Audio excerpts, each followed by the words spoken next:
you ability to build beautiful relationships in your life. We get you direct spiritual support and we make sure you become wealthy.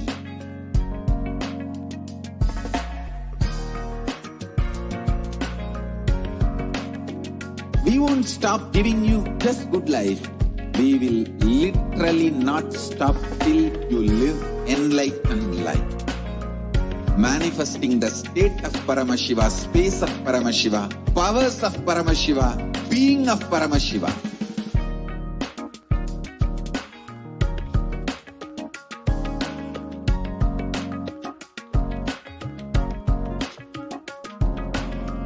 Whole world should become Kailashians. I want the whole world to know Hindus have something great to contribute to the world.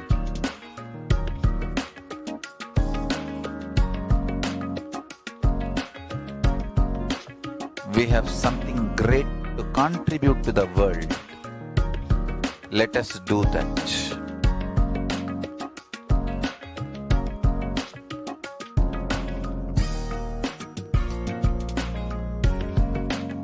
Kailasa is proper customized spiritual service helping you to identify your root patterns of suffering.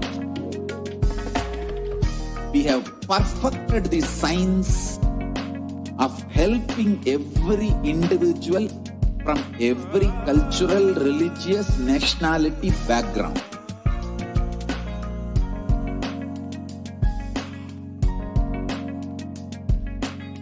You will have lowest reactionary assumptions, highest awakened response, alive response for life continuously.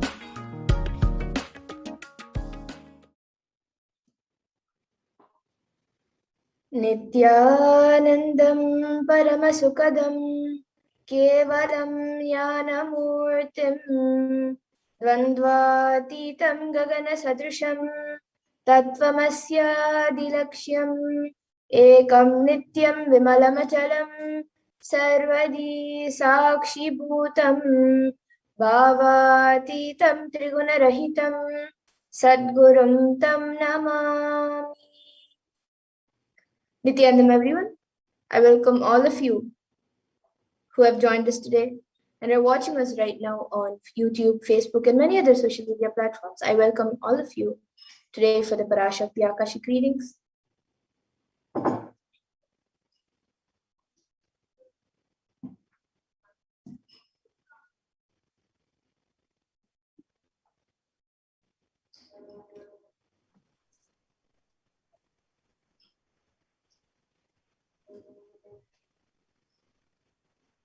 If you're here, it means existence wants you to be here in this form.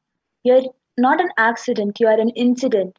You are a conscious miracle of existence. Existence is trying to express itself through you. Welcome to this sacred spiritual experience, your digital experience of the divine.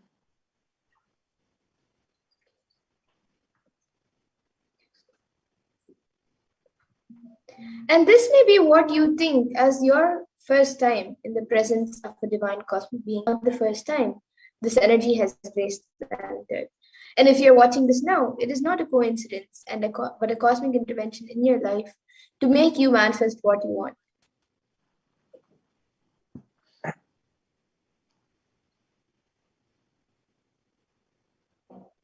You are a conscious miracle of existence. How is this possible?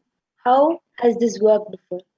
Experience these answers through powerful cognitions as referenced from the ancient texts of Hinduism, which is revived by the Supreme Pontiff of Hinduism.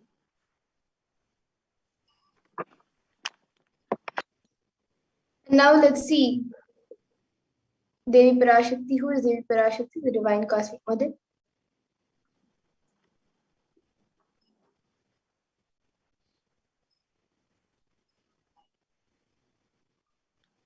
Devi, the ultimate pure feminine consciousness, the cosmic mother, she is the source Shakti. It is her cosmic womb, Brahmanda Yoni, from which billions and billions of universes comes out and goes in. Source where the Big Bang and black holes go on. Parashakti is the main deity of the sacred feminine and the divine consort of Bhagwan Paramashiva, who is the primordial divinity of Hinduism.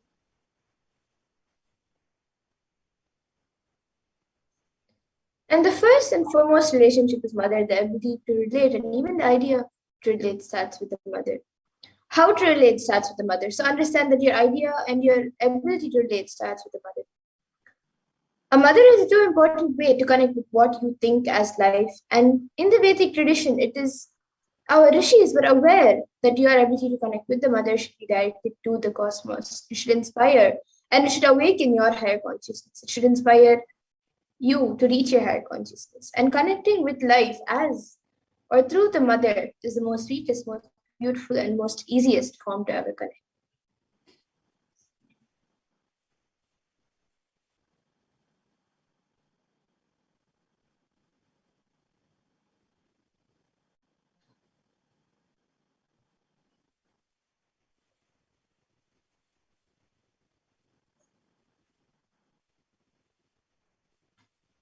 Today, out of his extreme compassion and love, the Supreme Pontiff of Hinduism is manifesting Devi Parashakti herself and releasing us, answering all of our questions, attending to all our prayers, giving boons, healing us, revealing our past, present, and future, and delivering profound spiritual truths, ultimately giving us the experience of Paramashivoham itself. So now let's understand what is the Bhavasamadhi Darshan, as all of us are going to be witnessing a live Devi Bhavasamadhi Darshan today. Let us all now understand what is the science of Bhavasamadhi Darshan, what exactly is the Bhavasamadhi Darshan that all of us are going to witness today.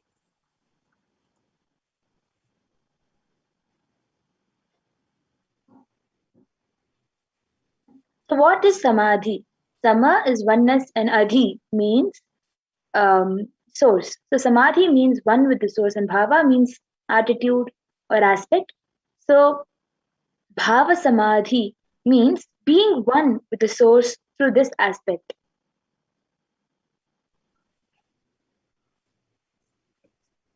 And darshan means to have a glimpse of. So in the Vedic tradition, it is used to describe the moment when we behold avatar, a deity, a saint, or an enlightened being. As just seeing such a being can cleanse karmas of lifetimes and create a deep lasting transformation in the receiver, in all of you, in all of us.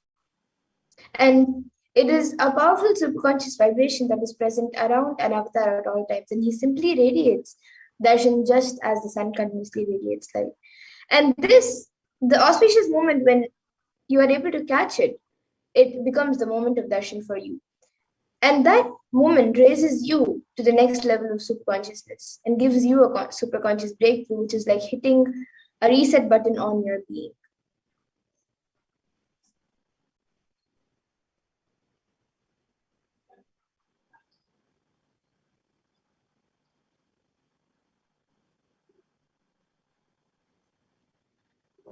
The divine beings are real.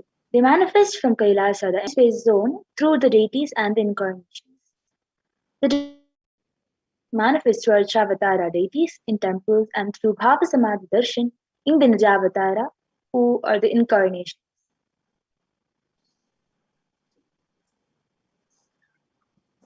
And the Bhavasamadhi Darshan is where the science where the Nijavatara manifests Paramashiva, the consciousness. And it is where the formless, the being of Paramashiva, expresses through the Divya Sharira, the light body, and manifests as Nijavatara, the physical form, for us to experience Paramashiva.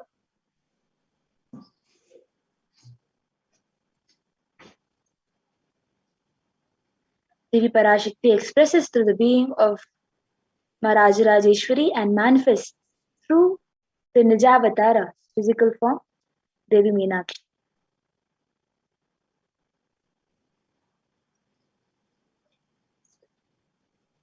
And the Archavatara, the deity, reflects the consciousness and the manifestation of the superconscious energy. But unfortunately, human beings are not matured enough to receive the higher level of experience from the Avatar directly. And so the Avatar, the physical embodied form, comes down to bridge the gap and create an experience of superconscious energy in all of us.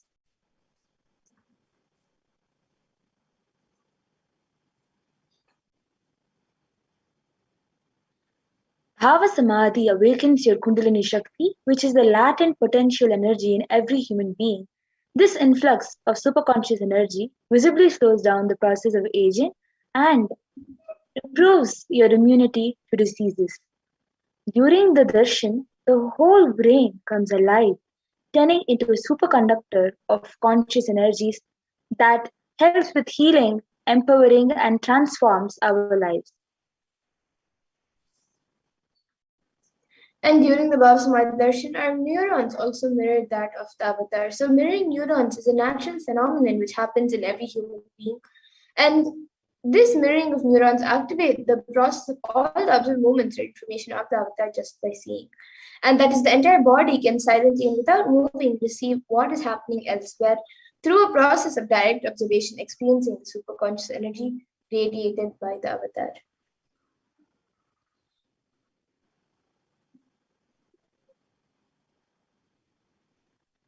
Akashic readings are not prediction, it is reading from the cosmic archives.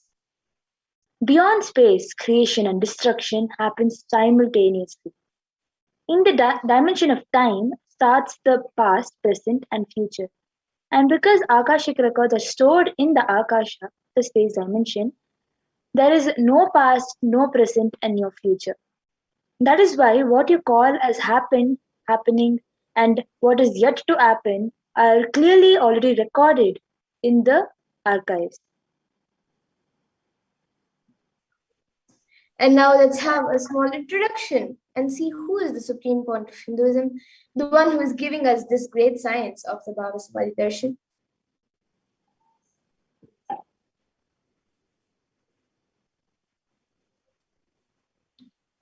So the supreme point of Hinduism, Jagat Guru Mahasannidhanam, His Divine Holiness Bhagavan Nithyananda Paramashivam, is the reviver of Kailasa, which is a macrocosmic incarnation.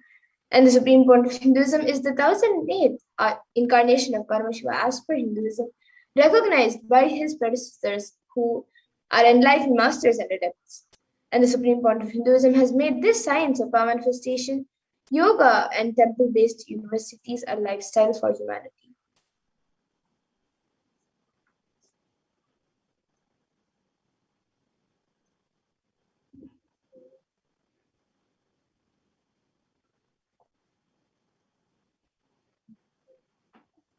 So the Supreme Pontiff of Hinduism is ordained as the 233rd Guru Mahasannidhanam of Kanchi Kailas Sarvagnipitam and is the incumbent emperor of Suryavamsa Sarangi Samrajya.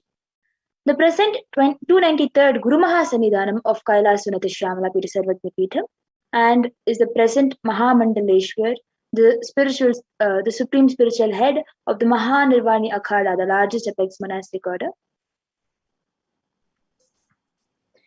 And the supreme point of Hinduism is the 1008th Acharya Mahamandaleshwar of the Attalakada, which is the ancient apex body of Hinduism.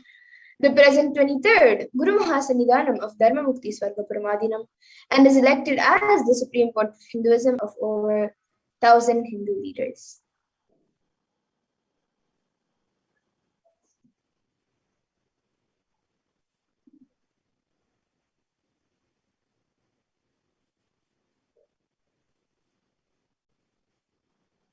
And is revered as the teacher of Hinduism, most prolific, most viewed, read and watched, authored 300 books and 10,000 articles in 3 languages, English, Tamil and Sanskrit, and is translated into 50 languages with over 1,000 titles.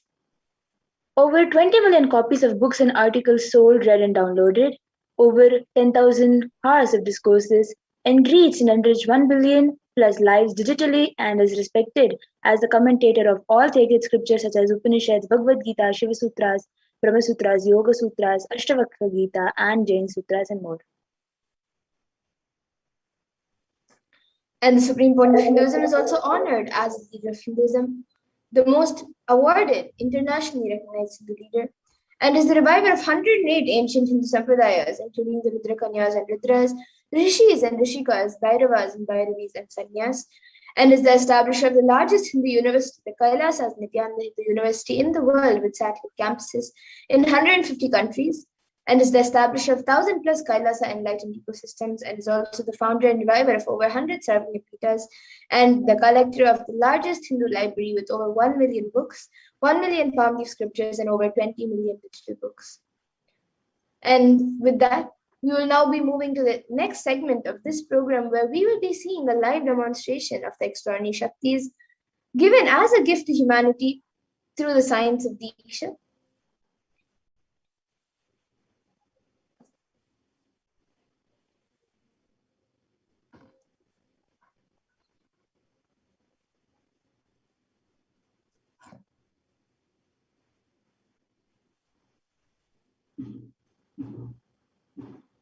And as we all get ready to witness a live Devi Bhava Samadhi Darshan,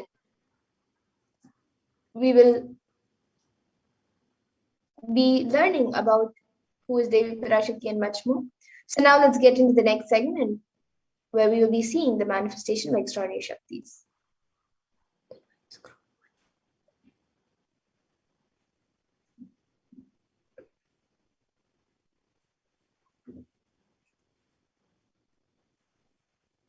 The Valasans, the Nithyananda yogis, the initiated disciples of the Supreme Pontiff of Hinduism, will now be demonstrating the powers of third eye and sharing with all the experiences and results of the extraordinary manifestation of these divine powers awakened in all of us through initiation, Diksha.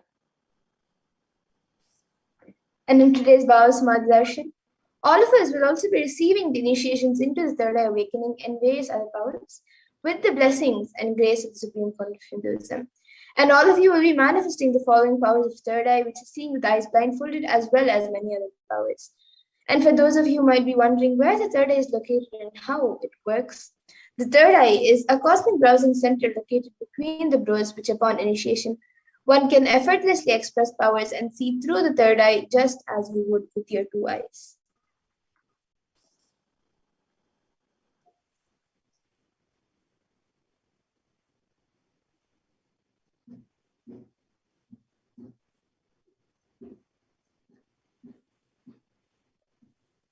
So now let's understand what are Shaktis. What exactly are these Shaktis that we are speaking about?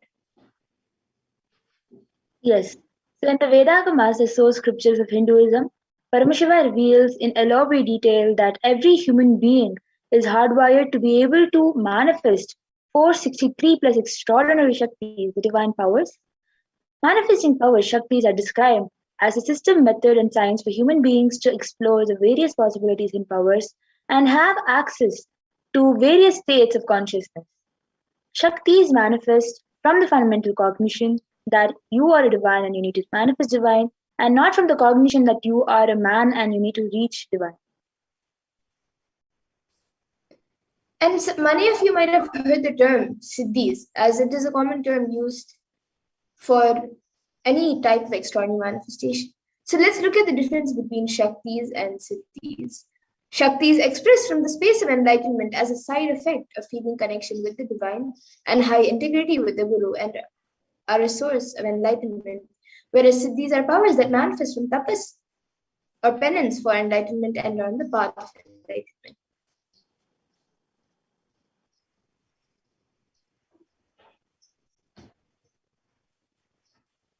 Also, a few more differences between the Shaktis and Siddhis are that the Shaktis of Paramashiva manifest through the ordinary human beings in an extraordinary way after the Diksha initiation from the avatar and are permanent, but the Siddhis are not permanent and may divert you from enlightenment.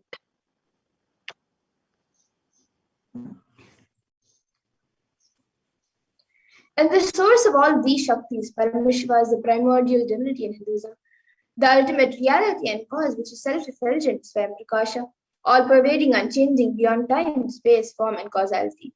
And as the fundamental base of Avyakta, the unmanifest, and Vyakta, the manifest existence, he performs the Panchakritya, or the 5 cosmic acts of Shrishti, which is creation, Sthiti, sovereign rulership and maintenance, Samhara, rejuvenation, through Bhava, pulling out a delusion, and Anugraha, which is liberating grace for all living entities.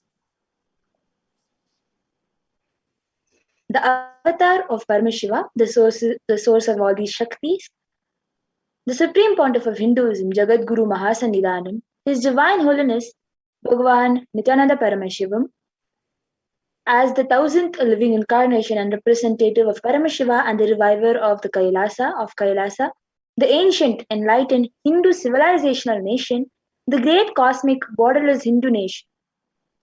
Ever since the beginning of the civilization, the Sanatana Hindu Dharma has been the cradle of enlightened beings, and his highly advanced sciences. It was where the science of enlightenment and the powers, the Shaktis, were lived and taught as a lifestyle.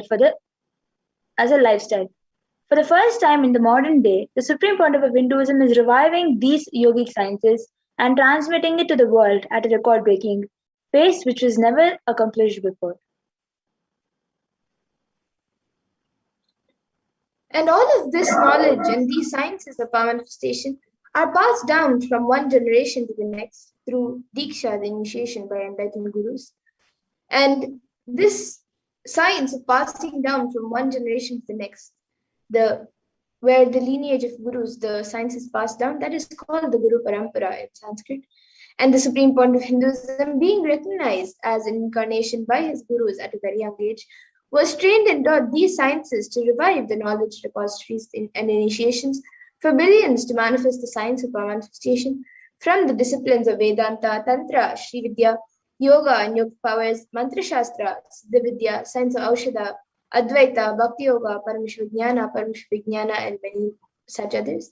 And you can all also see all the various gurus who have trained and taught the Supreme Pontiff of Hinduism ever since he was young.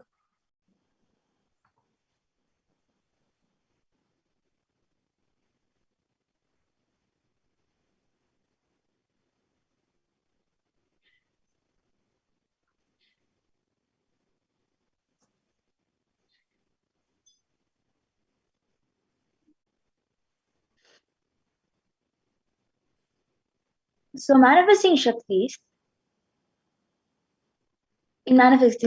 every ultimate truth, jnana, mapped into your consciousness, prajna, manifests as possibility and power of every being, prajnana.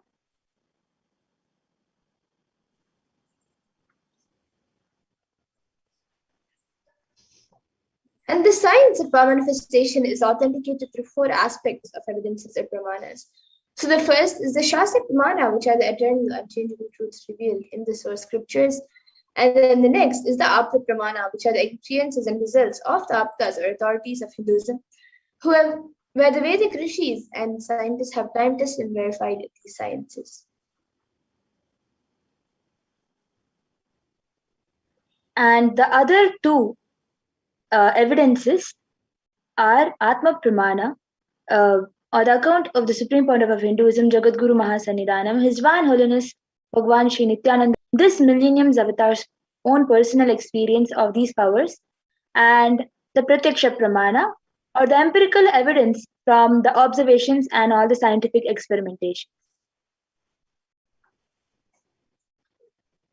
And some of you might be wondering, from where do we get all of these sciences? Where has Paramashiva described all of these sciences? So, as we had said before, in the Vedagamas, Paramashiva has elaborately described what these sciences are. So let's look at what exactly are the Vedas and Agamas. So the Vedas are the ultimate superior authority for Hindus and are pure science where the ultimate truths are expanded. And the Agamas are the scriptures where the applied technology and the applied sciences are expanded. So the Vedas and Agamas, the Vedagamas, which is a living applied science for Hindus, are given the status of Shruti as they are directly revealed by Paramashiva. And they are the ultimate, eternal, unchangeable truths. And a reference cited from these Shastras or source scriptures is called the Shastra Pramana.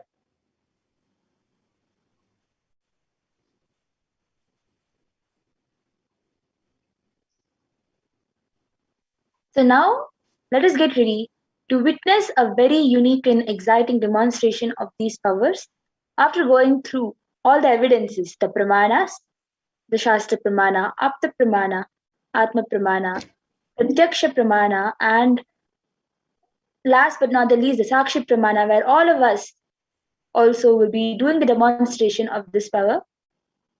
So the first is the Shastra Pramana, the scriptural reference to manifest this power of third eye, which comes from the Vijnana Bhairava Tantra and is the 34th verse and is from the 11th dharana.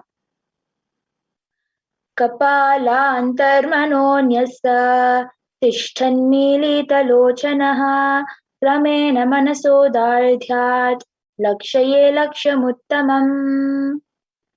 By fixing the mind on the inner space within the crown center and sitting stably without any movement, having the eyes closed in succession, by that stability of the mind and inner space through the power of the third eye, one directly sees the ultimate goal Laksham by having the vision beyond the sight that reveals any object or place attaining the space of oneness with the source Paramashiva.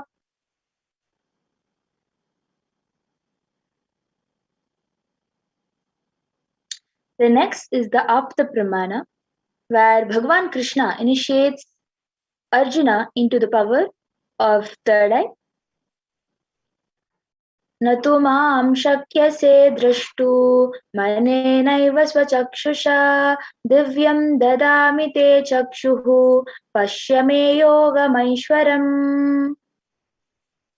Bhagavan Krishna says to Arjuna, but you cannot see my cosmic form with these physical eyes of yours. Therefore, I grant you divine third eye vision. Behold my cosmic opulence. In the Hindu Purana Bhagavad Gita, Bhagavan Krishna initiates Arjuna into the power of third eye to behold Krishna's Vishwarupadarshi, the vision of his cosmic form. That contains the description of Bhagavan Krishna's cosmic form, narrated by Arjuna as Arjuna sees Bhagavan Krishna through the third eye. So the next is the Atma Pramana from the life of Swamiji himself. Swamiji is sharing in his own words, the first experience is that I was able to see everything around me, above me, the whole 360-degree 10 directions below me. Everything, I realized not only I was able to see, I was able to feel, experience all of that.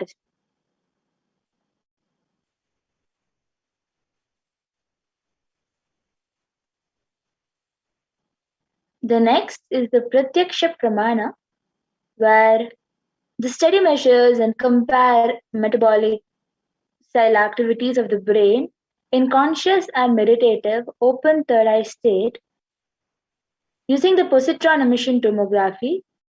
It was proven that when doing daily activities, high activity is measured in the brain where third eye is located, and when in deep samadhi state, only the third eye region is active and almost 90% of the brain is at peace.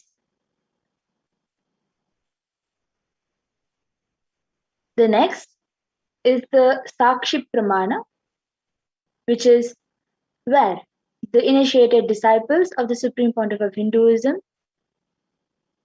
themselves manifest these powers.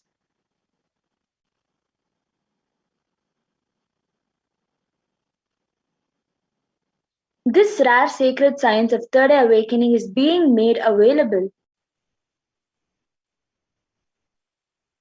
to the humanity, and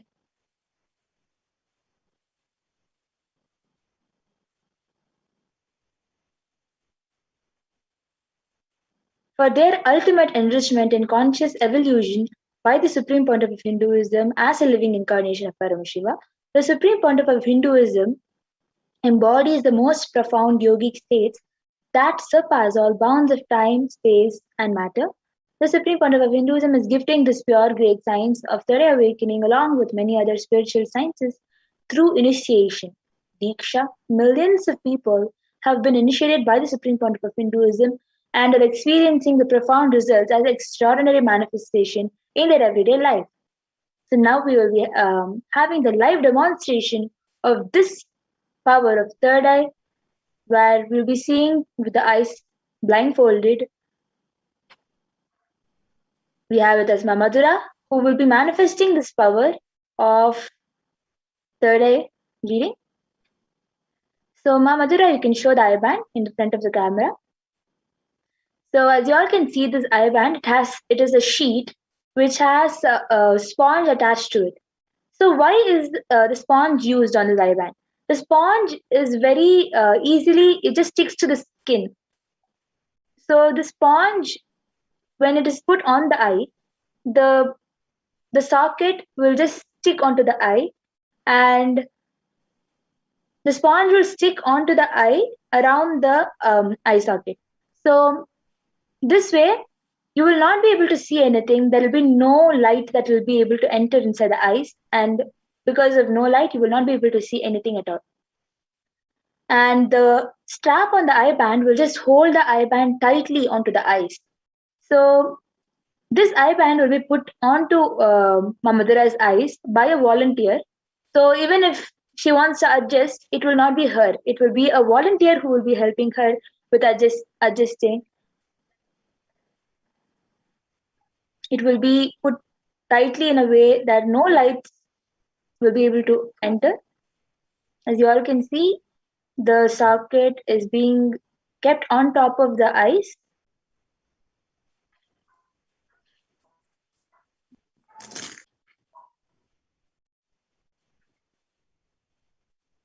And it is placed perfectly. So now Ma Madhura will be turning to the left, right, up and down, and showing us that there is no possible gap or anything that is seen.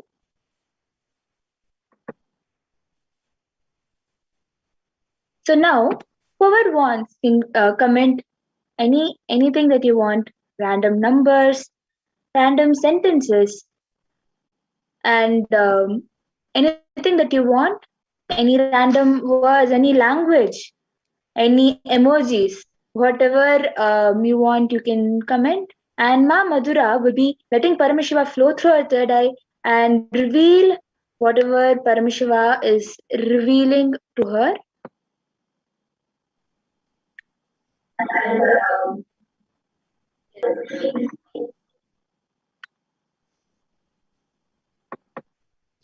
So you all can post anything you would like, a sequence of emojis, numbers, letters, words, anything.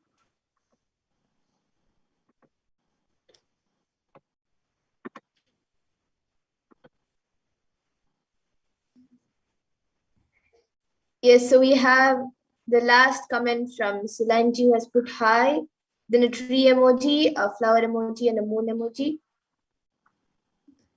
And then we have Weasley Silva, who has put, can you read this? Yes, I read your comment. And then we have Weasley Silva, who has put above that a monkey emoji. And then expressions of me, I am Mahajalandrastita. Ma, what time is Devi Darshan now?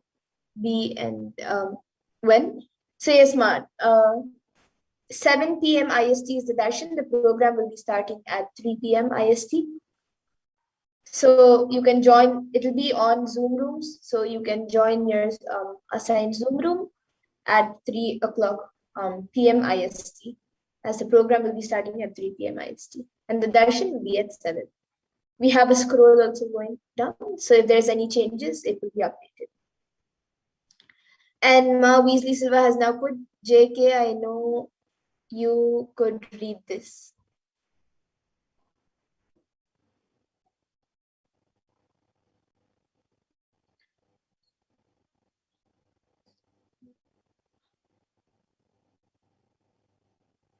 So as you all can see, the last comment is from Ma Weasley Silva, who has put, just kidding, JK, I know you could read this. And exactly that is what Paramashiva has revealed. Anybody else?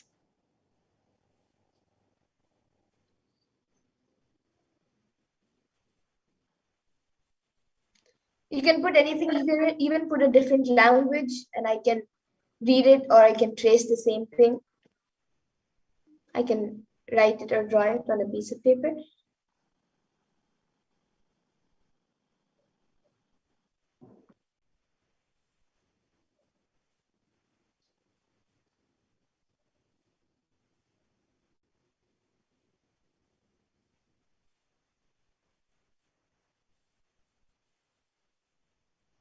Would anyone else like to put in your comments either a sequence of emojis, numbers, letters, a different language, or random sentences that don't even make sense?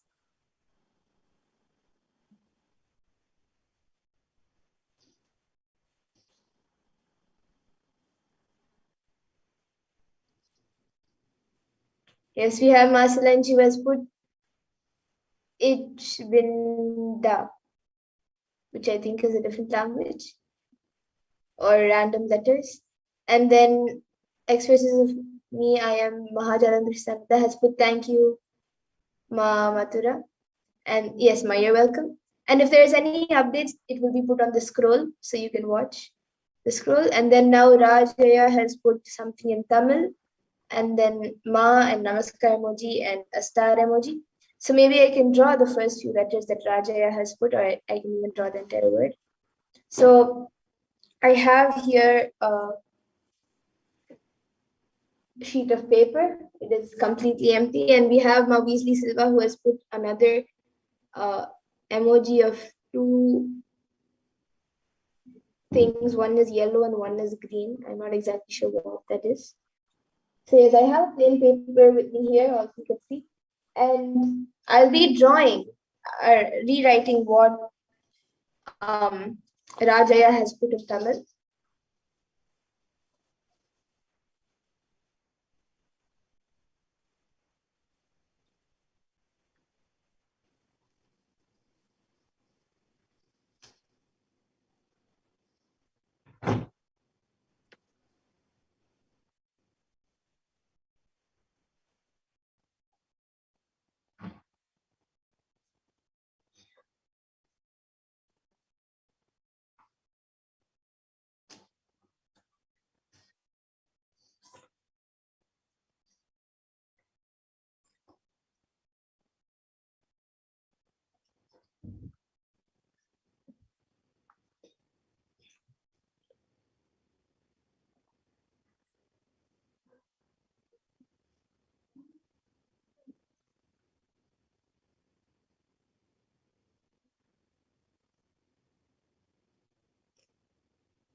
Yes, so this is what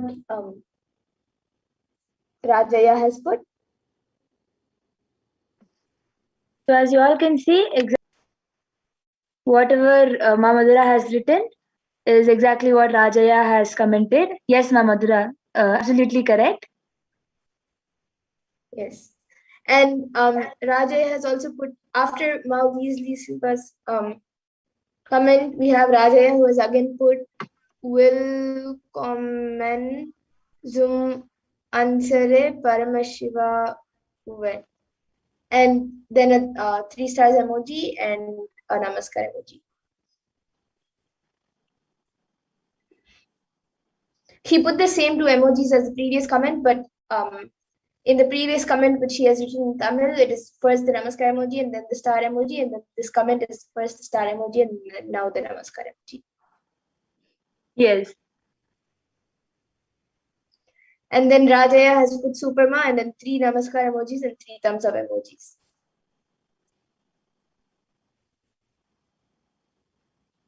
Anybody else wants to comment anything? You can comment.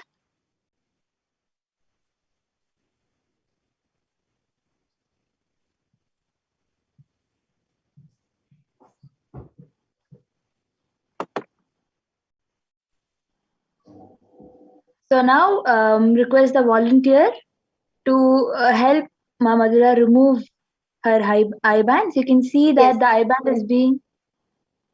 Okay, we have one more comment. Yes, we have another comment from Maslanji. She has put nice and hands like this. Yes. As you all can see, it is the exact comment. You can go to the comment section and see. Yes. Anybody else wants to comment anything? You can comment.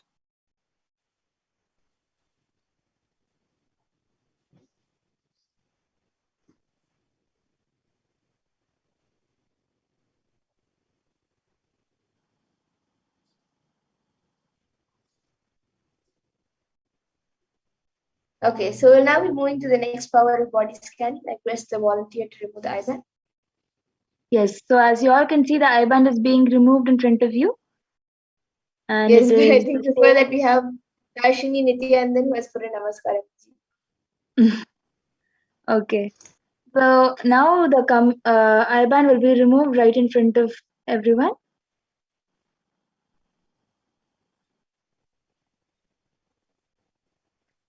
Yes, so all of you can see. Yes, you all can see the eye band. Now we'll be entering into the next power, the power of body scanning.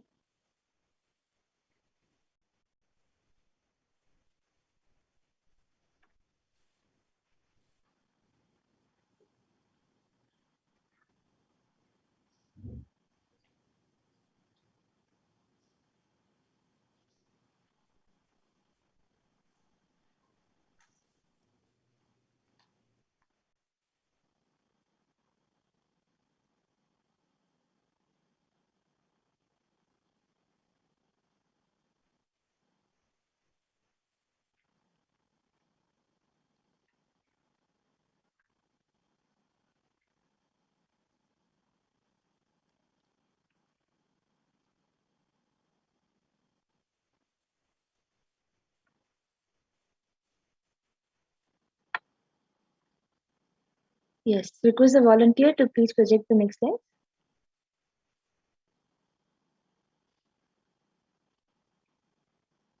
So in this power of body scanning, one awakens to the ability to scan illnesses, diseases, medically diagnose issues, and provide solutions to the awakened third eye.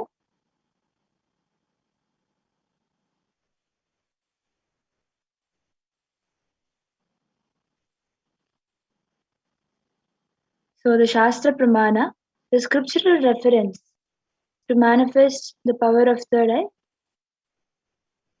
power of body scanning, is Swadehe Jagato Vapi Sukshma Sukshmatarani Cha Tatvani Yani Nilayam Dhyattvante Vyajyate Para. Bhagavan Paramashiva says, cognize deeply that from the subtle to the subtlest, constitutive principles of your whole body, Swadeha, or of the whole universe simultaneously, consist of the essential reality. They are being absorbed in their source cause Paramashiva. By the experience of such restful awareness, one becomes complete from all thoughts, and the ultimate universal divine power Paradevi is revealed, and the supreme power manifestation happens.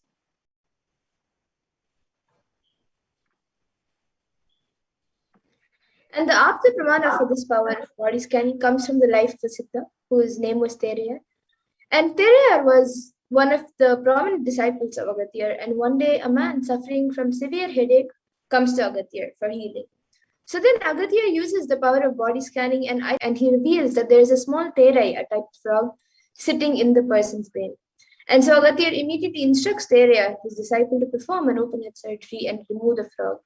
And after the surgery is completed successfully, the person is healed and cured of the headache, and thus Tereya gains his name, Tereya. The next is the Atma Pramana, the account from the Supreme Pontiff of Hinduism, Jagadguru Mahasannidhanam, His Divine Holiness Bhagwan Nithyananda Paramashivam's own life that has time tested and authenticated this science. On the 22nd December 2019, the Supreme Pontiff of Hinduism revealed how Swamiji uses the power of body scanning, paraphrasing Swamiji's own words. So when I was only when I had the multiple compound hand fracture, I was forced to go for surgery and therefore for medical checkups related to that. At that time, they detected heavy metal quantity in my different organs.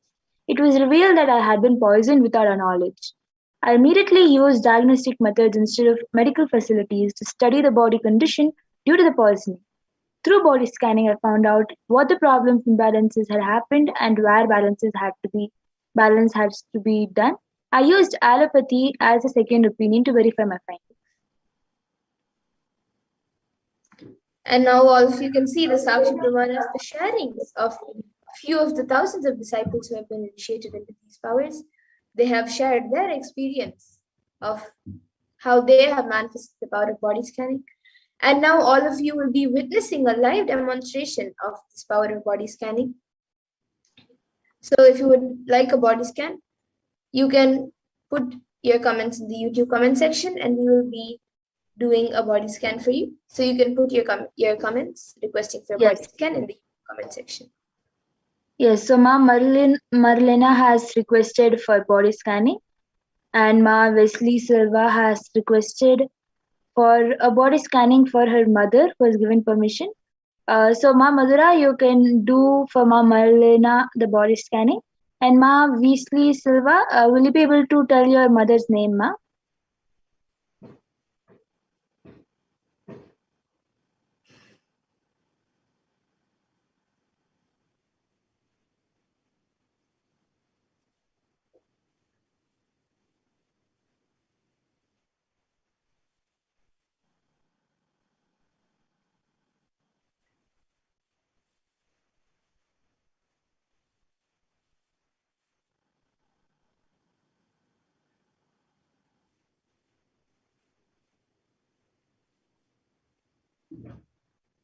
And Ma Pooja Kumar has requested also for body scanning for healing my SDHT patterns. Yes, Ma will be scanning for Ma Pooja Kumar, and then Ma Wesley Silva, Ma Madhura will scan after she's completed for your mother Sonia, Ma.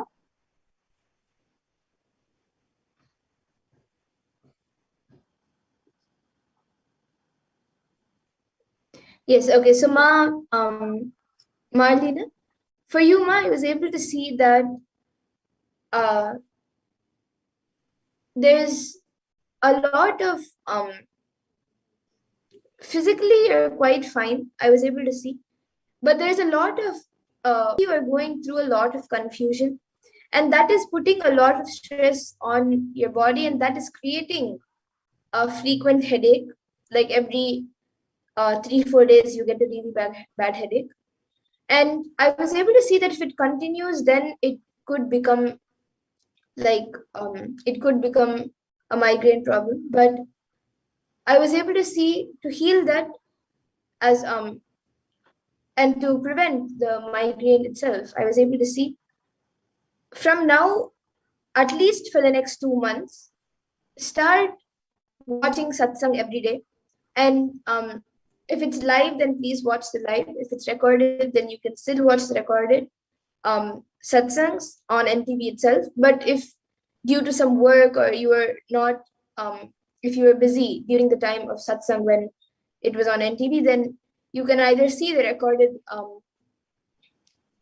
live stream or you can see a satsang that you want to watch. But at least watch one satsang every day. And for the next 2 months, then after that, of course, it would be great if you continue. But for these 2 months, without a miss, you should watch satsang every day, and that will help in healing your confusion, the confusion that you're going through, and eventually it will help in reducing the stress that you're putting on your body, and even the headache will stop, and it will prevent the migraine from happening. So this is what I was able to see for you, Marlena. So you can get back in the comment section. And Mom Weasley Silva, now I'll be scanning for your mother, Sonia. Yes. So what Paramashiva revealed for you, Pooja Kumar, is that your body is healing in a very rapid speed. That is what Paramashiva showed. You're facing some back problem, and there is some kind of back issue that you're facing, which is rapidly healing. Paramashiva revealed that you're going through the healing in a very rapid speed, and that is also healing your SGHT, especially in the self-doubt area. You have lots of doubt on yourself. What Paramashiva revealed is that when you first just consciously decide and complete with your own doubt on yourself, that will automatically increase the chances of you to have the healing for your self-hatred and self-denial. Just the doubt is forming the denial and hatred in you. This is what Paramashiva revealed. And from our Saline Ji also, what Paramashiva revealed is that you need to take conscious decision for your addiction pattern problem. What Paramashiva revealed is that just with you consciously deciding, breaking that addiction pattern problem that you're facing, you will be able to completely come out of any addiction that you're facing, any addiction, food related or any other addiction that you're facing. You taking your own decision and standing by that decision with willpower, you will be able to come to the completion for the addiction problem. And this is what Paramashiva had revealed. Ma Dharmodaya, now I will be scanning for you, Ma Dharmodaya, for your stomach problem. Yes, and Ma Weasley Silva, for your mother Sonia, I was able to see that there is a lot of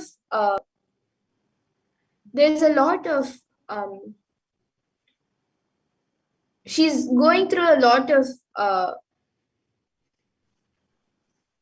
there's like her entire body at different times, at different her different parts of her body, she starts getting like random pains, random shooting pains, especially in her back and in her legs. And I was able to see for that the best solution is to do walking every day. Like during this pandemic time, there's no need to go out. She shouldn't go out. In the house itself, more walking exercise, like she needs to walk around more. That will help in healing the body pain. And also she should, like when she's doing the walking, she should just do as much as she can. She shouldn't stress herself much more.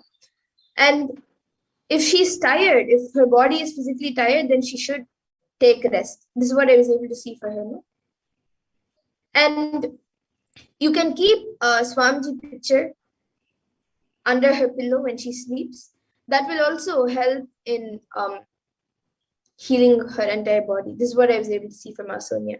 So Ma Weasley Silva, you can get back in the comment section. And Ma Shivagnana Sarupananda, if you would like a body scan, you can put it clearly in the comment section, as the proper consent is necessary. Yes. So Ma Dharmodaya, what Paramashiva revealed for you is that every day morning, the minute you wake up, you need to have warm water with a little bit lemon in it in the morning. And before having the warm lemon water, you need to consume castor oil. And at the night, you need to have haritaki every day. That will help you with your stomach problem. It is just because of the amount of water that is required for your body that you're facing the stomach problem and gastric issues. So just follow this solution that Paramashiva has given. you will see that your stomach problem will heal. Also,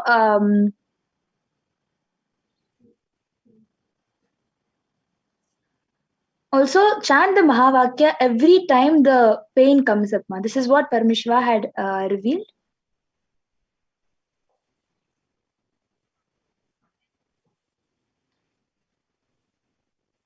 So Ma Shiva Jnana Swarupananda, Ma Madhura will now be doing the body scanning for you as you have given a proper consent. Yes, and Ma Purushananda, I've scanned for you, Ma. So I was able to see for you, Ma, that there is like a small blockage in your nasal path, and that is affecting your breathing not quite frequently, but like every once in a week or something, you are feeling a little congestion and you're feeling a little suffocated, especially if you are sitting in one place for a long time. Then after around 2 hours of sitting in the same place, you feel that the air there is getting it's getting very hot, but actually it will be normal. Like if somebody else comes, then it would be normal for them, but then you start feeling very suffocated or very congested in that area. So you feel like moving around more. So for that, I was able to see, to get rid of that suffocation or congestion that is, and which is also blocking your, like the blockage in your nasal path, which is making you feel that way. I was able to see for that you have to do steam inhalation. You can do it every alternative days for the next 1 month. Do it every alternative days with turmeric and pepper in the water and little eucalyptus oil. So like 1 drop of eucalyptus oil, 2 balls of pepper, and like 2 pinches of turmeric. You can put that in the hot water and do steam inhalation with that. That will help you in getting rid of the nasal path blockage, and that will help you even feel more free wherever. It will help in your entire body being able to breathe. This is what I was able to see for you, Ma.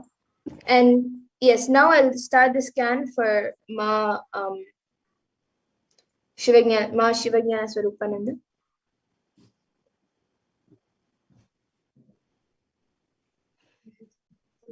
Yes, Ma Shivajnana Swarupa, Ma Madhura will also scan. So what Paramashiva revealed when through Prajnana is that Ma, you're going through some kind of a really itchy throat. You're feeling your throat is kind of itchy. It is not like always your throat is itchy, but there is some itchiness that you face in your throat, and there is excess of pitta which is forming in your body, ma. So what Paramashiva revealed, because of the pitta, excess of pitta only, even the throat itchiness and slight cold that you get, everything is because of the pitta level in your body being extra. So what Paramashiva revealed as a solution is for you to do more of Nithyananda Pratama Vijnasakrama and have more liters of water, consume more water, and that will help you with your itchy throat and excess of pitta.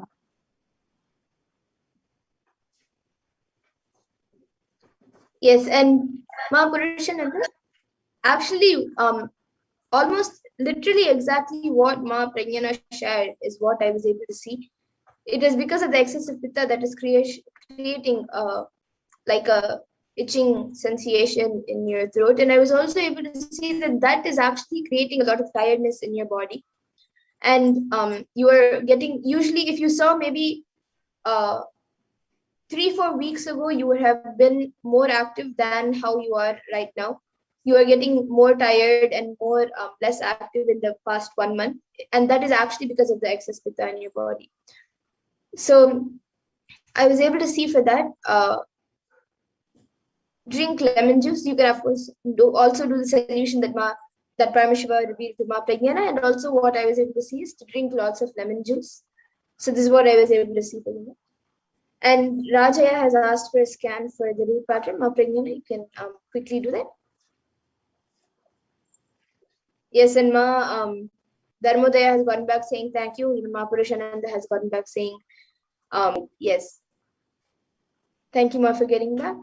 And even Ma Marilena has gotten back saying yes. I've been having a headache for the past few days. I've been seeking clarity in many ways. I will tune into satsang as much as I can for the next 2 months and beyond. Yes, Ma. You can watch the satsang every day and you will be healed.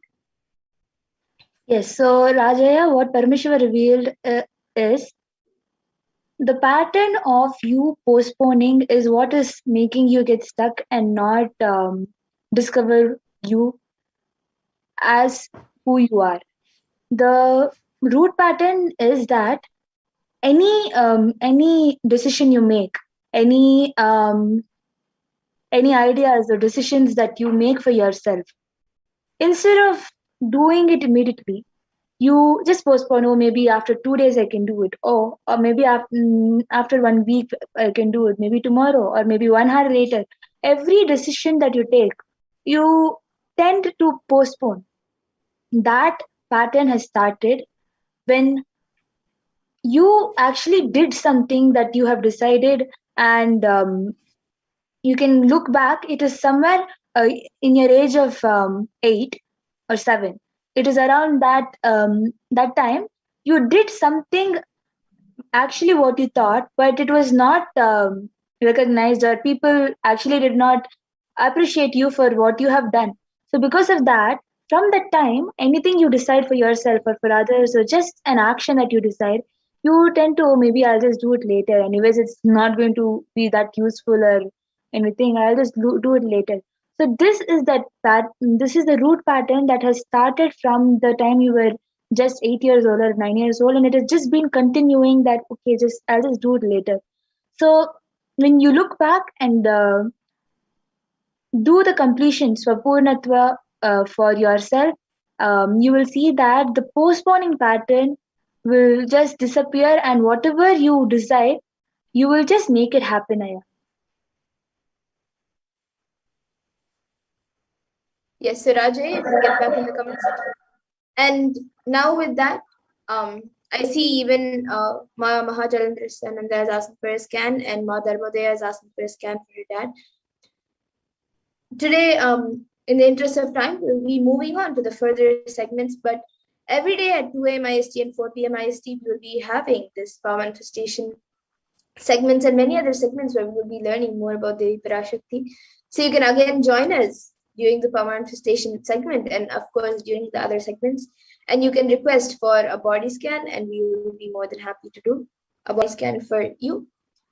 Today, in the interest of time, we will now be moving to the further segments who have joined us today for this power manifestation segment. And please stay tuned for the further segments where we will be learning about who is Devi Parashakti, the divine feminine consciousness.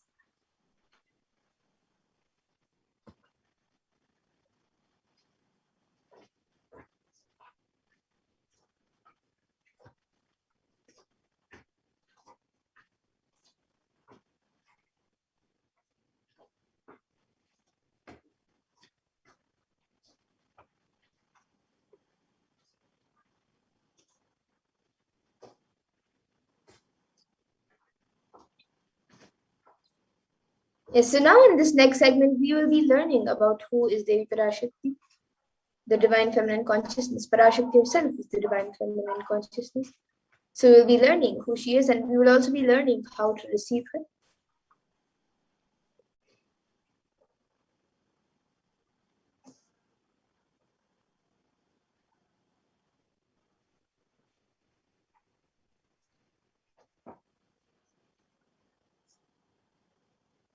So the Dhyana Shloka, which is from the Lalita Sahasranama.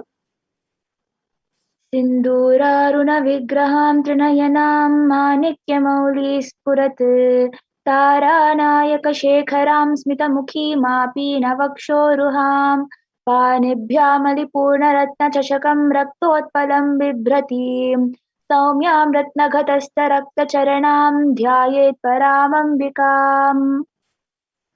The Divine Mother is to be meditated upon as shining in a vermilion red body with a triple eyes, sporting a crown of rubies studded with a crescent moon, a face all smiles, a splendid bust, one hand one hand holding a jewel cup brimming with mead and the other twirling a red lotus.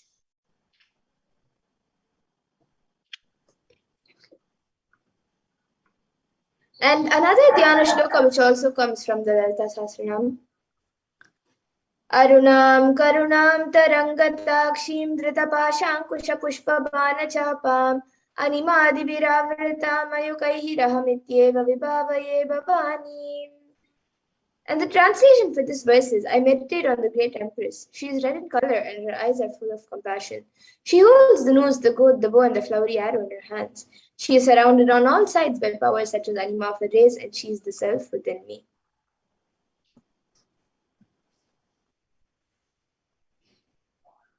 Devi, the ultimate pure feminine consciousness, Parashakti, is the cosmic mother. It is her cosmic womb from which billions and billions of universes comes out and goes in. Source where the Big Bang and black holes go on. Parashakti is a source Shakti, source energy, source power, from which all of us came, in which all of us are even now, and in which all of us are going. And today, out of her extreme love and compassion, Parashakti herself is manifesting through the embodied form, Supreme Point of Hinduism, Jagat Guru Mahasannidhanam, His Divine Holiness, Bhagavan Nithyananda Paramashivam, gracing us, answering all of our questions, attending to our prayers, giving boons, healing us, revealing our past, present, and future, delivering profound spiritual truths, and ultimately giving us the experience of Paramashivoham itself.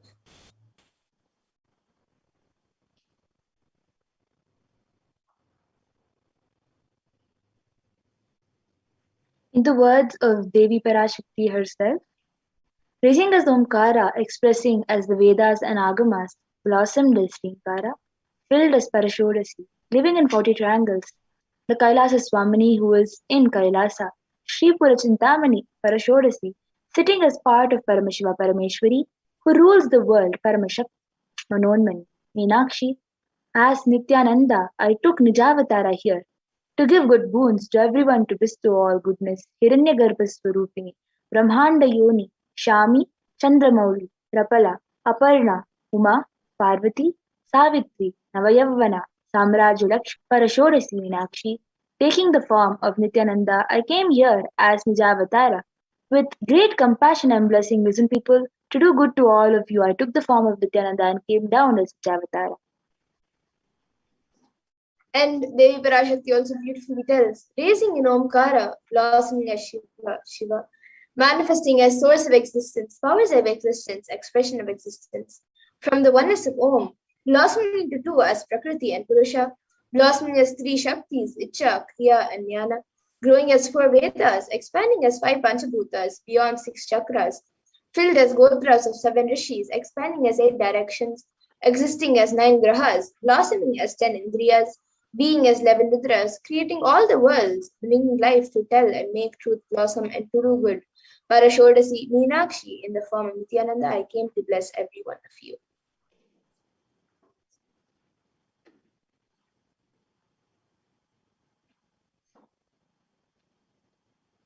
So many of us might be wondering how we should receive Devi Parashakti. Literally, you're seeing Paramashiva and Parashakti at the moment. She is there in your screen, so always receive her very traditionally. Keep 2 betel leaves, 1 banana, 1 betel nut, and 1 coin, and watch Devi. Coin is considered very traditional in the tradition, which is the traditional dakshina. It can be from the lowest value. In India, it can even be just 1 paise, and in USA, it can even be just a cent. I'm not trying to monetize. Keep even 1 cent, it is okay. So for 100 days, if you have darshan, it will add up to $1. In India, even 1 paise is okay.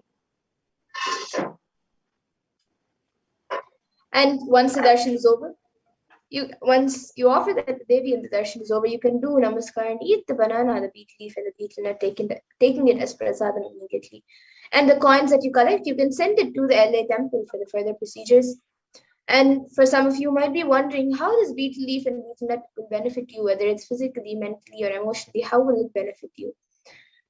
So when you eat this betel leaf and betel nut, it may look too small, but in a few days you will see how much that sincere sentiment that really Devi Parashakti is there. You will not take the Devi darshan for granted. Rituals will break your monotonous unconscious mentality and lifestyle and raise you to the powerful cognitions. It will break your unconscious behavior.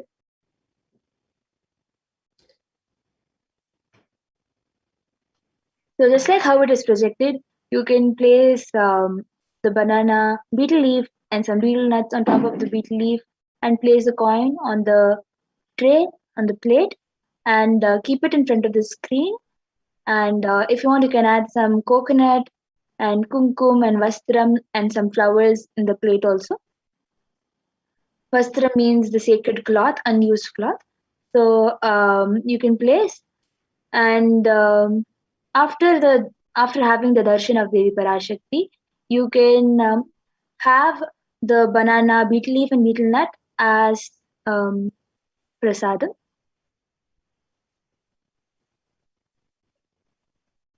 Yes, and with that, we come to a conclusion of this segment where we have seen who is Devi Parashakti and how you can receive Devi Parashakti when she comes for the darshan. So with that, we will now be moving to the next segments of this program where we will be learning what Devi Parashakti has revealed in the Akashic readings. We will be seeing what Devi Parashakti has revealed in the Akashic readings for humanity and see how important it is for us to understand, internalize, and follow what Devi Parashakti has revealed in the Akashic readings for all of us. So with that, we'll now be getting into the next segment after a really short break.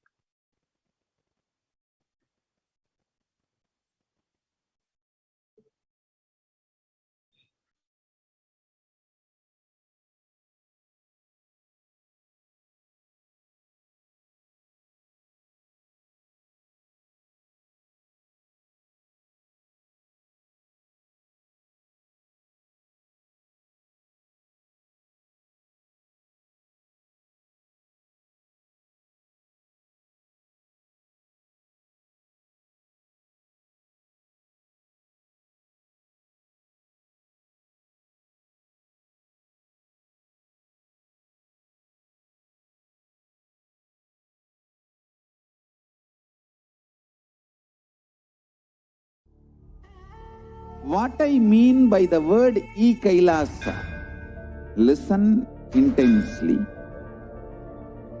Enlightenment ecosystem, literally enlightenment itself, in your own home, wherever you are. If you cannot come to Kailasa, it's okay. Kailasa can come to you. Kailasa coming to you is e-Kailasa.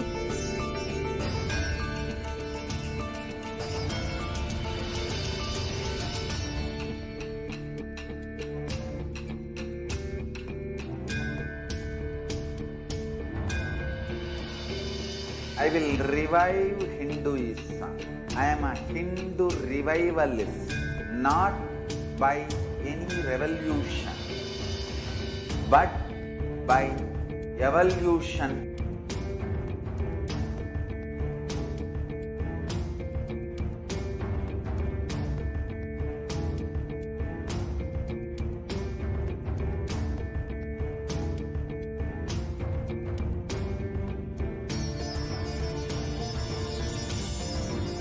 And setting model community.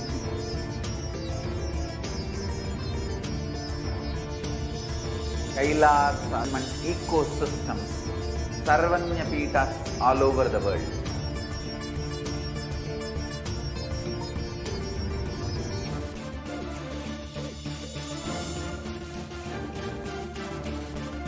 All powerful cognition, knowledge, only when you live power manifestation, and possibilities manifestation happens. It's a fundamental truth.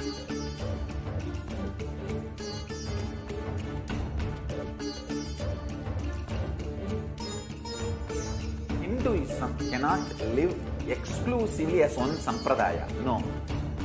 All sampradayas of Hinduism is an ecosystem.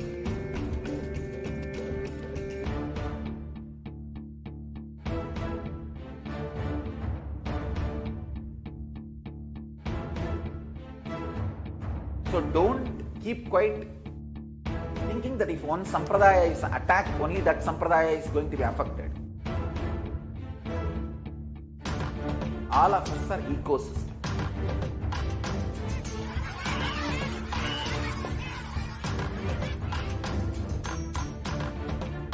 I invite all of you to get involved and enjoy Hinduism by the principle of Dharmo Rakshati Rakshitaha. When you protect Dharma, Dharma protects you. We will make the whole planet flourish spiritually. The spiritual prosperity will happen to the whole planet. We all have to coexist together.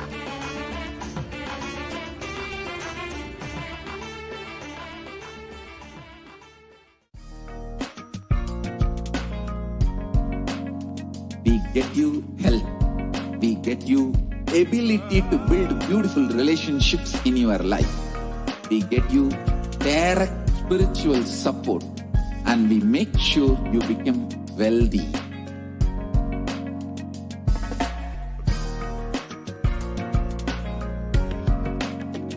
We won't stop giving you just good life. We will literally not stop till you live enlightened life. Manifesting the state of Paramashiva, space of Paramashiva, powers of Paramashiva, being of Paramashiva.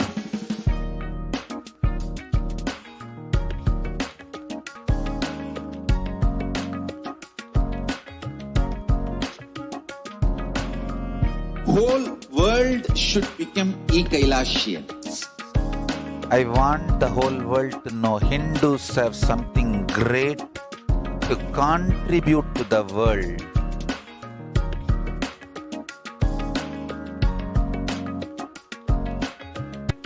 We have something great to contribute to the world.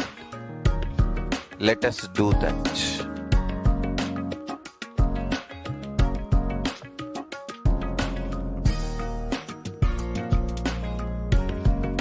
E-Kailasa, proper customized spiritual service, identify your root patterns of suffering. We have perfected the science of helping every individual from every cultural, religious, nationality background.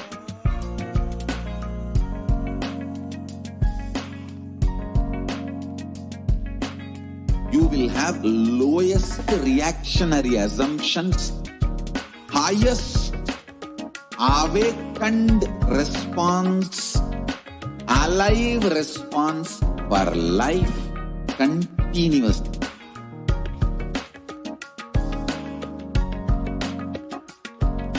E-Kailasa is enlightenment ecosystem, literally enlightenment itself in your own home, wherever you are. Proper customized spiritual service helping you to complete with your life negativity. Withdrawal from life, self-hatred, self-denial, self-doubt, so much of tiredness, laziness, we can support you aligning your diet, your attitude, your aptitude, your understanding about life. We can help you with everything.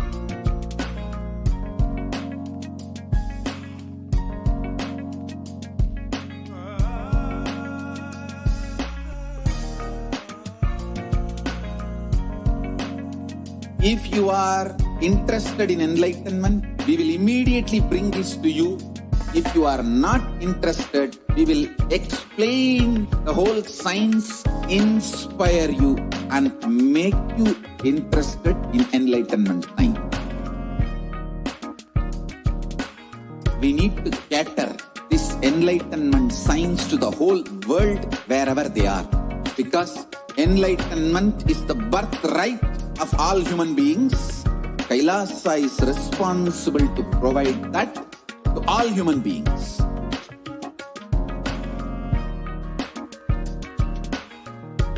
Kailasa is the totality of the knowledge I received from my gurus and practice manifested in my life, perfected by teaching millions of people from all cultures, time zones, backgrounds, genders, nationality, race, from every creed.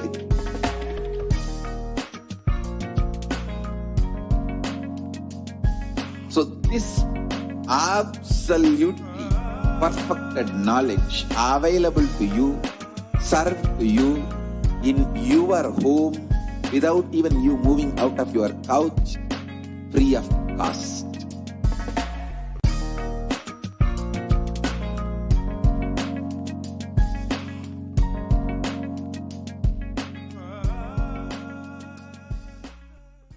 Just be alive for next 3 years. Don't die within next 3 years.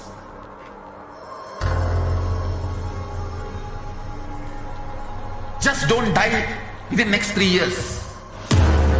Be alive. Somehow be alive. I'm working sincerely. I will reach you somehow. Somehow I will reach you. It's my commitment to humanity.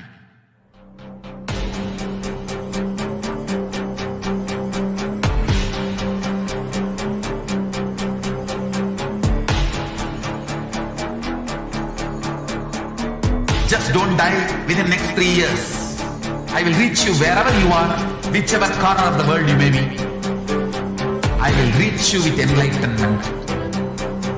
You manifesting the space, state, powers, being Paramashivoham. It is possible, and it is possible for you.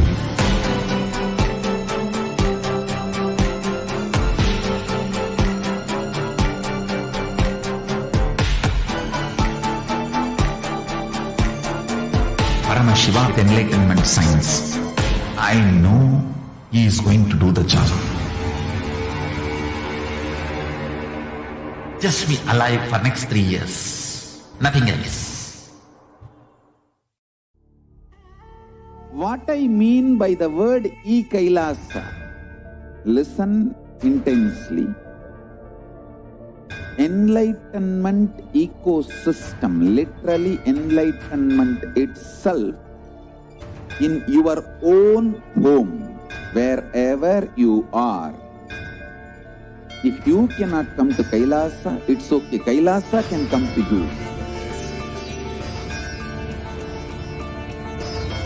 Kailasa coming to you is e-Kailasa.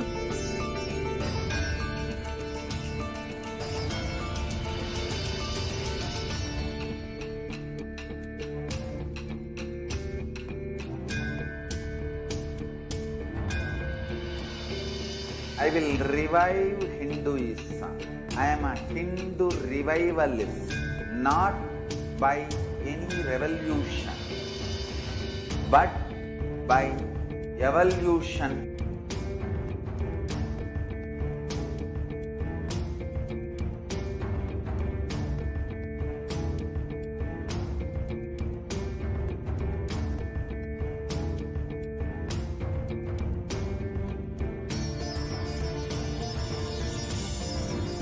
And setting model communities.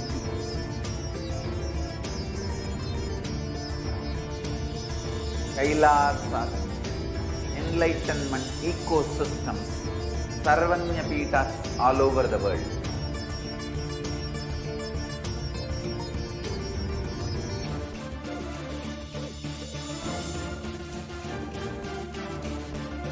all powerful cognition, knowledge. Only when you live, power manifestation and possibilities manifestation happens.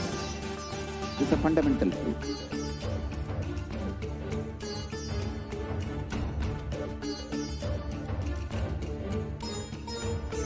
Hinduism cannot live exclusively as one sampradaya. No.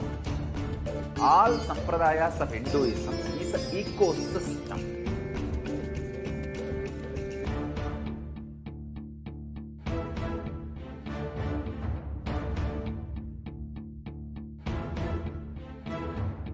So don't keep quiet thinking that if one sampradaya is attacked, only that sampradaya is going to be affected. All of us are ecosystem.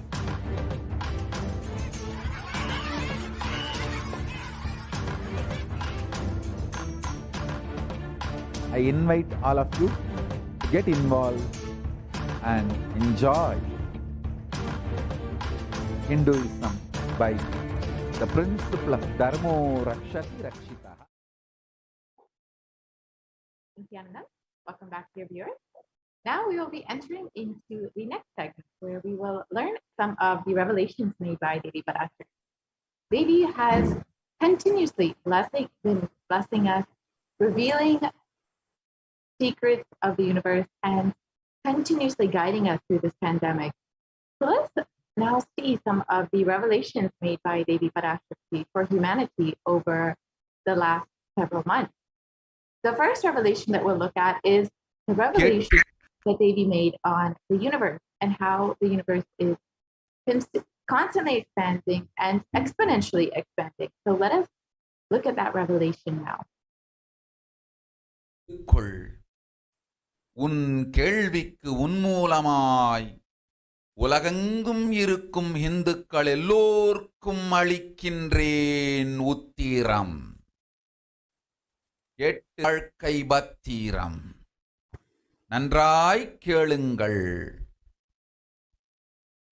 பிறப்பின் ரகசியத்தை பிறப்பிலா பெருமை உடைய பரமேஸ்வரி சொல்லுகின்றேன் கேளுங்கள். அண்டஜம், யோனிஜம், ஜலஜம், பீஜம் எனும் 4 விதமான பிறவிகளில் 84,000 யோனிகளில் பிறக்கும் பிறப்புகளிலேயே பெருமை வாய்ந்ததும் உத்தமமானதும் மனிதப் பிறவி. அந்த மனிதப் பிறவியிலும் பலமுறை பிறந்து உழன்று அரசியல், பொருளாதாரம், சுகபோகம், தர்மம், அர்த்தம், காமம் எனும் ஆசைகள், துக்கங்கள், அச்சங்கள் அனைத்திலும் அழன்று உழன்று இனி வேண்டாம் இப்பிறவி, வேண்டுவது மோட்சமே என்று முடிவெடுத்தோர்க்கு மட்டுமே ஹிந்து மத யோனிஜம், ஹிந்து பெற்றோர்க்கு பிறந்திடும் சனாதன ஹிந்து தர்ம யோனிஜம், மனித பிறவி உத்தமம், சனாதன ஹிந்து தர்ம மனித பிறவி உத்தமோத்தமம். இந்த உத்தமோத்தம பிறவி எடுத்த எல்லோருக்கும் ஜீவன் முக்த விஞ்ஞானத்தையும் சனாதன தர்மத்தையும் காக்கின்ற கடமையும் உண்டு. அதனால் வருகின்ற நன்மையெல்லாம் அனுபவிக்கும் உரிமையும் உண்டு. இந்த கடமையை செய்வோம் என்று சத்தியம் செய்ததனால்தான் அந்த உரிமை அளிக்கப்பட்டது.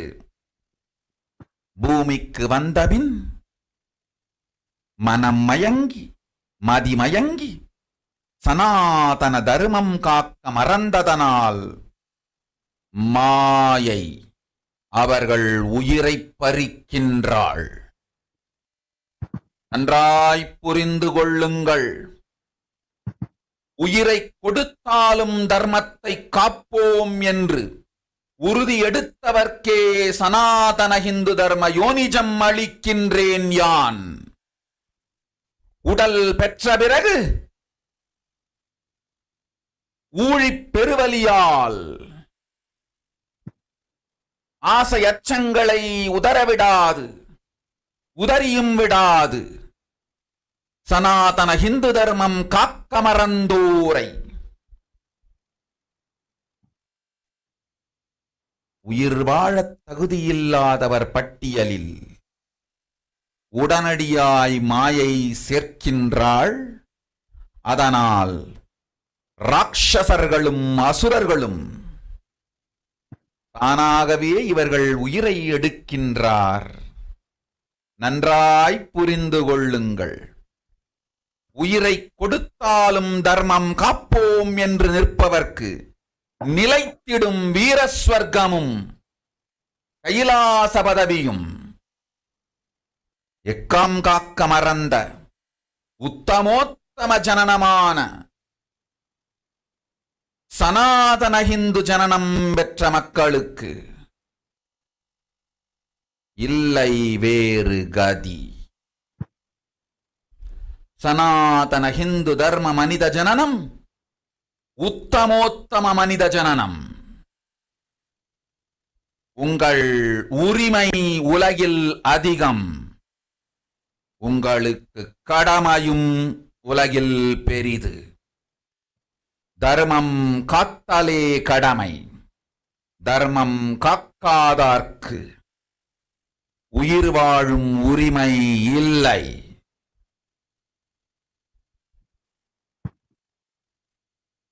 நன்றாய் புரிந்து கொள்ளுங்கள்.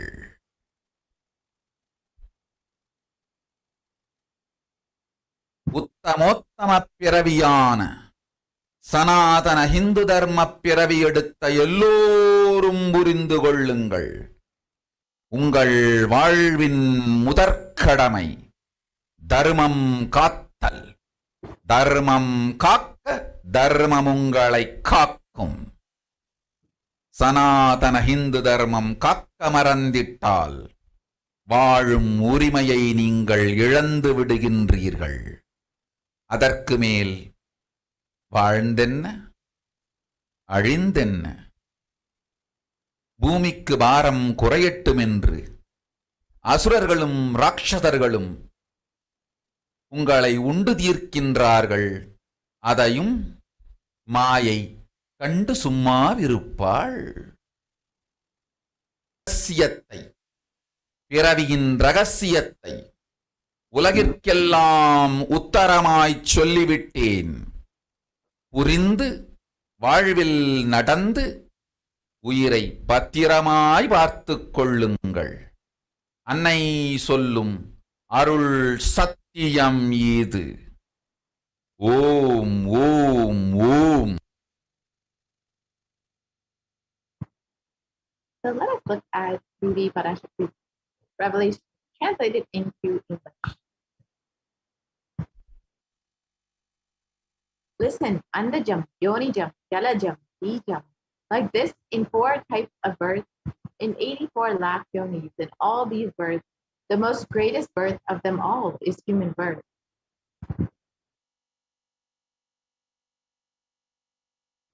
Even in that human birth, being born and toiled many times, after getting burnt and toiled in politics, in finance, in luxuries, in dharma, artha, kama. And those who decide of not wanting this birth, wanting only moksha, only those will have Hindu dharma yonijam, the Sanatana Hindu dharma yonijam of being born to Hindu parents. Human birth is Uttamam, the best. Sanatana Hindu Dharma human birth is Uttamottamam, the best of the best. Everyone who took this Uttamottama birth has the responsibility of protecting the science of living enlightenment and Sanatana Dharma. And also they have the right of experiencing its benefits This right was given to them because of their commitment given by them to do this responsibility.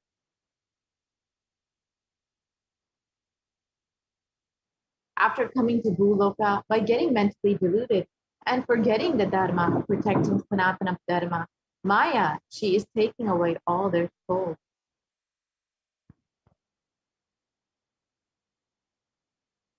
And also, they have the right of experiencing its benefits.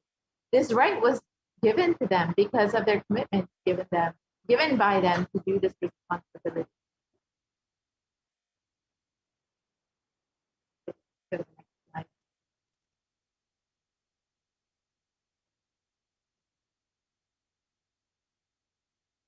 Understand carefully, I am giving the Sanatana Hindu Dharma Yonijam only for those who gave the commitment of protecting Sanatana Dharma, even by giving their life.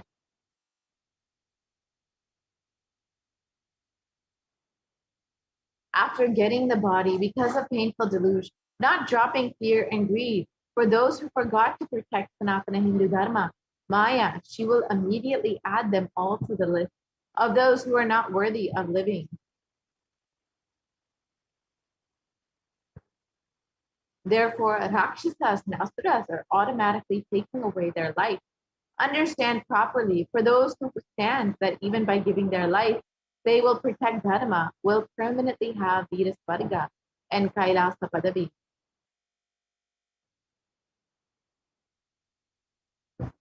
For any reason, people who forgot to protect Dharma, having the Uttamottama birth of Sanatana Hindu birth, there is no other way for them.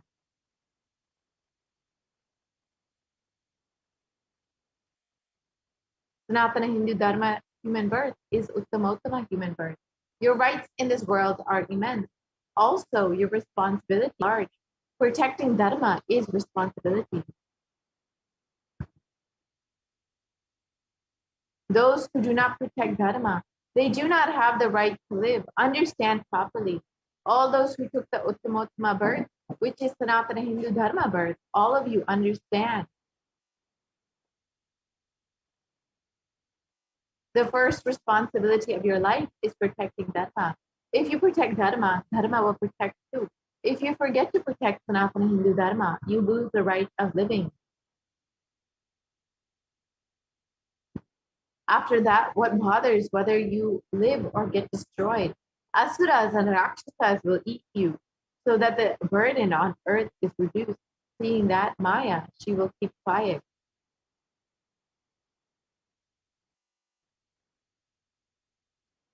So let us look at what is the responsibility of Hindus as revealed by Devi Parashakti.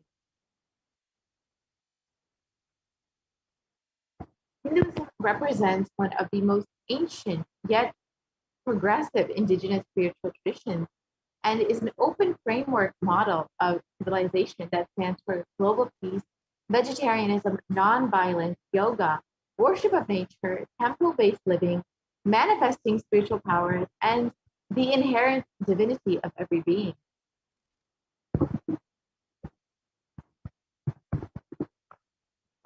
And the Hindu nations were ecosystems where more and more enlightened beings could be produced so that enlightened civilization could be kept alive and its great gifts shared with the world. Let us look at the reference of Hindu nations from our Hindu scriptures.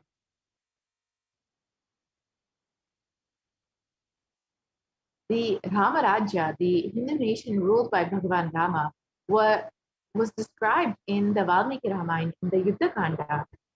There were no widows to lament, nor was there any danger from wild animals, nor any fear born of diseases. The world was bereft of thieves and robberies. No one felt worthless, nor did old people perform obsequies concerning youngsters. Every creature felt pleased. Everyone was intent on virtue, turning their eyes towards Rama alone. Creatures did not kill one another.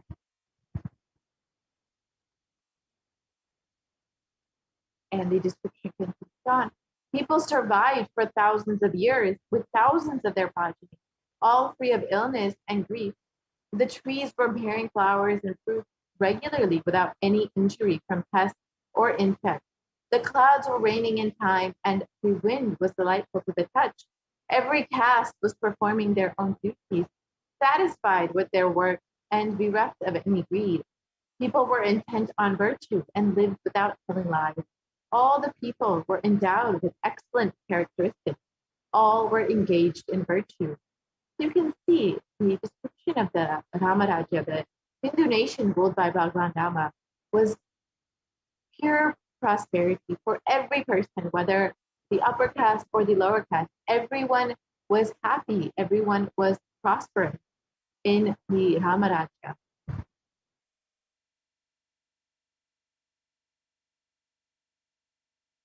And the Hastinapur kingdom, ruled by Yudhishthira, was also equally prosperous, and this was described in the Srimad Mahabharata. Devas granted rains to fulfill all wants. The world became free of all diseases. There was no hunger or thirst anywhere. There was no mental suffering. Those without livelihood were given livelihood.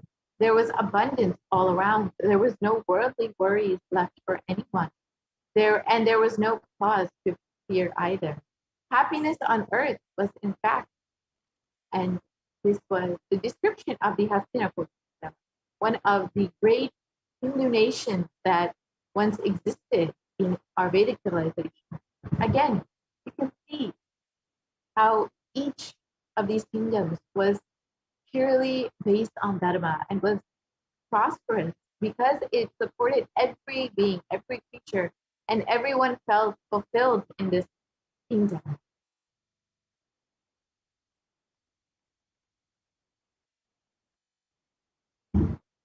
And our Hindu nation contributed so much to humanity in literally every single field: enlightenment, health, medicine, aviation, dance and music, clothes and jewelry, social systems, judicial systems, political systems, legal systems, and many more.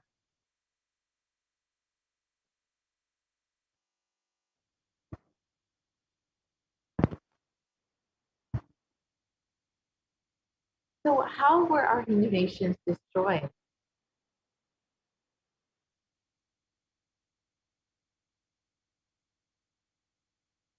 The destruction of the Hindu civilization was implemented over the course of 1,000 years. And the first phase of this destruction were the Islamic invasion, which was the physical destruction of the Hindu civilization. And the description from Will Durant, a famous historian on India, he describes the Islamic invasion. The Mohammedan conquest of India is probably the bloodiest story in history. The Islamic invasions, and Islamic historians and scholars have recorded with great glee and pride the slaughters of Hindus, forced conversions, abduction of Hindu women and children to slave markets, and the destruction of temples carried out by the warriors of Islam during the 800s to the 1700 AD.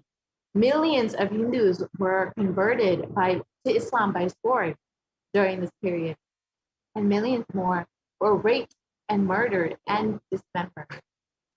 You can see how savage this conquest of the Hindu civilization was by the Islamic invasion.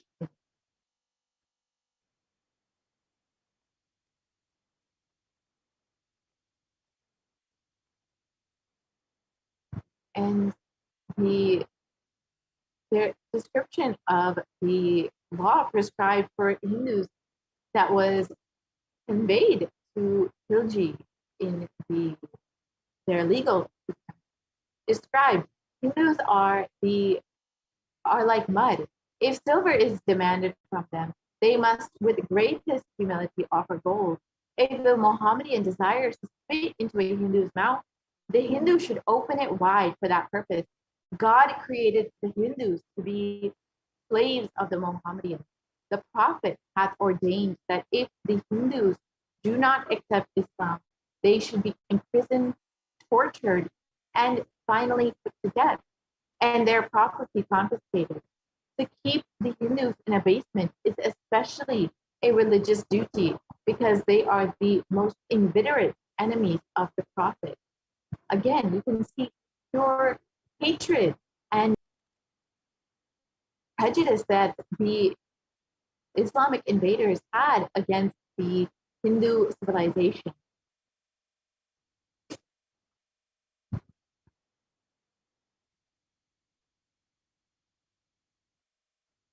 And during the Islamic invasion, there were over 200 million Hindus that were slaughtered by the Islamic invaders, and over 100,000 temples that were destroyed.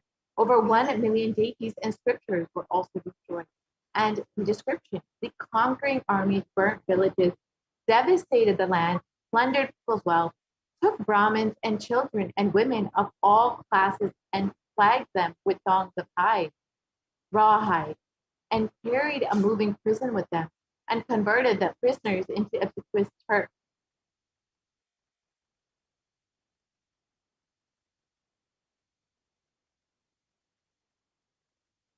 And the second phase of the destruction of the Hindu civilization was the British occupation, which happened from 1700 to 1947 AD, when India got its freedom. And this was the economic and psychological destruction of the Hindu civilization.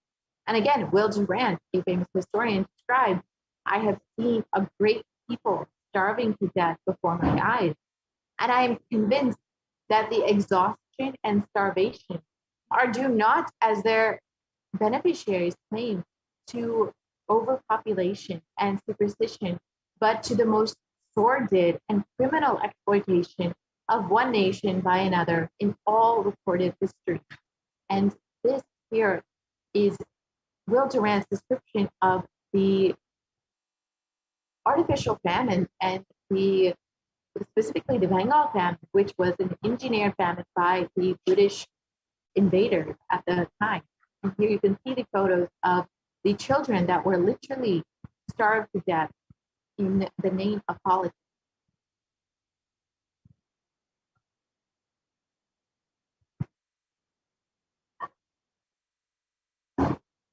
And the British Empire used all possible means to destroy the Hindu civil and cultural institutions in order to delegitimize and demoralize the indigenous people of India so that they would become slaves in their own land.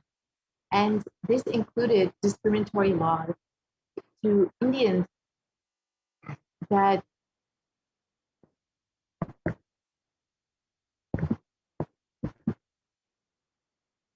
sorry, can we go back to the previous slide, please?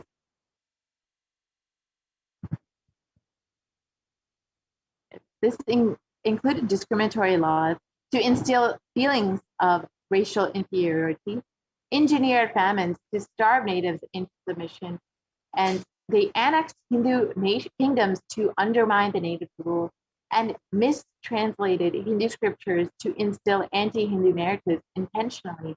And they destroyed the indigenous Gurukul education system, which was the backbone of Hinduism. And they destroyed the local industries and forced importation of British goods. And they banned Indians from owning or producing firearms.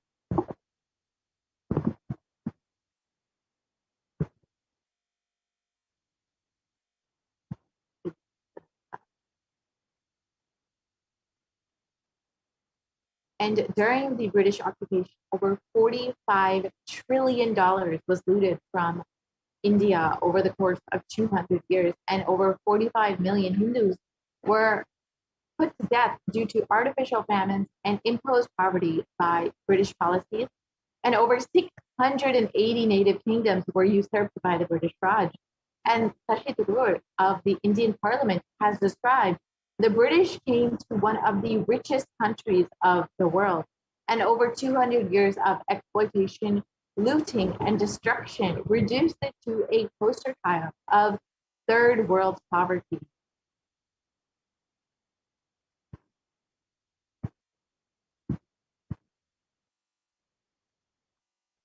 And the phase 3 of the destruction of the Hindu civilization was the secularization of India, which happened after the independence of India. And this was ruled by brown faces, British attitudes and policies towards Hindus. And Nehru described, what a disgusting, savage people we are. Politics, progress, socialism, communism, science, where are they before this black religious savagery? India can never be a Hindu republic. And this was one of the primary leaders of the new India, the secular India, who has such a prejudiced and discriminatory attitude towards Hindus.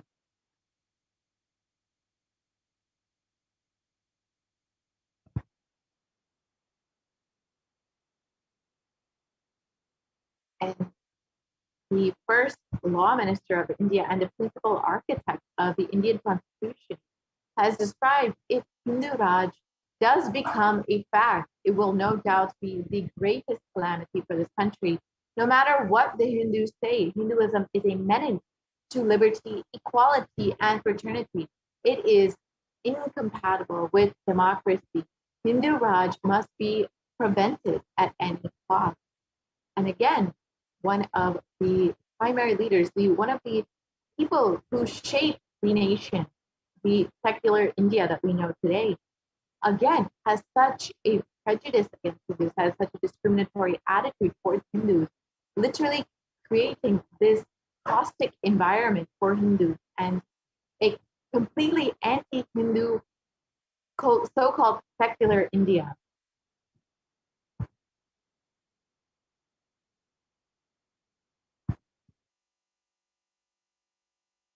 And the secular India, in secular India, the modern Indian legal system, academia, and media all systematically undermine, suppress, and delegitimize Hindu institutions and culture.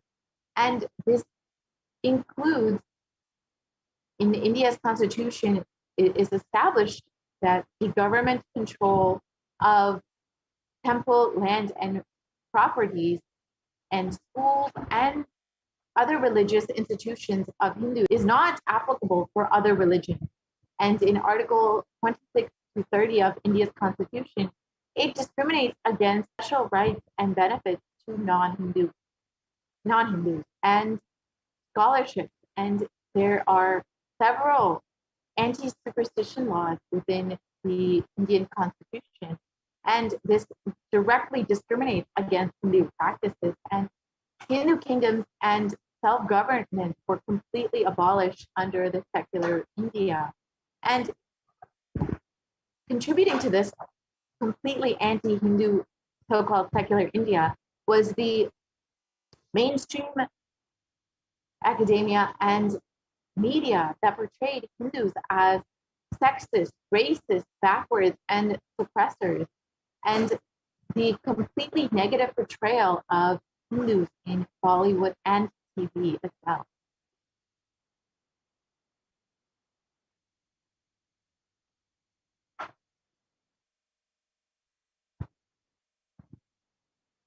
And the media narrative were used to stereotype and demoralize Hindus. You can see some of the examples of how Hindus were portrayed in the Indian media.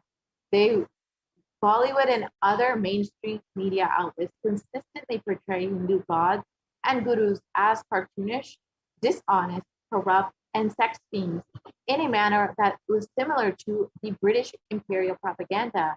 And the media narratives were used to shape the human consciousness and further political agenda. The racist British colonial stereotype portrayed Hindus as superstitious, backwards, dishonest, and corrupt, as perpetuated by their brown British successors in modern India.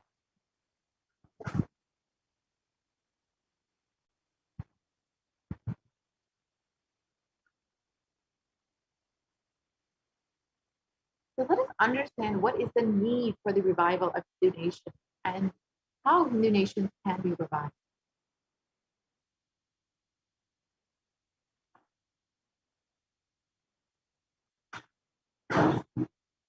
The vision of the Hindu civilization that the supreme concept of Hinduism has revealed is described as, in his own words, during the time of the Mahabharata, we Hindus had 56 deshas, 200 states, 1,700 samsthanas, and 10,000 sampradayas.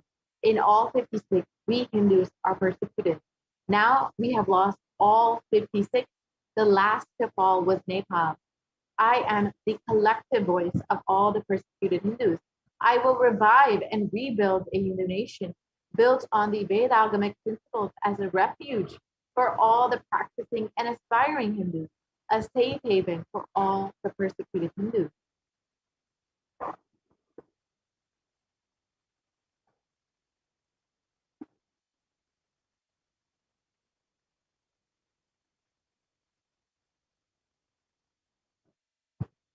So what is Kailasa? This revival of Kailasa, the Hindu nation, is for reviving this whole life of enlightened civilization and all the great things that it has offered to the world. Remember, Devi has revealed that being born as Hindus, being born in the Sanatana Hindu Dharma Yonijam, is it's our responsibility to protect the science of enlightenment and share it with the world. So bringing legitimacy to all the offerings of Sanatana Hindu Dharma and sharing it with the whole world is the purpose of this Kailasa, the Hindu nation.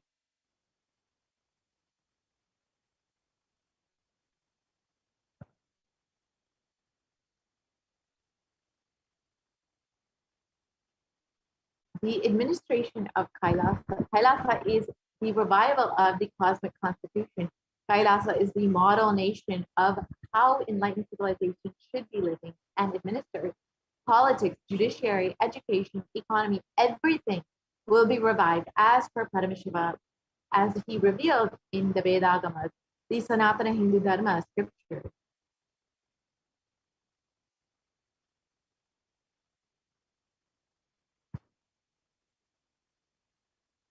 Hinduism is the most persecuted civilization, and Hinduism is on the brink of extinction, such that the next generation may know about Hinduism only through our history textbooks. So what can we do to stand up for Hindu civilization and all that it has offered to the world?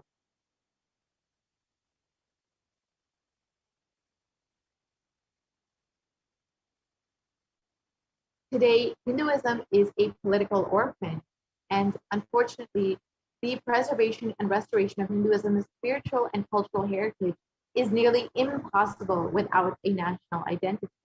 So what can we do to save Hinduism?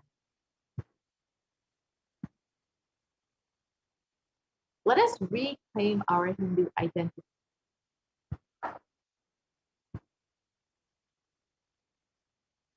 So understand that if you are a Hindu and if you are healthy, wealthy, rich, successful, peaceful, happy, respectable, have a stable family life, and have the best mental health, Hinduism is responsible. Your Hindu identity is responsible. Our Hindu scriptures are responsible.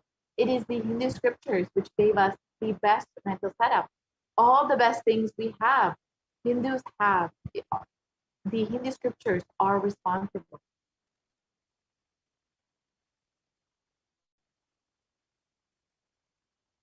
And Hindus are one of the most richest and most successful ethnic community in the world.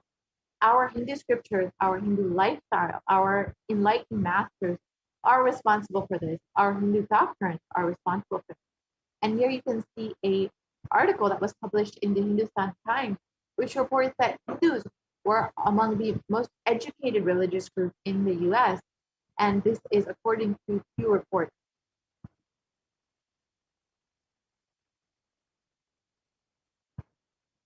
So let us now reclaim our Hindu identity. It is not just the anti-Hindu elements being active.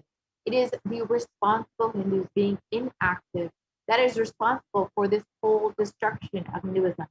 Let us now take responsibility for Hinduism and let all the Hindus all over the world reclaim our Hindu identity.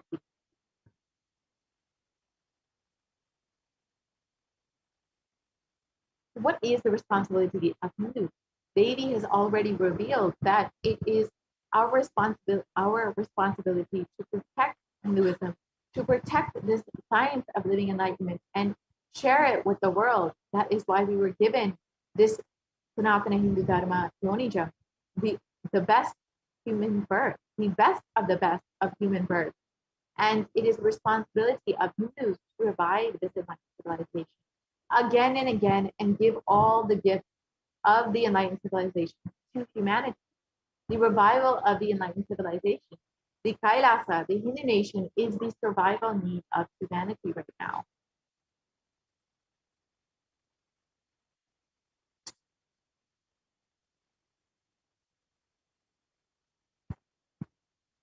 So this is an invitation to all of the Hindus, to all the born Hindus, the practicing Hindus, those who are sympathetic towards Hinduism, those who are curious about Hinduism, those who want to explore and enjoy Hinduism. Please come and become a part of the revival of the Hindu civilization, the revival of Kailasa. You can sign up to become an e-citizen of Kailasa at kailasa.org and avail all the benefits of Hinduism, all of the benefits that Hinduism offers to the world, that the Supreme Concept of Hinduism is with humanity. So now let us listen to the Supreme Concept of Hinduism himself on why Kailasa is needed and why the only Hindu nation is needed for humanity.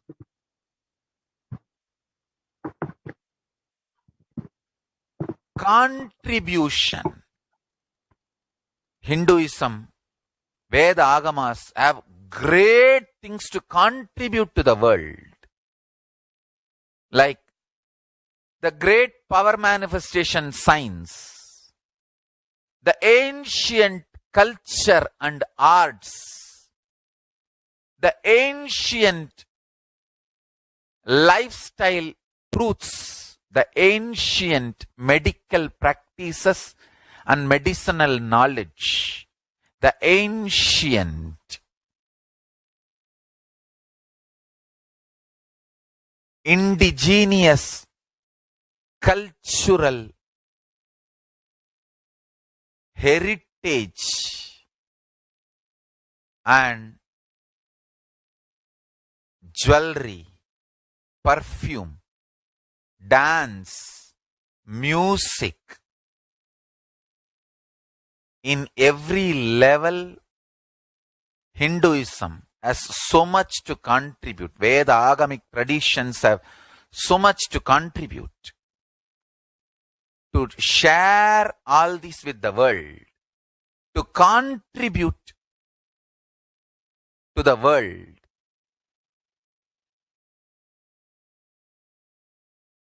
Hindus need to tell the world what they are contributing in every level.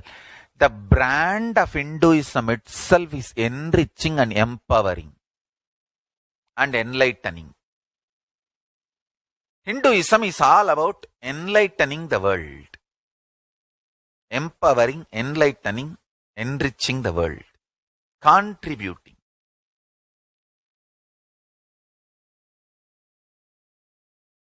That is our spiritual life. That is our spiritual strength. That is our spiritual core principle. O humanity, I request you with folded hands, some one corner of the world, if you just give me few hundred acres, I will keep this whole science alive. Leave it for the whole humanity freely. Fortunately, Paramashiva has given me the power to decode all this Hindu medicinal system, Hindu judiciary system, Hindu social law and order system, Hindu power manifestation system, Hindu mental sciences system, Hindu yogic sciences, the sciences of Hindu biology, Hindu physics, Hindu psychology, Hindu physiology, Hindu chemistry, all this Paramashiva has given me the power to decode whatever the remaining scriptures are available with the humanity. Paramashiva has blessed me, and I have collected, not only I have collected and organized, I can decode. This whole science can live in any one corner of the world. Just few hundred acres are given for me to live peacefully and exist peacefully. I can store this whole thing alive and contribute it to humanity. Humanity can become better and better and better. I can make the planet Earth so much better place to live. I am here to contribute, and I will continue to contribute.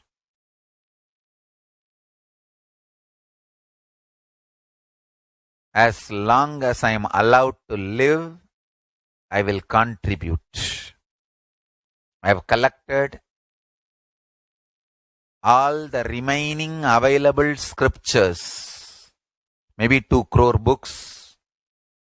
2 crore means 20 million, I think, books on Hindu physics, Hindu chemistry, Hindu biology, Hindu physiology, Hindu psychology, Hindu law and order, Hindu social system, the power manifestation sciences of Hinduism, yogic sciences of Hinduism.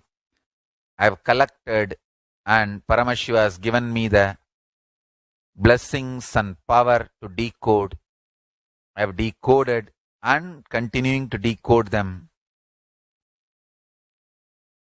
If the humanity, somebody is kind enough to give me few hundred acres in one corner of the world and let me live peacefully, I can keep all the scriptures there and go on sharing with the world, revealing this whole sciences to the world, and go on contributing. I don't need anything other than 1 cup of curd rice every day. That's all. A cup of curd rice per day over. I can go on be giving this to the world. I can add to the world. I can make the world better place to live. That's all I have to say.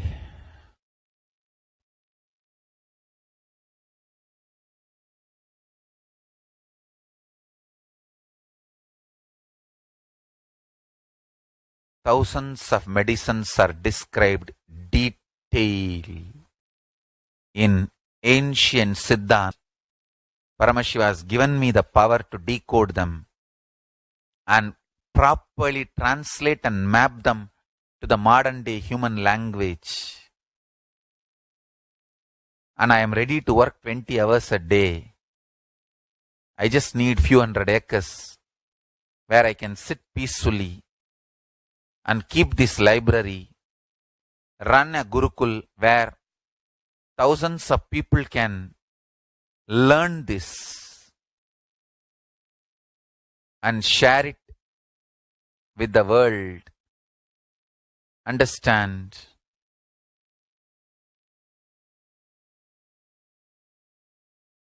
I am only interested in contributing.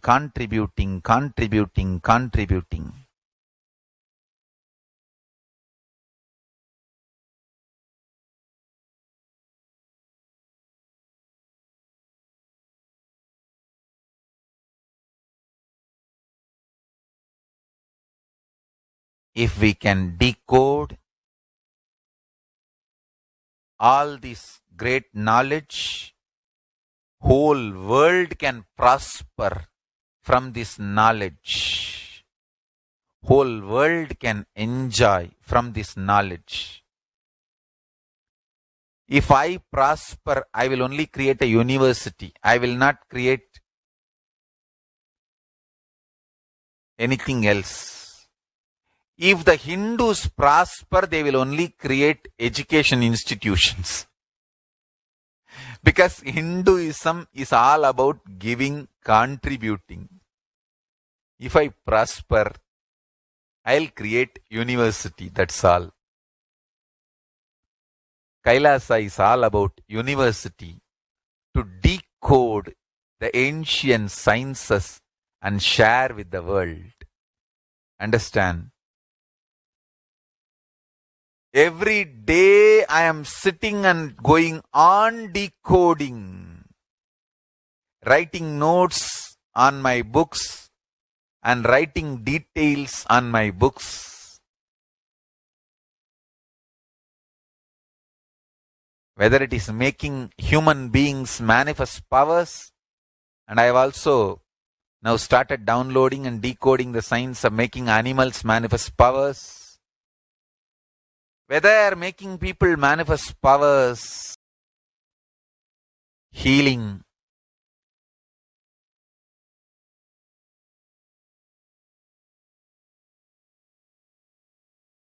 in every level, life is all about contribution, contribution, contribution.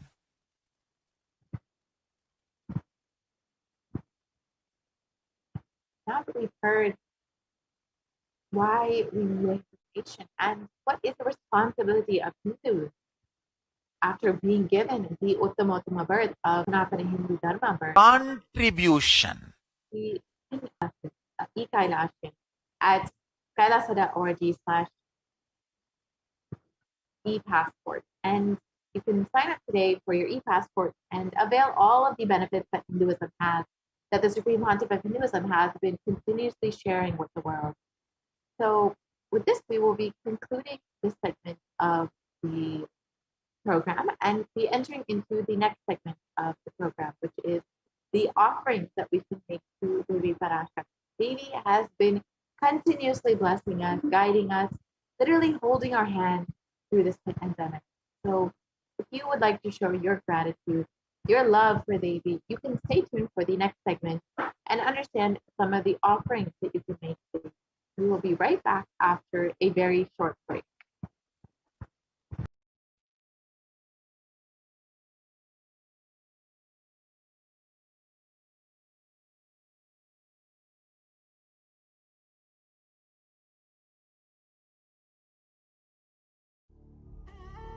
What I mean by the word e-Kailasa, listen intensely. Enlightenment ecosystem, literally enlightenment itself, in your own home, wherever you are. If you cannot come to Kailasa, it's okay. Kailasa can come to you. Kailasa coming to you is e-Kailasa.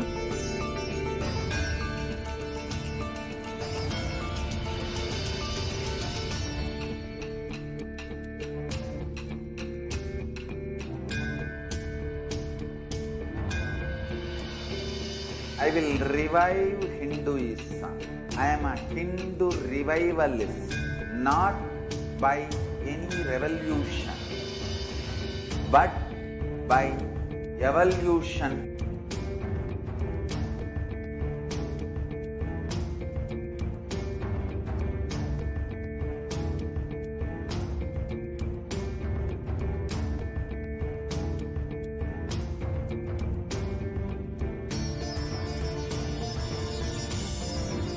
And setting model communities.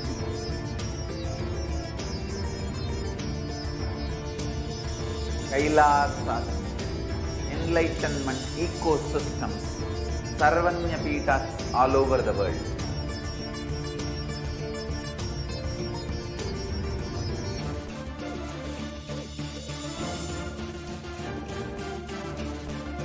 All powerful cognition, knowledge, only when you live power manifestation and possibilities manifestation happens.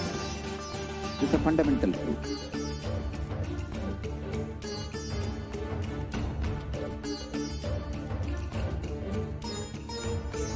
Hinduism cannot live exclusively as one sampradaya. No. All sampradayas of Hinduism is an ecosystem.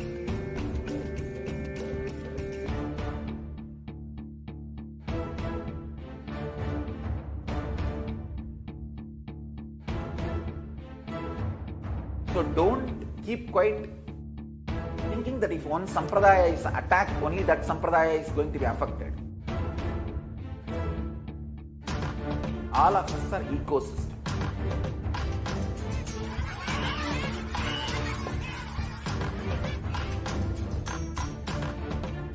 I invite all of you to get involved and enjoy Hinduism by the principle of Dharmo Rakshati Rakshitaha. When you protect Dharma, Dharma protects you. We will make the whole planet flourish spiritually. The spiritual prosperity will happen to the whole planet. We all have to coexist together.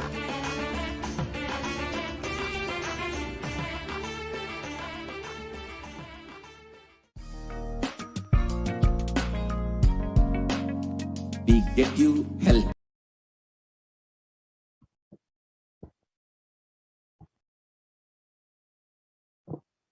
Nithyanandam, welcome back to all of the viewers who are gathered with us right now for the Parashakti Akashic reading program. I hope each and every one of you has been enjoying today's program, thus far understanding the powerful cognitions of Devi Parashakti, understanding the various different guidances that Devi Parashakti has been revealing for each and every one of us, reminding us Hindu what our rights are in this world and what are our responsibilities. And now we're going to be entering into the next segment of today's program, which is the offerings to Devi Parashakti. And especially, I'd like to take a few minutes and just wish everyone a very auspicious Varalakshmi Vratam and announce once again that there's going to be the Varalakshmi Vratam live Bhava Samadhi Darshan of Devi Parashakti at 7 p.m. Indian Standard Time, exclusively on the two-way video conferencing. Make sure that you are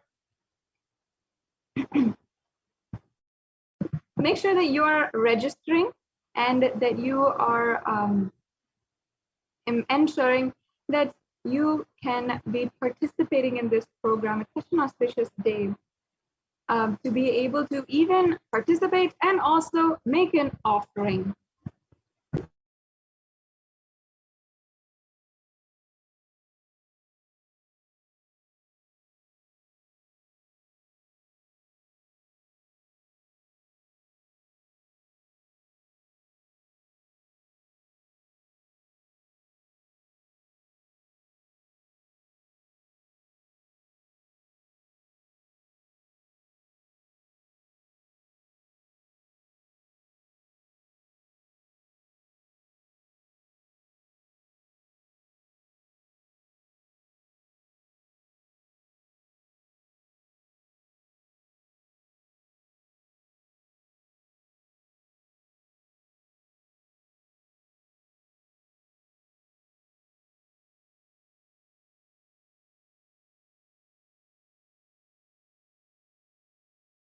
Yes, so let us now enter into the various different offerings that we are making available for each and every one of you. And it's a very auspicious day to make an offering. Participate, join with us across Kailasas in the world and celebrate with the avatar himself with this live Devi Bhava Samadhi Darshan. And you can make an offering directly to Devi Parashakti, manifesting through the Supreme Pontiff of Hinduism today on this extremely auspicious occasion.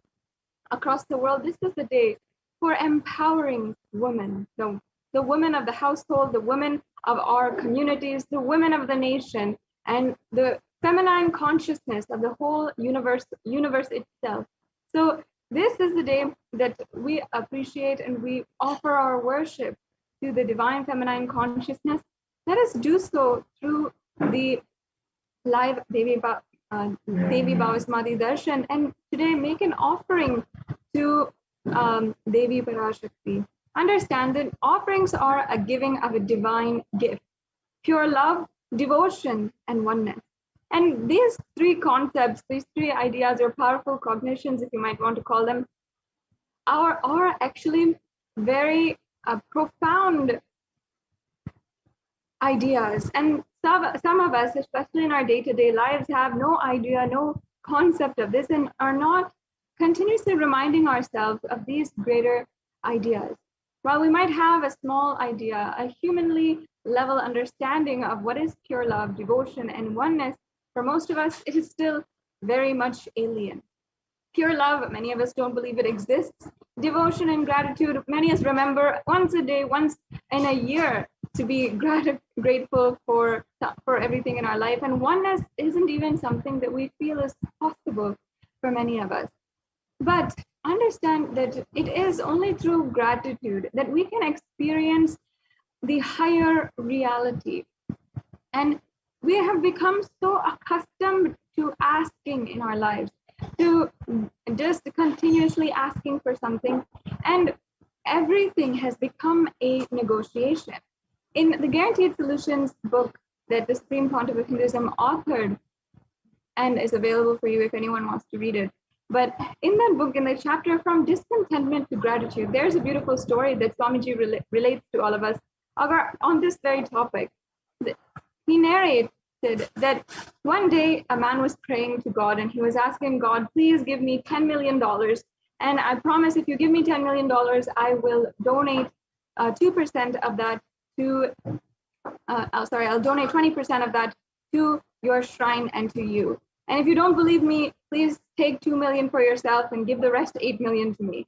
Understand that for everything, we always want to negotiate with everything around us. And we only see things for their utility value. We don't see things as their consciousness and something beyond just something, whatever you can take or grab or experience or pull out of that object, whether it might be even your phone or your day-to-day items, or it might be even the people in your life, the relationships that you have. Whatever it is, we don't see it with gratitude. We always think we have a right over it. And in that way, it simply does not even, come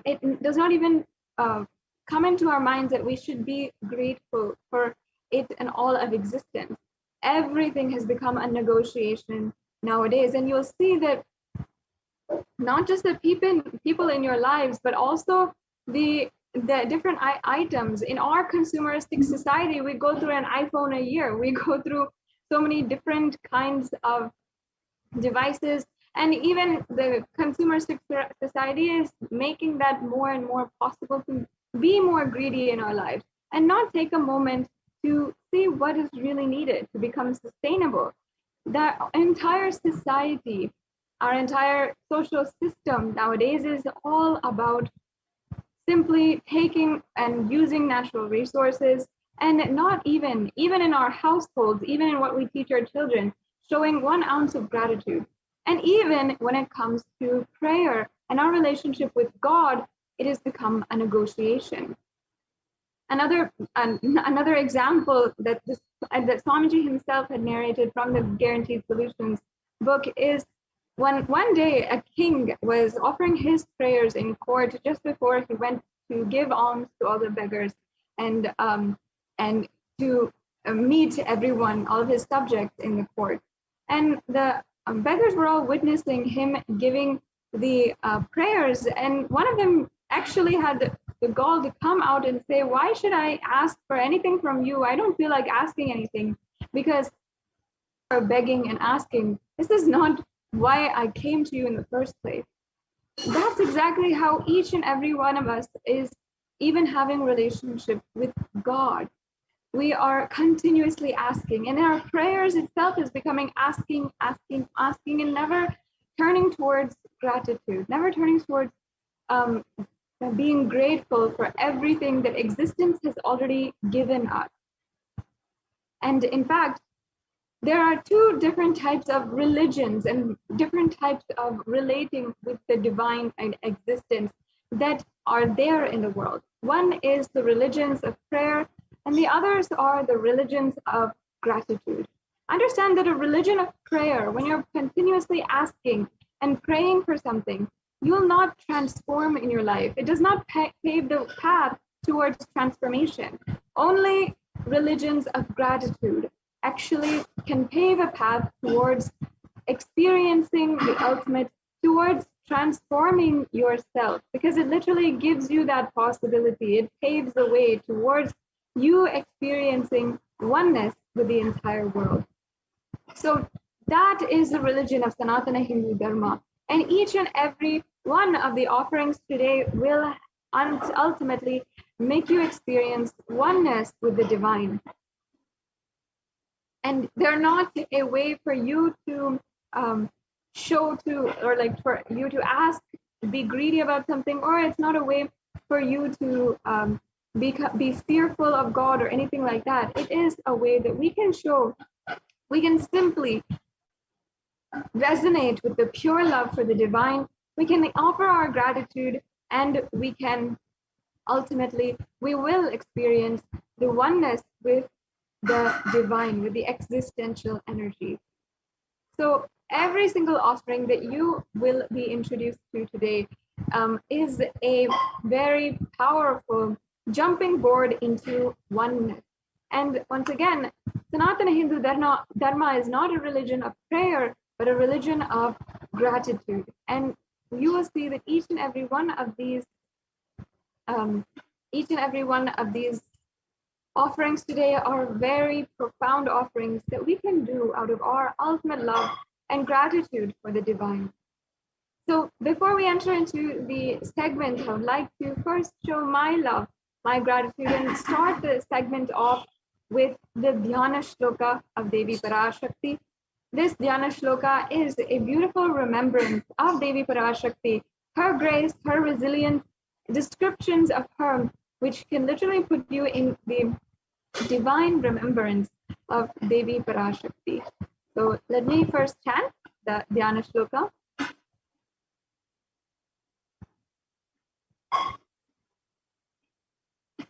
Indunivabeda karavahninayam syat pankajavaraabhaya japakshasarayuktam angahimabhushana vichitravasanam syat tungamukutojvala manunmaniswarupam.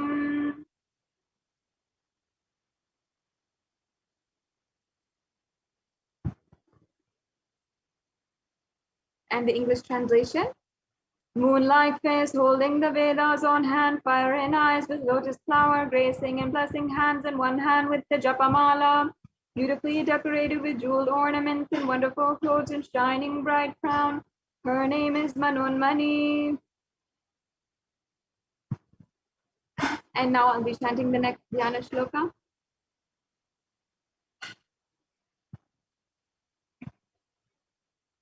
ध्याये देवीं त्रिनेत्रां शशिनिभवदनां वेदहस्तां ददानां सव्ये पद्मं वरदमपरे चावक्षमालां दिव्यैराभरणैर्विभूषिततनुं ब्रह्मादिभिः पूजितां देवीमेव मनोन्मनिं प्रतिदिनं कामत्रदत्रीं शुभाम्.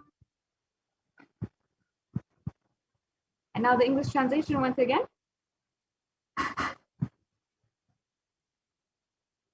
I meditate on Devi with three eyes glowing like the moon and holding the Vedas, lotus embracing and blessing and gracing hands.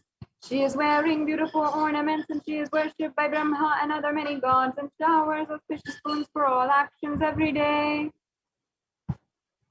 Having now offered our love to Devi Parashakti, experiencing the divine remembrance of Devi Parashakti herself through these Dhyana Shlokas, let us now enter into this segment, and we will be understanding the very deep context behind every single layer of these offerings.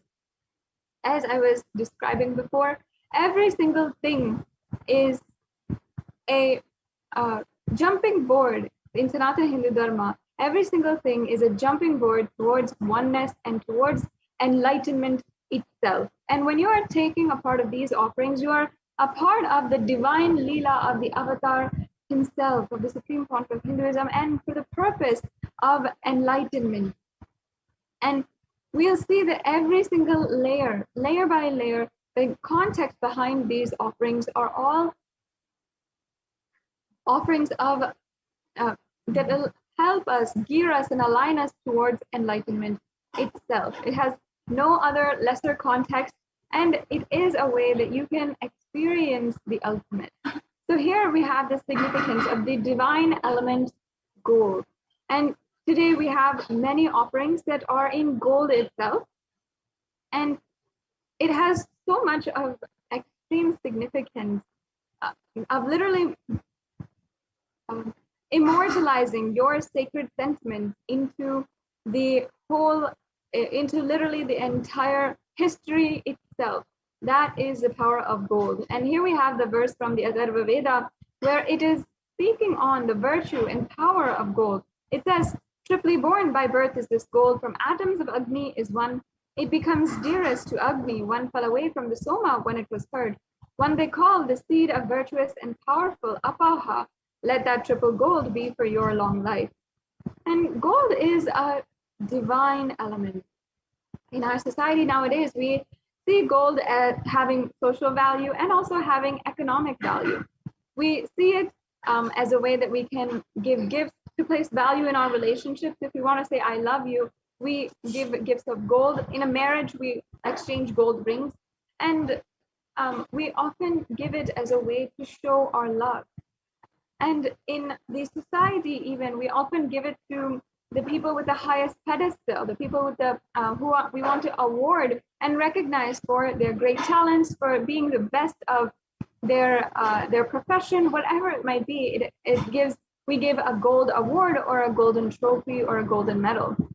So gold does have a lot of value in our society, but what is missing is sacred value, the sacred sentiment behind gold. It's not just something that is economic or social, but it is itself a way to transcend your humanly life and transcend from man into superhuman. Gold is a divine element. It purifies anything that it touches, and it is an element of spiritual significance and great spiritual power of healing and enlightening.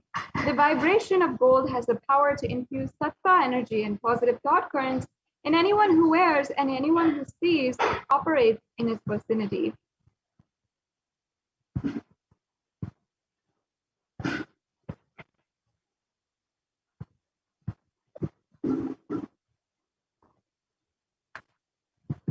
Yes, so gold is present in all the different scriptures, and we can go on to the next slide as we are moving along.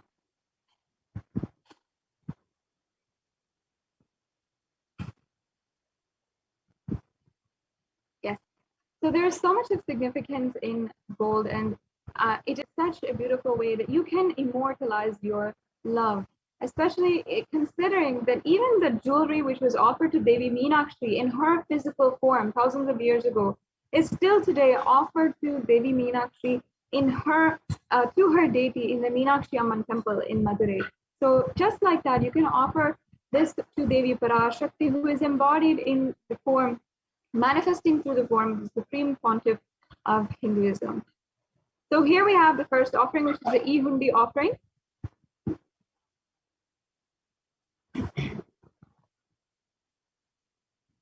And the E-Hundi offering is a very simple and a general donation that you can make in our in temples. Whenever we go to the temple, we just offer a few coins or $1. In the hundi, it's always a tradition and custom for us to just simply offer our gratitude.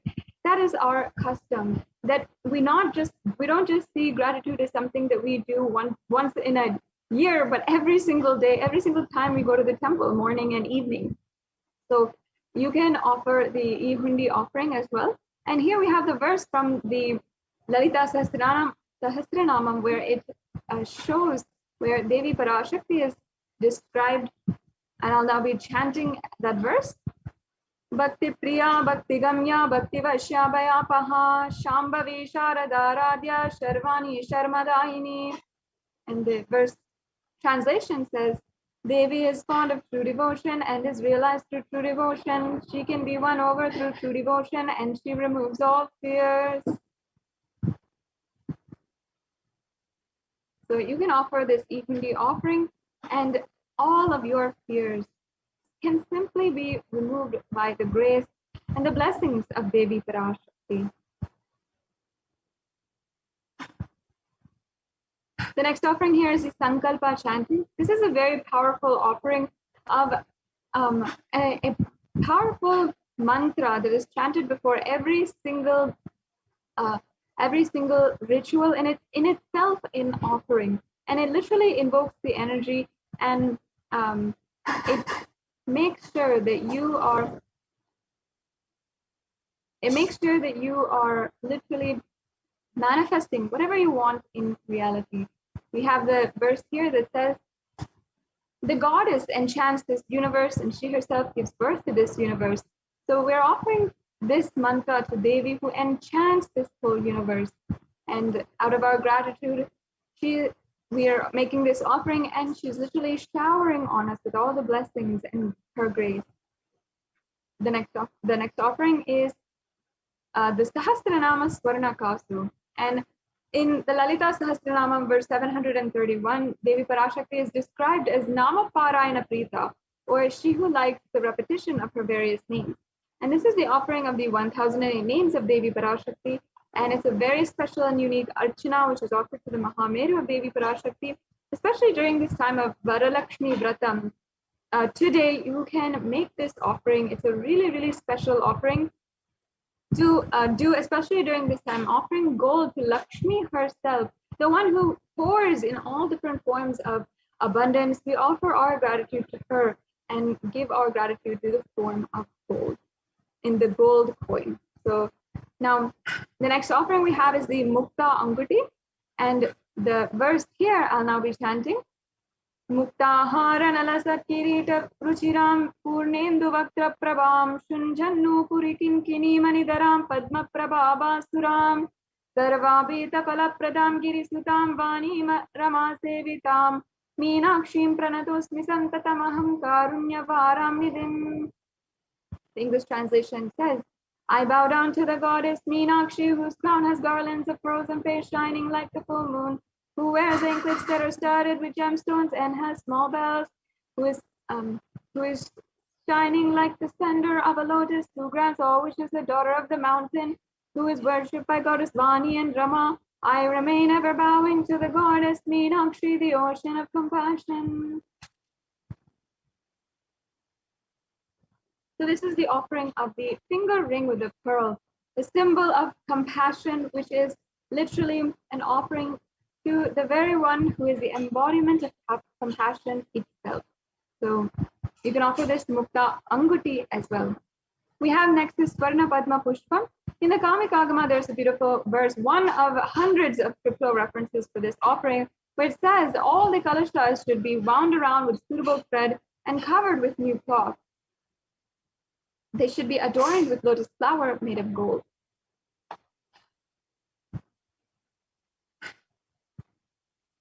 And as I was saying, there's so many different references for the golden lotus, and the lotus is considered as a divine flower because of its extremely resilient qualities. No matter what kind of situation it might be in, no matter what kind of environment it might be in, the lotus always blooms, and it somehow evolves itself so that it can survive in that circumstance. So it's such a very highly evolved flower that we consider the best of the kingdom, and we offer to the divine. So you can offer this golden lotus in any size that you wish and be blessed to have the state, space, and powers and being of Devi Parashakti in your inner space and adverse situation in your life. We have next the Swarnameti, the golden toe ring.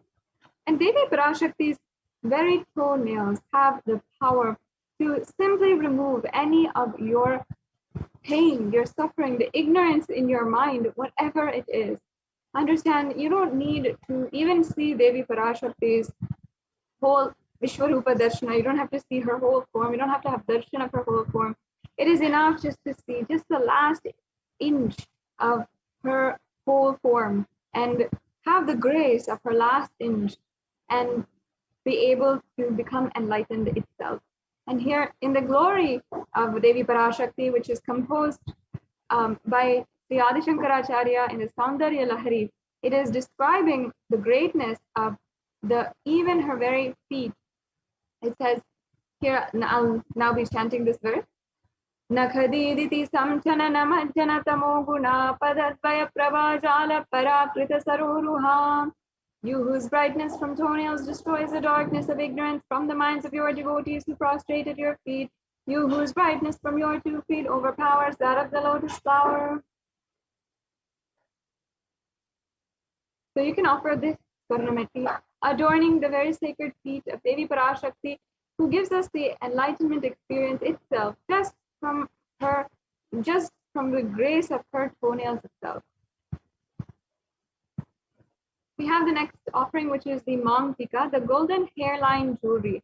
And once again, there's a reference here that says that Devi Parashakti is Shuddha Saravi Varshini, meaning she who makes all the nectar flow from all of our nerves, from the Sahasrara, and she who gives a very pleasant experience of the ultimate. And the Mang Tika represents the nectar flowing from the Sahasrara Chakra, which is fully open. You can offer this, having offered your gratitude to the one who has literally given us the experience of enlightenment itself and given us that blissful experience.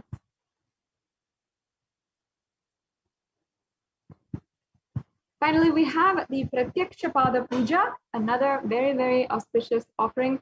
And there's no end to how much we can talk about the Pratyaksha Pada Puja. If we start, we can just go on and on and on. And for thousands of years, incarnations of Paramashivoham themselves have been coming down and singing the glory of the Guru-disciple relationship. Even Adi Shankaracharya in the Guru Padaka Stotram, even Sri Satya Sai Baba, in all of his bhajans that he was singing, he sang the very first lines, the Manasa Bhajare Guru Charanam, which was a song which he himself composed upon his incarnationhood. And of course, the Supreme Pontiff of Hinduism himself, who continues day in and day out, initiating each and every one of us into that Guru-disciple relationship and manifesting himself as Arunagiri Yogishwara. And there is no end, again, to the glory of the Guru Gita. And you can literally be living out of utmost gratitude towards the Guru, the one who introduces us to God and who is manifested as Sarvadeva Devi Swarupa, the one who embodies all the forms of the gods and goddesses. So out of our gratitude for manifesting as Devi Parashakti and so many more deities, gods, goddesses, introducing us to God, we can offer the Pratyaksha Pada Puja. And also there's a Vastra Seva available for each and every one of you here. You can offer the Vastra Seva and have the blessings of the protection of the Supreme Pontiff of Hinduism, and in order to ensure all of your desires, your reality can manifest. So that brings us to a conclusion of all the various offerings. We have a summary table here for you, and the E-Hundi offering, the Sankalpa chanting, all of these are different offerings that you can make just for $1 or any amount. So you don't have to feel as if there's no option for you if you want to offer your gratitude. Once again, these are offerings that you can make. You make out of gratitude only. And we understand perhaps now might not be able to make an offering immediately this second.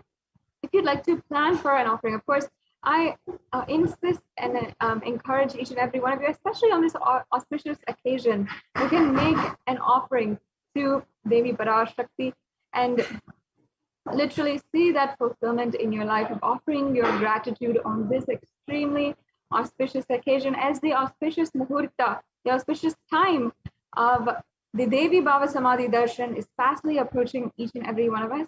Please Bhava Samadhi and register for future offerings, as well as if you need more details, if you'd like to make an offering but perhaps at a future time. If you want to make a payment immediately, I encourage each and every one of you now to go to tiny.cc/Devi-offerings. And after you made a payment, please ensure that you're filling out the mandatory form at tiny.cc/Sankalpa 2021.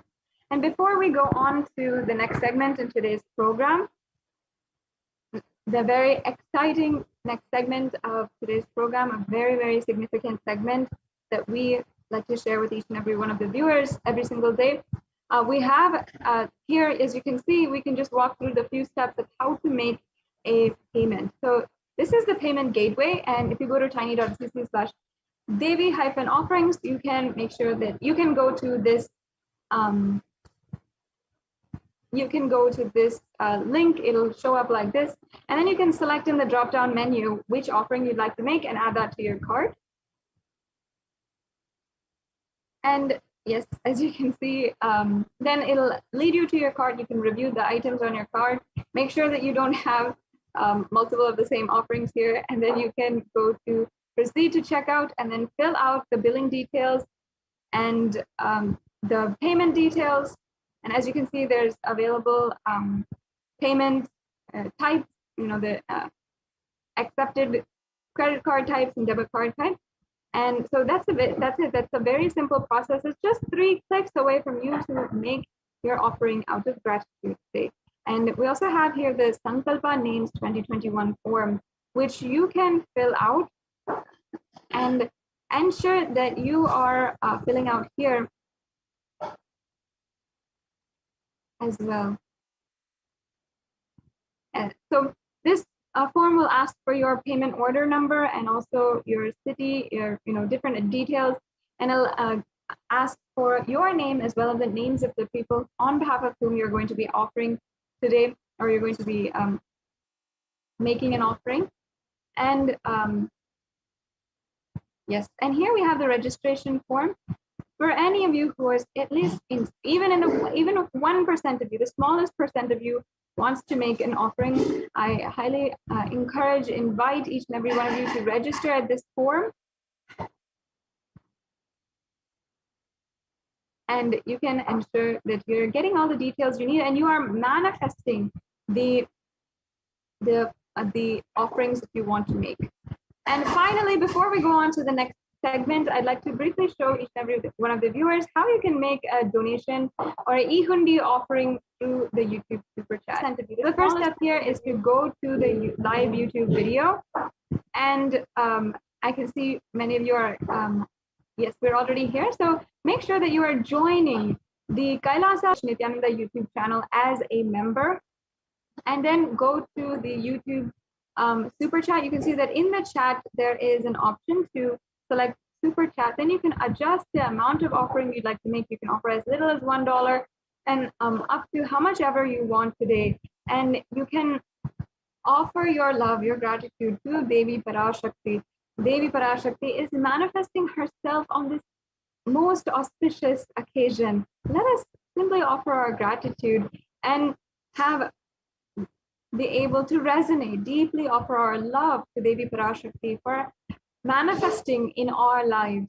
And it is going to be an amazing event. I myself am eagerly awaiting the darshan of Devi Parashakti on this occasion. And I can see that many of you are already offering and making donations through the e-hundi offering on the YouTube Super Chat. So thank you so much for your donations. And now that brings us to a conclusion.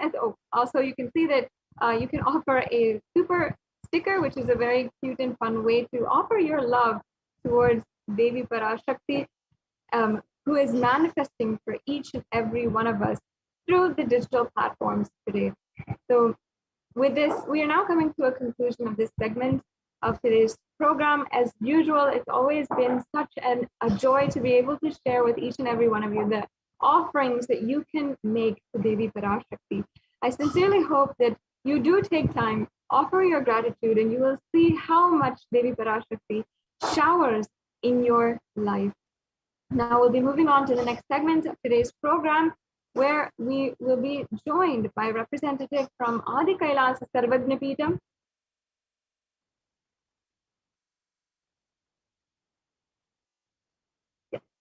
We'll be joined by a representative from Adi Kailasa Sarvajnapeetham, Ma Dayami Swami, who is here to share with each and every one of us about the latest developments and updates from Adi Kailasa Sarvajnapeetham and the multi-layer quarantine center, which is set up there, being administered and executed and has literally saved so many lives from being literally endangered from the ongoing COVID pandemic, which is plaguing the streets of India.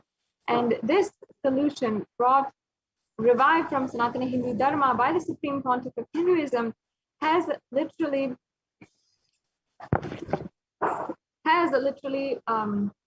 been able to save so many people's lives, and as well been recognized as a powerful method to bring out the Hindu multilateralism and combat the ongoing global pandemic.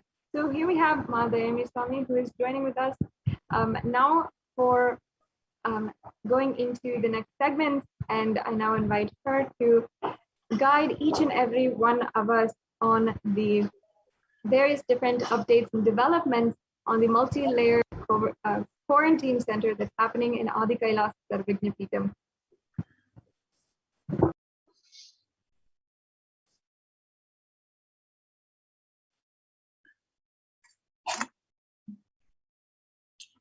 Thank you, Ma. Sadashivapriya, Nithyanandam, everyone.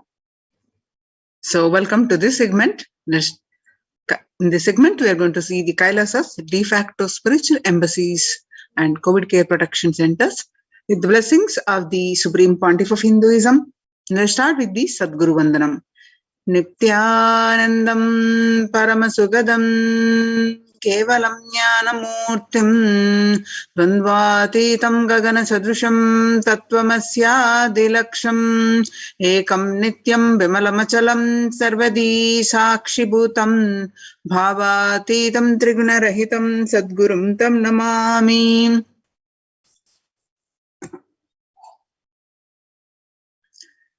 Kailasa's Department of Enlightened Civilization presents about the Kailasa's de facto spiritual embassies, which are now our COVID care protection centers. Mainly, these are how these are needed and the significant amount of success they have seen, which is recognized by the United States now. So now, if you see some of the statistics across the world, the younger adults are more likely to report symptoms of anxiety and or a depressive disorder during the COVID-19 pandemic. So the younger adults about 18 to 24, which affected at 56.2%, and ages about 25 to 49 are about 48.9% affected, and ages 50 to 64 about 39.1% affected, and ages 65 about 29.2% affected.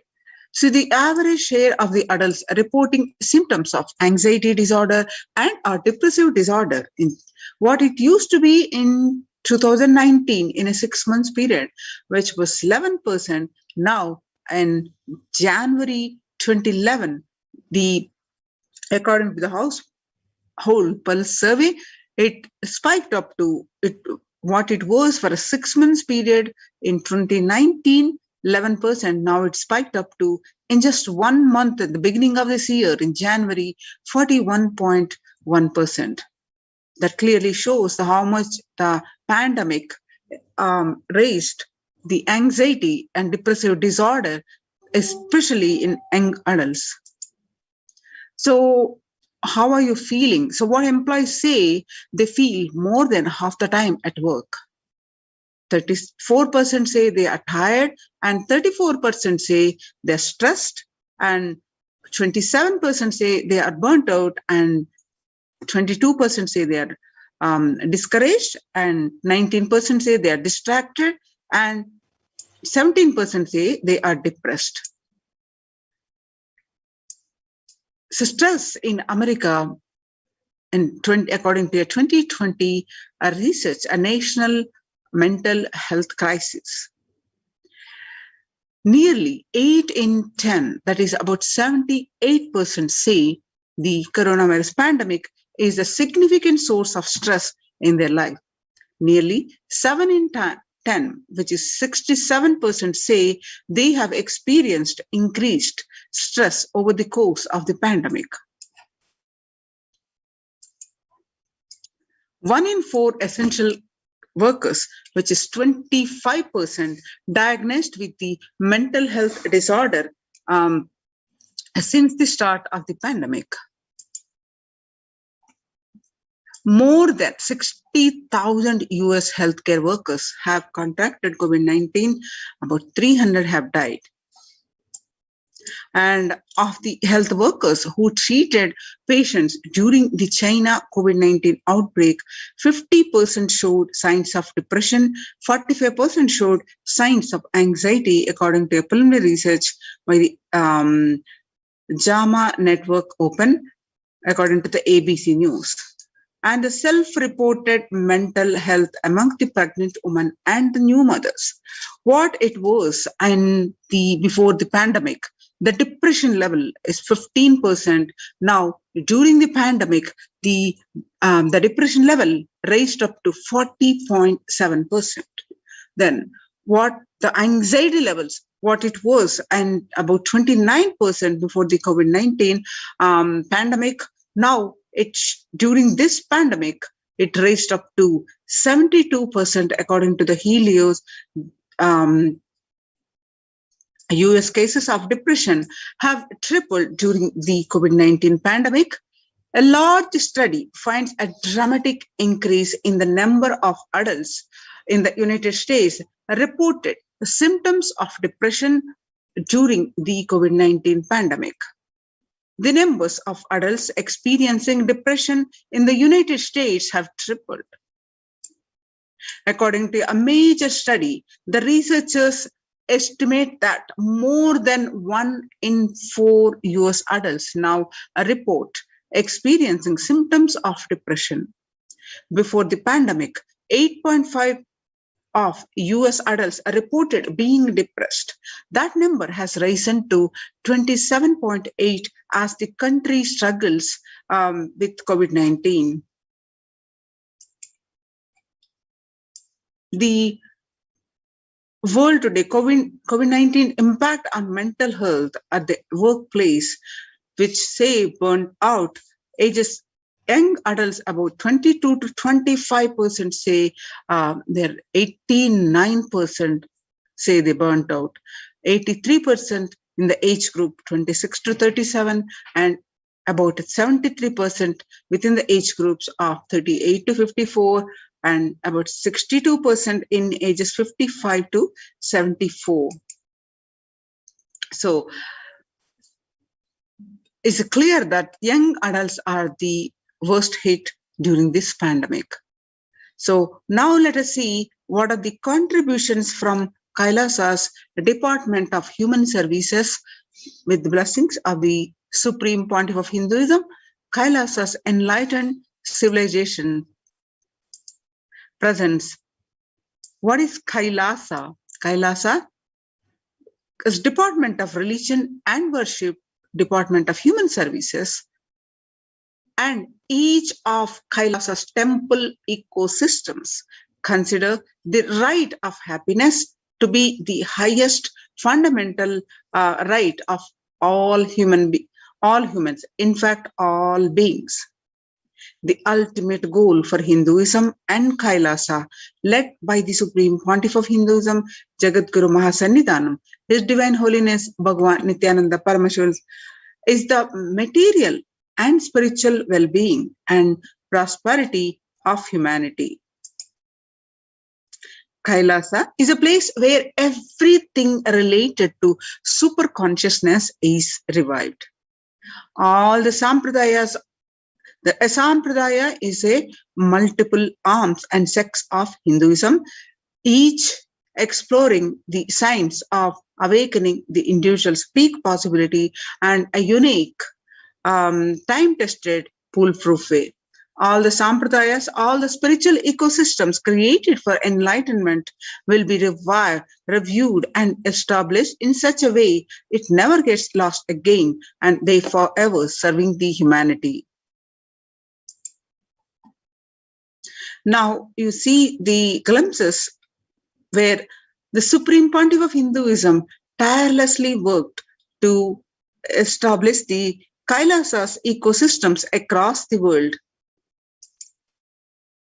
You can see the glimpses where Supreme Pontiff of Hinduism conducting the various workshops, various yatras, various temple processions, various rituals being conducted, and leading by example the Karasevas and the Kailasas ecosystems across the world, where you see the thousands of ecosystems across all the continents established by the Supreme Pontiff of Hinduism, worked tirelessly over 27 plus years. Starting from 1994, left Kailasa in Tiruvannamalai, traditionally handed over to the Supreme Pontiff of Hinduism, to the Jagadguru, to the Supreme Pontiff of Hinduism, and the Kailasa in Tiruvannamalai, the receiving the visitors and conducting the various meditation workshop. You can see the pictures in 2017, and serving the humanity. And you can see the various meditation workshop where the and you can see the Kailasa in Los Angeles, the Western Hemisphere, how the Supreme Pontiff of Hinduism established the various cities, the temple ecosystems across in North America and different cities. So now, what the Kailasas ecosystems follows in the as a spiritual practices and various annadam that happen, and various service activities that happens. Now, the morning spiritual routine and the enlightenment ecosystem at the Kailasas de facto spiritual centers. So what Devi revealed before that, we'll see what Devi revealed on 12th May 2021. I came as Nija Avatar and I am blessing you. Listen, people, listen. To do good to all of you, I have taken the form of Nithyananda and came down as a Nija Avatar. People of India, listen carefully. Listen, time after time, Bharatam is Jnana Bhumi, where enlightened beings comes. We cannot make Jnana Bhumi as infertile. Enlightened beings have to come. They have to live and it has to flower. Few hypocrites, because they are stuck in delusion, we cannot sacrifice the world, not be destroyed. And the ship I did to save the cosmos from being destroyed, that is called Adi Kailasa. The ship I did to protect beings from Pralaya in Adi Kailasa, because of conspiracy of Drohis, the enemies have to, the enemies rule. The captain has to leave the ship. Before 12 years, knowing the great deluge that is going to happen, all the Aushadas by this Guru Purnima, that Jnana Rasavadam, Navapashana is going to flower and allow people to come and take a dip in Navapashana flower. People, whoever comes and dip in Vaidya Sarovar, they will not have death and they will not have corona. Crores and crores of people will come in time, in line. Every day, they will take the dip in the Anandalingam. On 13th May, they will continue to reveal that, listen well to my words. For India, I made ship as protection and Nithyananda Navapashana Lingam in Vaidya Sarovar. Go to Adi Kailasa, O Indians, listen. Of those regarding who regretting losing the Nithyananda Nijavatara without confusion and without talking, just as a lip service, go to Adi Kailasa. Scores of people will come there looking for health, Navapasha, Navada feast and medicine to get health and protection and enlightenment. To protect India from the great destruction, I, Parashakti, made this huge ship. Even if captains are not there, ship is there. When the first world countries closed their borders during a massive global emergency, Kailasa has opened its doors to all without exception. Now, the Kailasa's de facto spiritual centers, what the participants, how they do the morning spiritual routine. Morning spiritual routine is the fuel to reach Kailasa. Morning routine and the chemical changes it brings in you, and the healing it does in your system, and the biological rhythm sets in your system. All of them are very important. It is an important fuel for you to experience the multiple dimensions of the universe. Spiritual routine and the integrity to the spiritual routine. The initiations are completely private and personal between you and me, says the Supreme Pontiff of Hinduism. The members of Kailasa's protective, preventive, multi-layered quarantine initiative take part every day in the morning spiritual routine here in Adi Kailasa, Sarvajnapeetham. The morning spiritual routine consists of the Nithyananda Yoga and Panchakriya, Nitya Pratyaksha Paduka Puja, Kashayam, which is the herbal drinks, and the Nitya Satsang by the Supreme Pontiff of Hinduism. Morning spiritual routine. Tune your biological clock to the spiritual practices, because the chemistry you enjoy inside matters. That decide the kind of plane of the universe, the dimension of the universe you are going to experience. The Kailasa or Patala. The Kailasa is the vertical time zone, the highest time zone where Paramashiva lives, and Patala is the lowest vertical zone where the demons live. And Swarga and Naraka. Swarga is the hell, and Swarga is the heaven, and Naraka is the hell. So the morning spiritual routine is the direct path to Kailasa. The Supreme Pontiff of Hinduism says a person who is in love will wait to spend time with the beloved. If you are a seeker, you will be waiting for this 5 hours every day, because that is the time you get near what you are seeking closely. A person who is in love will be waiting to spend time with the beloved. A person who is seeking will be waiting to spend this 4 hours, because this is the time you get closer to what you are seeking. Your seeking takes shape into the system. When your beloved comes near you, if you are tired and love is gone and dead, during the war, your seeking is dead and gone. You need to thorough overhauling inside you, and you need to ask yourself, you need to question many of your answers. You need to bring a pure questioning back to your life. The morning spiritual routine, first you get up, you do the Panchakriya. The Panchakriya involves 5 powerful processes to remove toxins and impurities from the system. Just like how we take a shower every day to clean the external parts of the body, Panchakriya is a powerful cleansing process which cleanses the internal organs of the body. Keep it cool. These techniques not only cleanse our body, but bring peace and balance to our mind, and lightness and bliss to our being. Puja. In puja, you experience a space of bhakti, devotion. The space of surrender that occurs you from the devotion moves you from I, which is so heavy, to the Guru or the God. This surrender allows to drop all the unnecessary baggage from the head. One of the beautiful pujas in Hinduism is Rudrabhishekam. In Rudrabhishekam, we offer the a sacred bath to Shivalinga while chanting the powerful mantras. The Shivalinga is a deity which beautifully represents the divine. Its form indicates how God is beyond form and formless.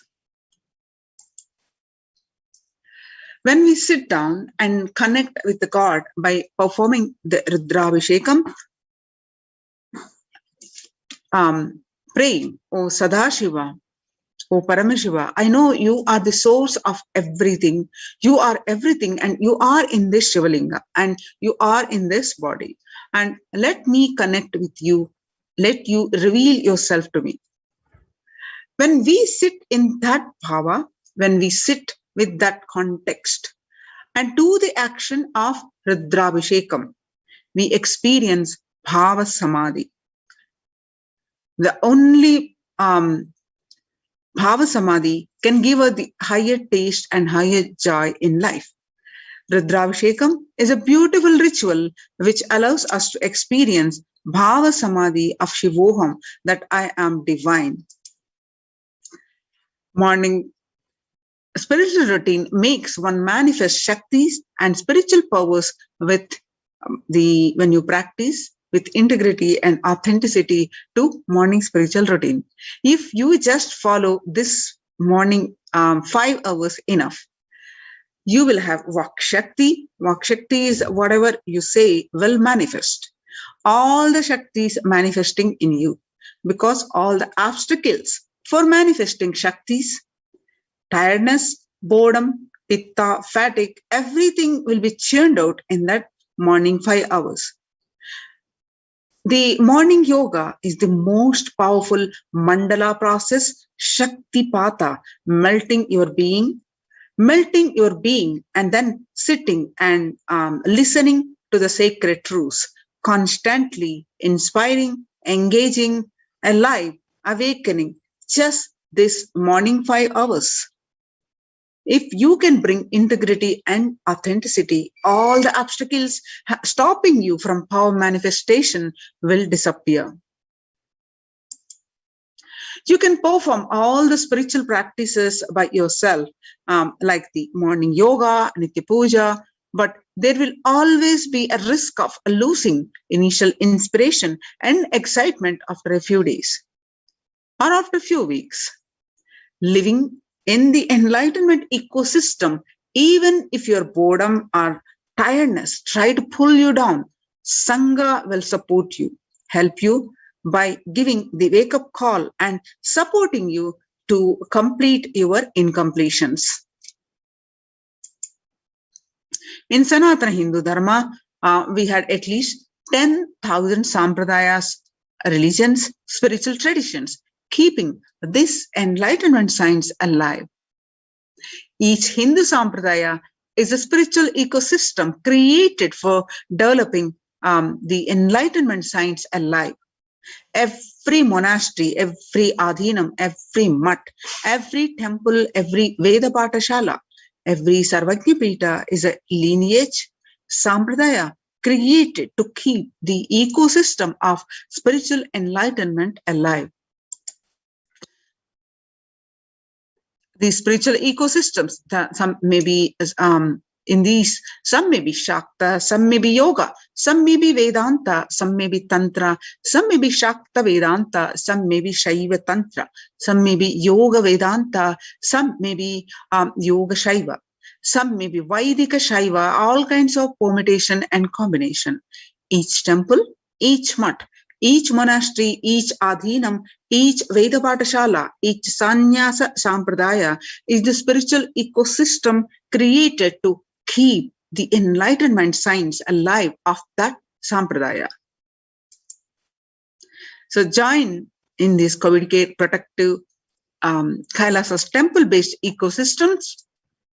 So register now through the link below, https://kailasa.org/Kailasa Now you can see some of the glimpses where the spiritual routine, morning spiritual routine in the Adi Kailasa, Sarvajna Peetam, India. The glimpses from the members enrolled in the Kailasa's COVID care protection initiative as they practice the morning spiritual routine, which is Nithyananda Yoga and the Guru and Shiva Puja in the enlightenment ecosystem of Adi Kailasa, Bangalore. Now let us see some more glimpses from this.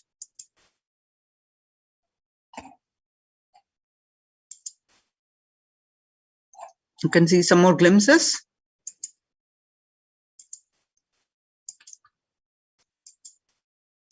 The participants are doing the yoga, puja, and various campuses.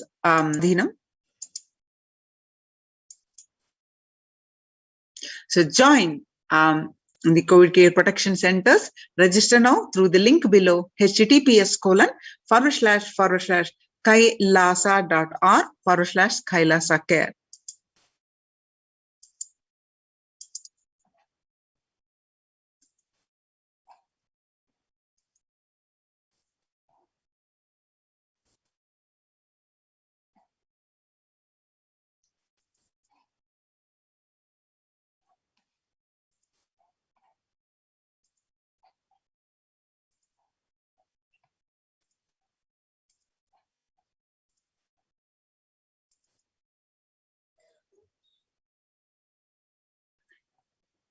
Now, in these multi-layered quarantine COVID care protection centers at these de facto spiritual embassies of Kailasa, how the various other services that are happening, we'll see especially the Annadan.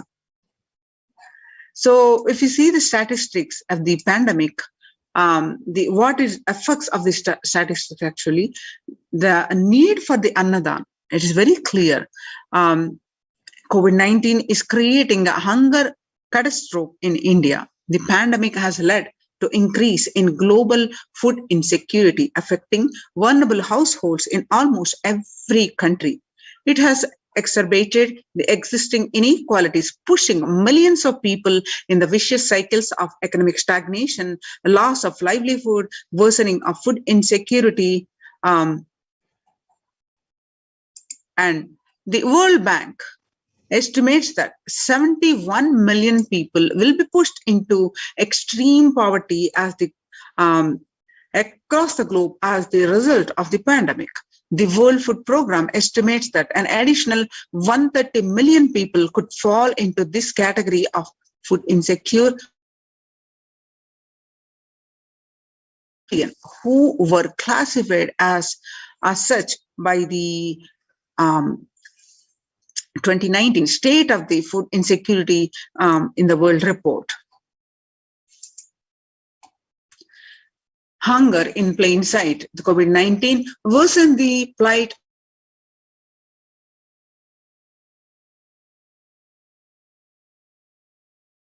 during this pandemic, up from 35 million in 2019. According to the Feeding America nonprofit, the nation's largest domestic hunger relief organization.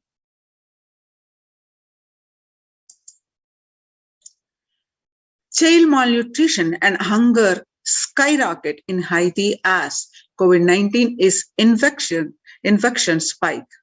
At least 86,000 children are at risk of developing a severe acute child malnutrition this year in Haiti. According to the sources connected to the United Nations Children's Fund, the number of children projected to suffer from starvation this year has doubled as the impoverished nation continue to grapple with extraordinary political and social crisis exacerbated in the pandemic.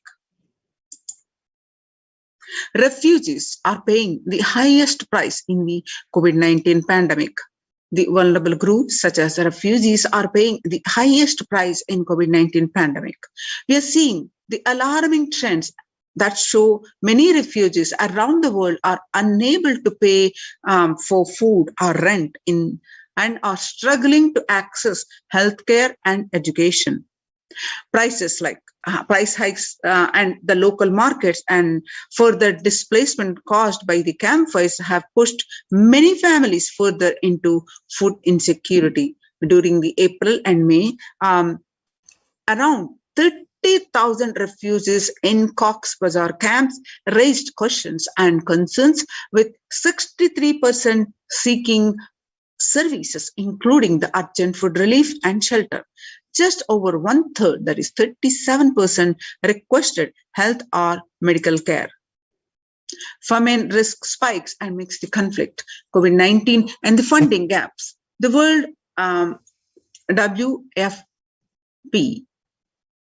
the number of people teetering on the brink of famine has risen from 34 million projected as at the beginning of the year and to 41 million projected as of June. Without immediate emergency food assistance, they too face the starvation, as the slightest shock will push them over the cliff into the famine conditions. The World Bank releases a report on growing food insecurity. The World Bank released an analysis of the rising food insecurity rates in response to COVID-19 pandemic. The report released on May 20th stated that COVID-19 impacts have led to severe and widespread increases in global food insecurity, affecting vulnerable households in almost every country, which impacts expected to continue throughout 2021 and into 2022. It also states that the global food prices have increased significantly by 38% since January 2020. Economic Forum released that 155 million people are caught up in food crisis of varying severity. 133,000 people in Burkina Faso, South Sudan, and Yemen are most at risk. 10 countries account for those facing acute hunger, and the resilience of agri-food systems in being eroded by conflict, insecurity, and environmental trends. Join the Kailasa's COVID Care Protection Centers and register now through the link below. The link is https://kailasa.org/Kailasa Care. So now let us see and various satsangs. The Supreme Pontiff of Hinduism has shared the importance of having the right food. You become what you eat. What you eat contributes to what you think, and what you think contributes to what you cognize, and what you cognize contributes to who you are. So what you eat directly affects to what you are, and that is why I'm making this statement. What you become what you eat. What is in your plate matters, because that is going to become you.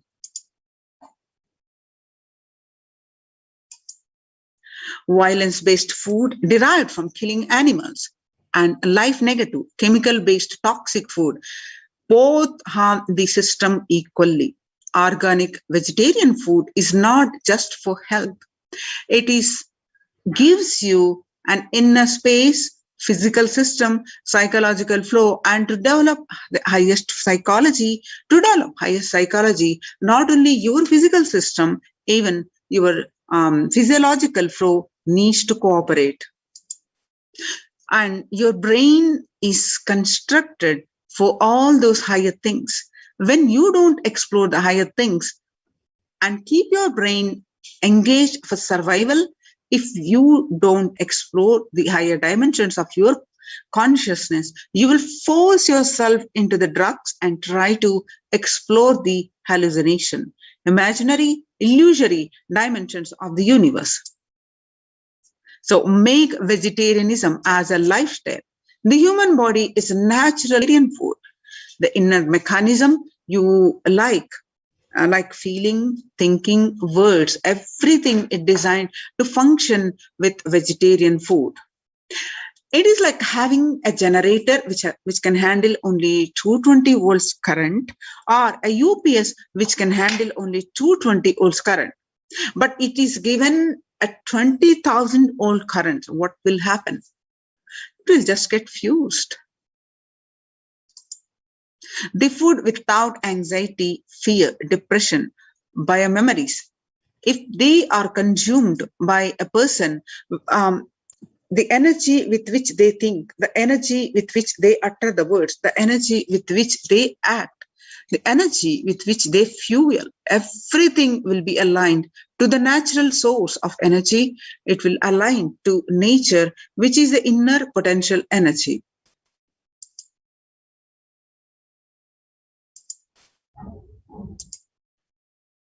The food without anxiety, fear, depression, biomemories, if they are consumed by a person, the energy with which they think, the energy with which they utter the words, the energy with which they act, the energy with which they feel, everything will be aligned to the natural source of energy, and it will be aligned to nature, which is the inner potential energy.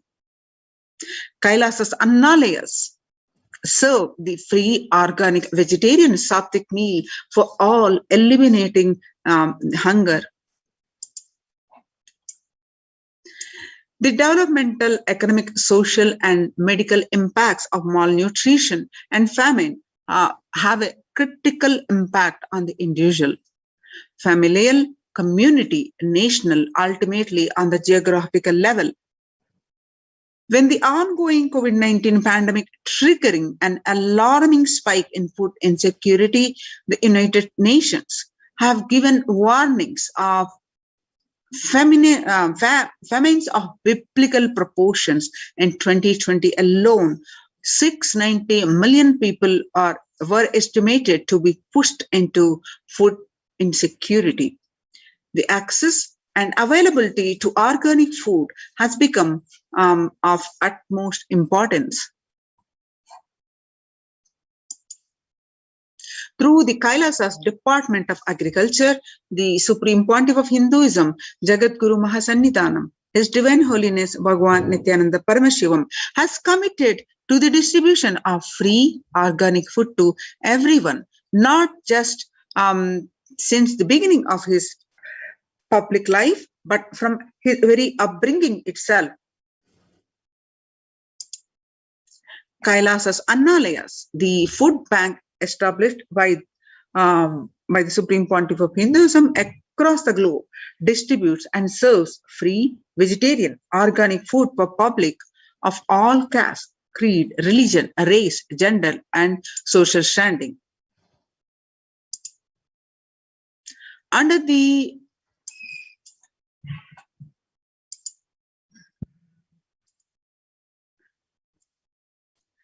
global services under the Kailasa's Department of State, under work for natural and man-made calamities, working to eliminate the world hunger. The Supreme Pontiff of Hinduism personally organized relief efforts and free organic food and distribution for the Thane flood relief in Pondicherry region. The pictures were taken on India 2012.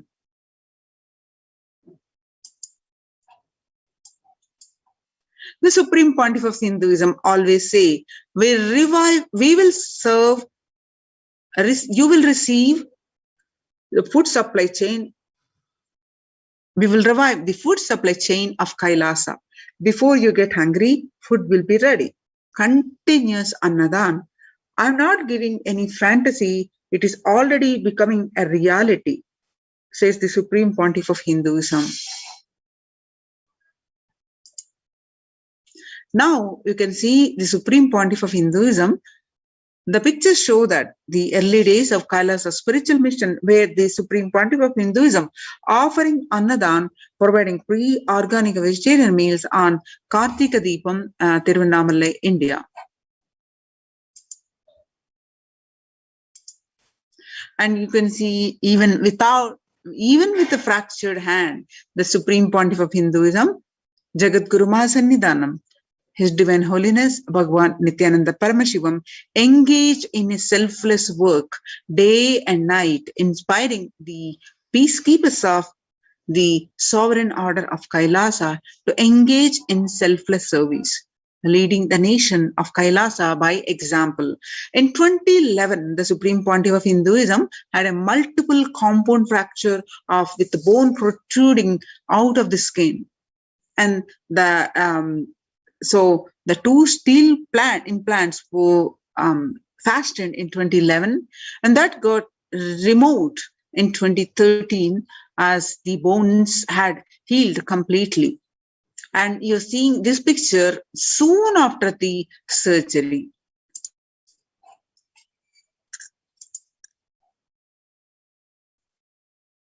Now you can see the pictures from 3rd Jan 22nd, the Pondicherry Thane flood relief, where you find the Supreme Pontiff of Hinduism himself serving the food, and some more glimpses from the Pondicherry flood relief, and some more where thousands have served. And you can, the picture is seeing is Nithyananda Annalaya inauguration at Tiruvannamalai, India.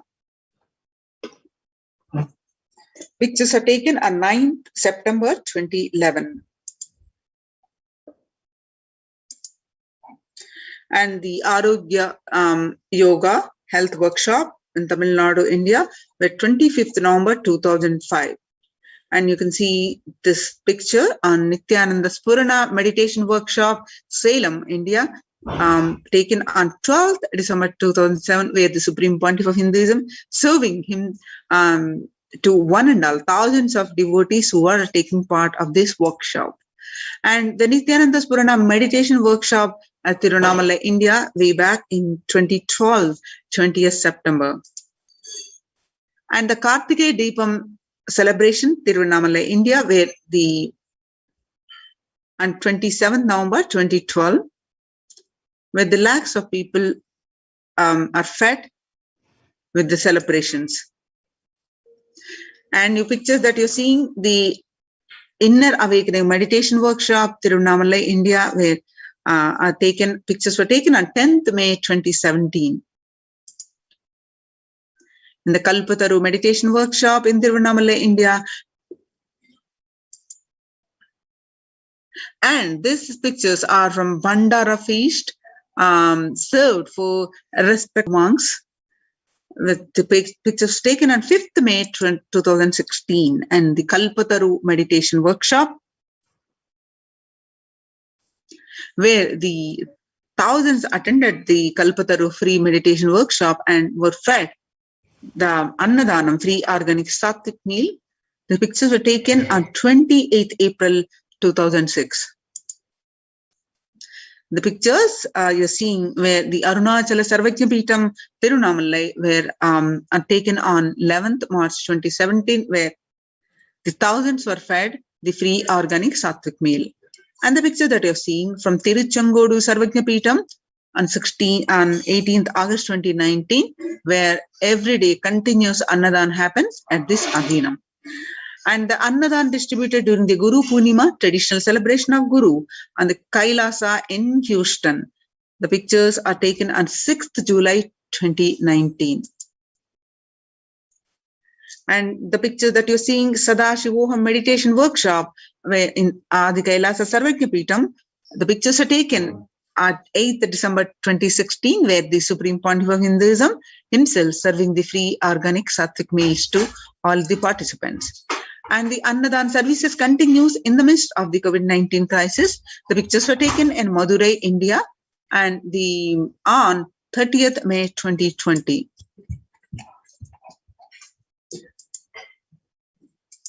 Now, the proof of the necessity for Annadan, the Bengal famine of 1943.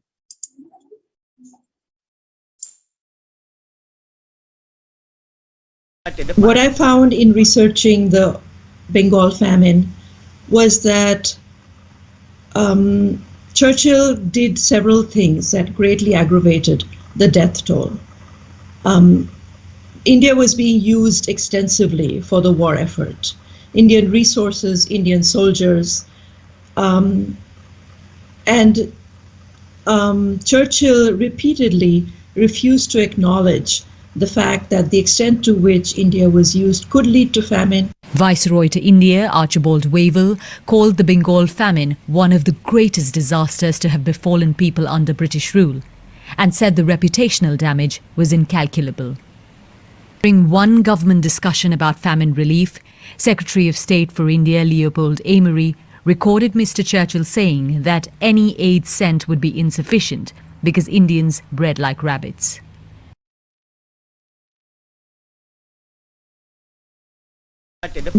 What I found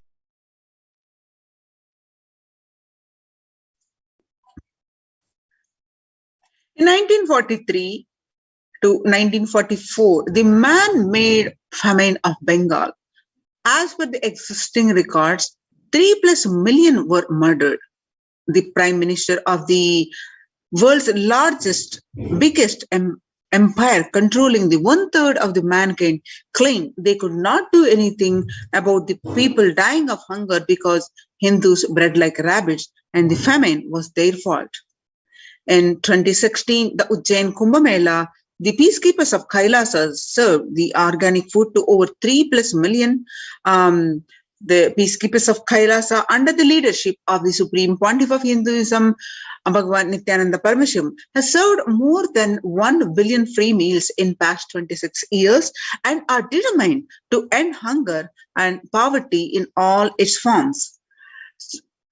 Kailasa, with 200 peacekeepers at any given time, can deliver what even one of the biggest countries could not deliver. Kailasa is not driven by war, fear, or greed. It is an enlightenment-based nation driven by selfless service.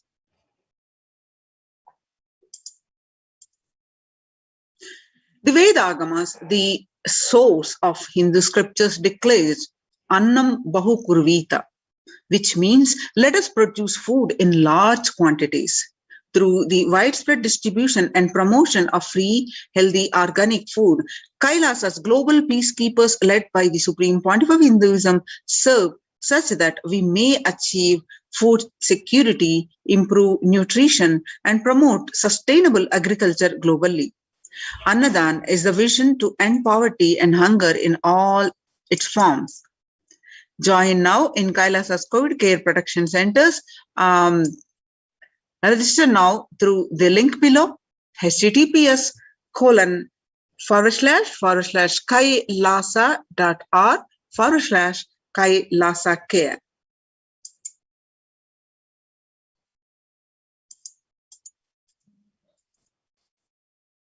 So when the first world countries closed their borders during a massive global emergency, Kailasa has opened its doors to all without exception.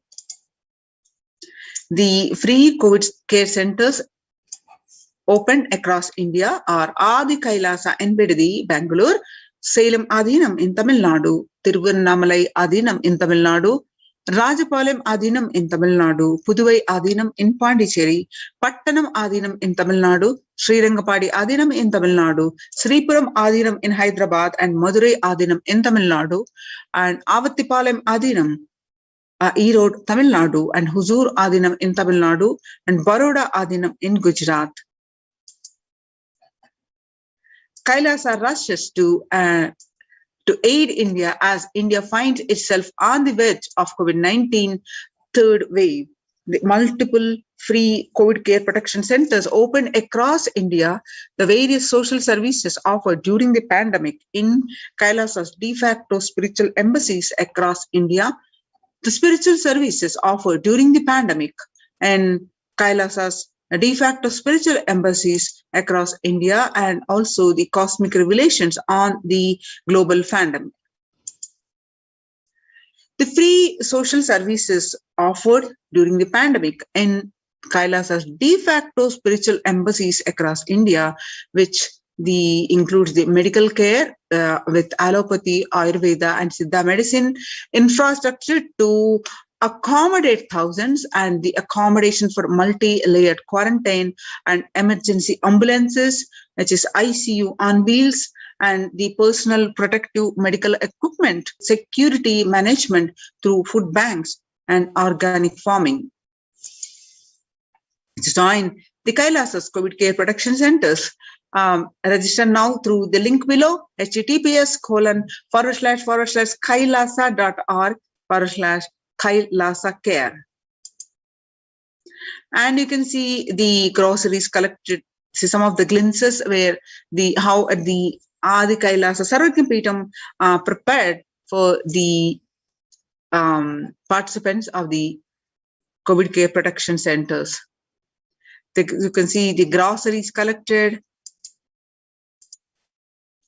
and the Ayurvedic Sattvic vegetarian meals served to one and all, and the Adinavasis of Adi Kailasa continued working round the clock in organizing the storage of groceries to accommodate the large number of people arriving for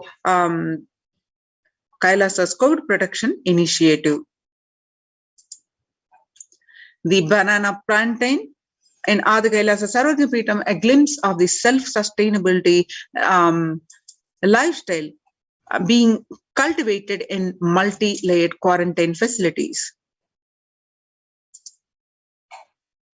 The Department of Agriculture's mission is to reach and implement the environmental friendly, sustainable, economy friendly methods of agriculture.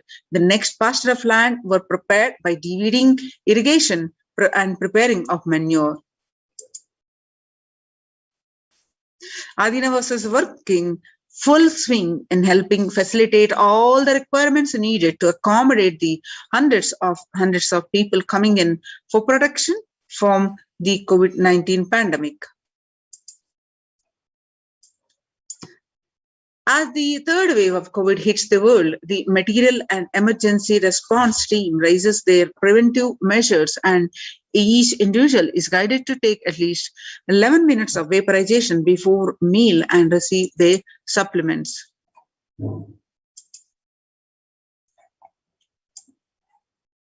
The organic Sattvic meals include the balance of steamed rice cake, curries, fruits. All these are verified per meal and distributed to different locations in Adi Kailas campuses. Register now in these COVID care protection centers and register now through the link below, https://kailasa.org/Kailasa care.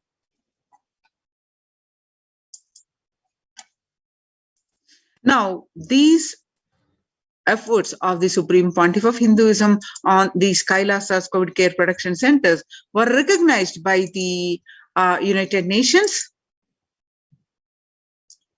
It was submitted by the Adi Kailasa Sarvagyapeetham, Adi Kailas Minority Tradition Hindu Community Kailas Union submitted the detailed report in 2021 and got published over 3 weeks ago, and was highly recognized.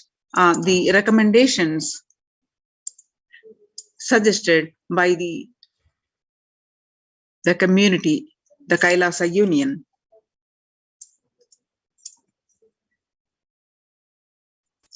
So these embassies, Kailas multi-layer quarantine opportunities for the India during this COVID-19 as a practical solution resulting in health, joy, and bliss. And as the cases increasing every day, and Devi Parashakti also revealed in her Akashic reading the mental stress of the people affecting majorly in COVID care due to the pandemic.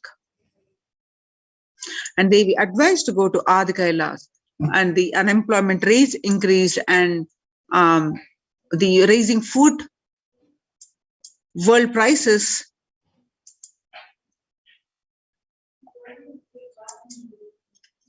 and what Devi revealed on 5th June 2021, and media articles confirming the same on the following days.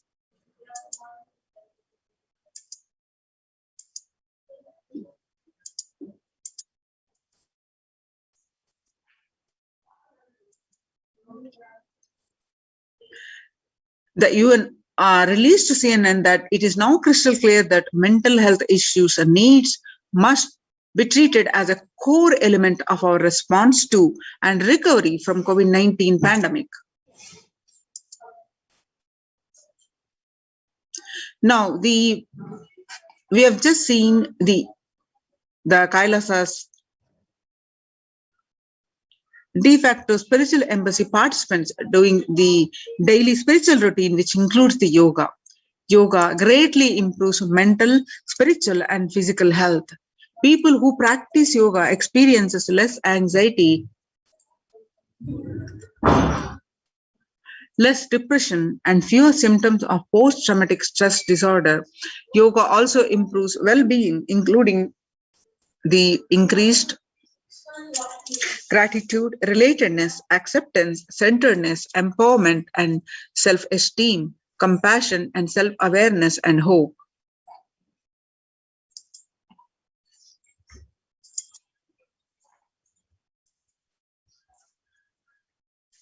Can help us to manage stress and self-regulate, and an important tool in the current time. We are all equipped with the innate coping strategies for responding to stress. But sometimes our stress response can become out of balance. We are living in a world that regularly activates our sympathetic response, the body's way of responding to stress, sometimes called fight or flight. This is balanced by our parasympathetic response, the way our body helps us to rest and relax. Yoga can help bring our parasympathetic response back online and allows us to find balance. Activating our parasympathetic response brings us into a more restful space and allows us to find calmness, connection, and compassion. The deep mindful breathing of yoga and meditation stimulates the vagus nerve, which activates the parasympathetic nervous system and supports self-regulation and stress management.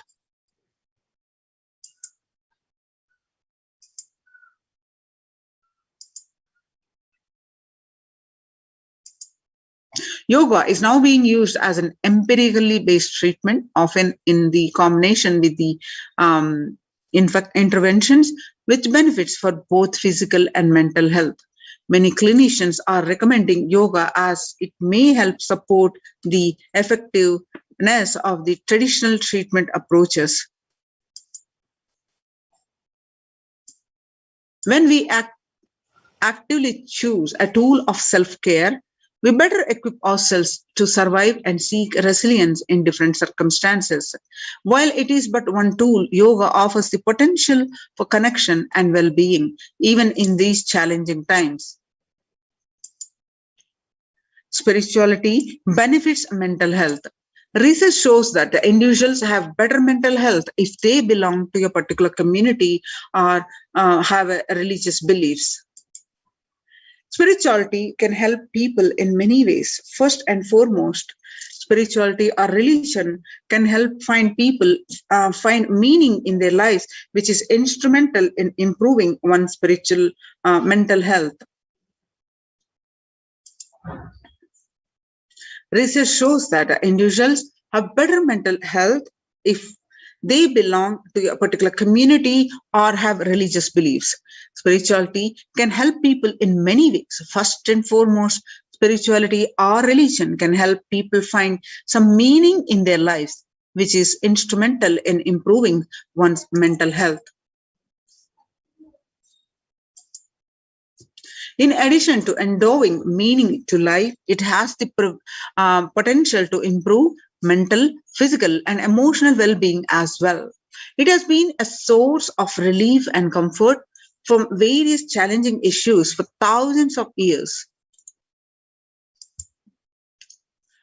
On 22nd May 2021, the Supreme Pontiff of Hinduism, Jagadguru Mahasannidhanam, His Divine Holiness Bhagavan Nithyananda Paramashivam, revealed that in his own words, Paramashiva is very clear. Focus on making your body alive. Live life alive. Mind is obsessive compulsive reaction. It is nothing but a bunch of unconscious reactions. Do not try to sympathize with the mind. Make your body and life alive. That is the only priority for all of you. I'm talking to everyone who has a little love and sympathy for me. For all of you, take this as a guru walk. Make your body consciously strong. Gym will build muscles, make your look like very nice in the outside, but only yoga and Ayurveda lifestyle will make your body conscious. And just see all over the world, all the gym bodies are dropping dead. Only yoga will make your internal organs strong and your ability to manifest consciousness strong. Let me give you the solution from Paramashiva to protect yourself from this whole pralaya, not just from corona. The amount of depression, mental suffering, the way the whole world is suffering, the kind of poverty happening, people losing their job, income, having insecurity, comforts being lost, so much. Just make your life extremely strong. 3 years back, I said, keep yourself alive for next 3 years. I have enough evidence that 3 years back, I trained the whole Kailasa. That first, the devotees in their own homes. Second, Kailasa inside the Sangha, physically, mentally, psychologically, or consciously for a quarantine lifestyle. From being active without getting mentally broken by being in one place, doing intense yoga, making the body and internal organs strong, taking bay leaf, neem juice, tulsi, haritaki, triphala churna, Ayurvedic lifestyle, a lifestyle of less food and more energy, more activism. I only told it is for an important reason. Please wake up. Quarantine yourself. Build your body. Don't bother about the business or any other profit and anything else. This, if you are alive, that is the greatest profit. Now, a report on all the measures and the more suggestions were submitted by the Adi Shaivat minority community, Kailasas Union, to the United States and in the month of June 2021 and got published and highly appreciated about 3+ weeks ago. And you can see the screenshots was projected in the Supreme Pontiff of Hinduism's Facebook page. The report published on their website www.ohchr.org. The earlier report, the first report on the rights of indigenous women and girls, second report on the femicide, and this is the third report on the COVID-19 and multilateralism, a report by the Adi Shaivat minority tradition ASMT Hindu community Kailas Union, submitted in the month of June 2021 and got published 3 weeks ago. The introduction. What are the key factors submitted here? The globalization of disease had led the world to be as resilient as the least resilient country and persons, especially for highly contagious COVID-19, which has spread with the scale and severity not seen since Spanish flu. The variants of the virus, such as the Delta, Gamma, Epsilon, continue to threaten even those vaccinated. The secondary diseases such as black fungus are targeting COVID patients and killing almost 1 in 2 persons in such cases. The distorted policy decisions and conflicting principles can lead to polarizations amongst the nations and within, leading to various extremes such as the hoarding of vaccines in some places, the wastage of vaccines in others, and an unaddressed shortage of vaccines globally. Third, the pandemic has exposed the fragility of the global system. The disruption in the supply chain is especially worrisome for essential food supplies, which disproportionately affects the already most vulnerable. Lockdowns have brought the global economy into crisis, bringing the recessions and worsening the unemployment rate. Frequent lockdowns and the ongoing threat of famine, especially in countries where the employment is predominantly informal, are exacerbating worries that starvation may cause more suffering than the virus itself. From the SDG 2.0 hunger, the number is now predicted to come close to 1 billion. You can see the supporting documentation here.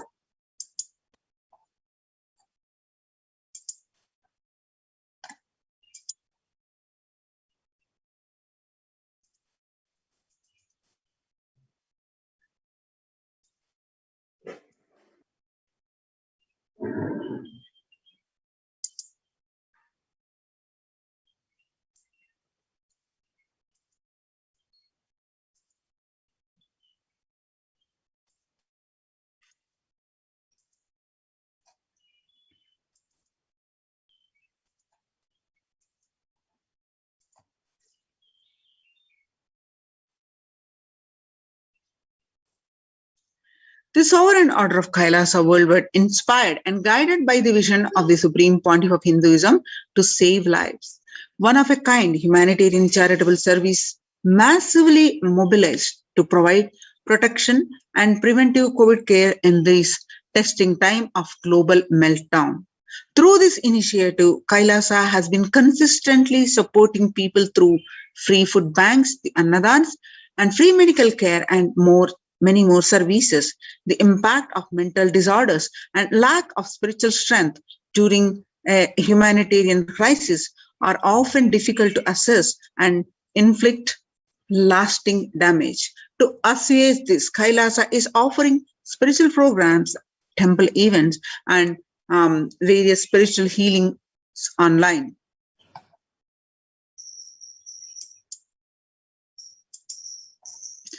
Kailasa's recommendations on COVID-19 and multilateralism to be presented at the United Nations General Assembly and the Human Rights Council.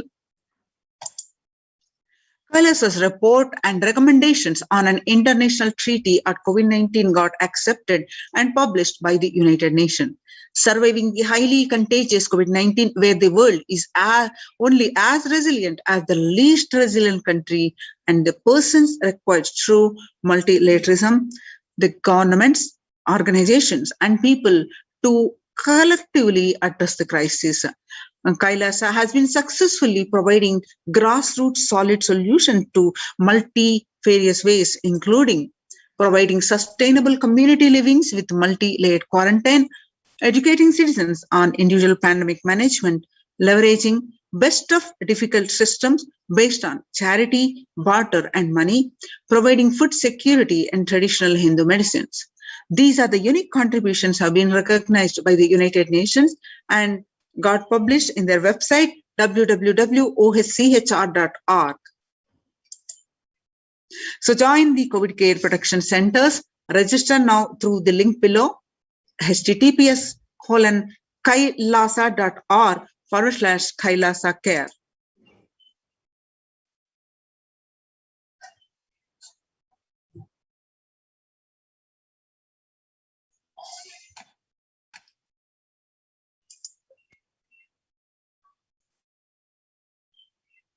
With this, now we'll be moving on to the next segment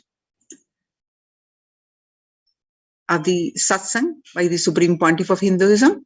Please sit straight, let's meditate, and let's sit with the deep space of gratitude. Please sit straight with your head, neck, and spine erect,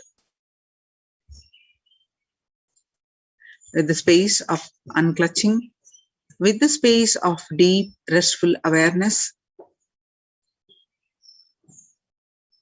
Let's start chanting the Mahavakya and sit with the deep feeling connection and the deep space of gratitude. Om Nithyananda Paramashivoham. Om Nithyananda Paramashivoham.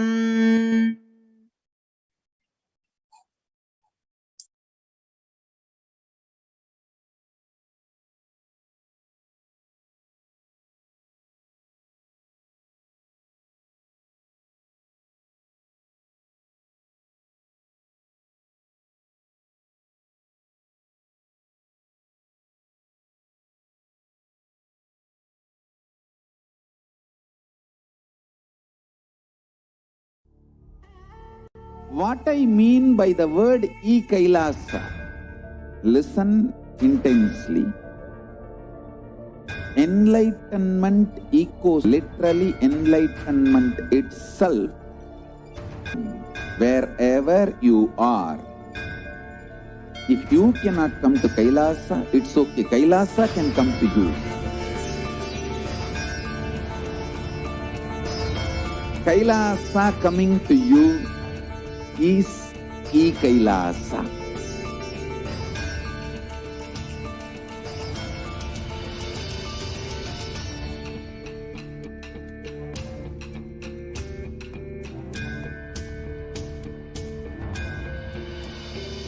I will revive Hinduism. I am a Hindu revivalist, not by any revolution, but by evolution.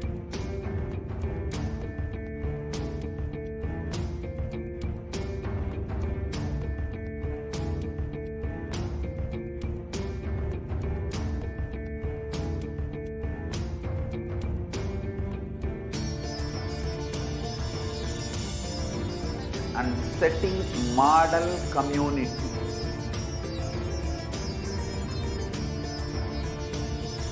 Kailasas, enlightenment ecosystems, Sarvanya Pitas all over the world.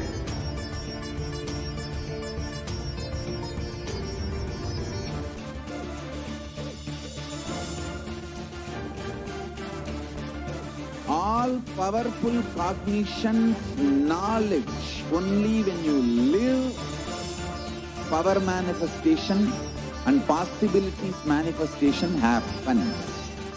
It's a fundamental truth.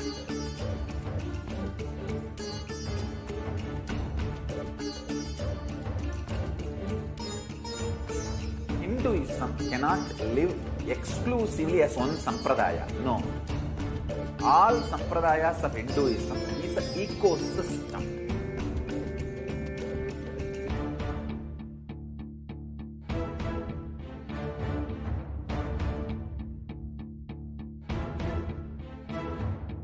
So don't keep quiet thinking that if one sampradaya is attacked, only that sampradaya is going to be affected. All of us are ecosystem.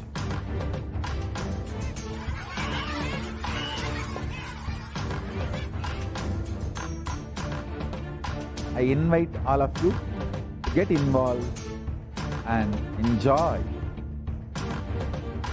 Hinduism by the principle of Dharma. When you protect Dharma, Dharma protects you. We will make the whole planet flourish spiritually. The spiritual prosperity will happen to the whole planet. We all have to coexist together.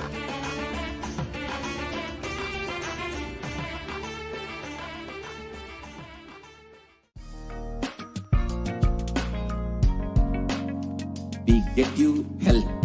We get you ability to build beautiful relationships in your life. We get you direct spiritual support, and we make sure you become wealthy.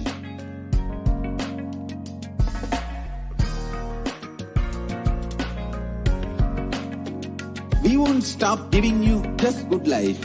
We will literally not stop till you live enlightened life.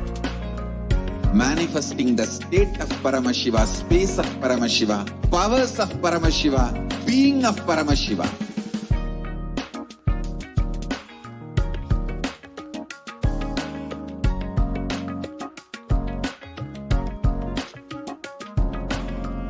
Whole world should become e-Kailashian. I want the whole world to know Hindus have something great to contribute to the world.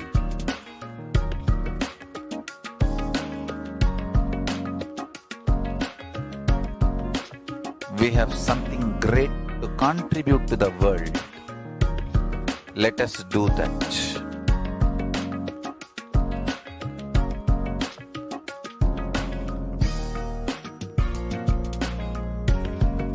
E-Kailasa is proper customized spiritual service helping you to identify your root patterns of suffering.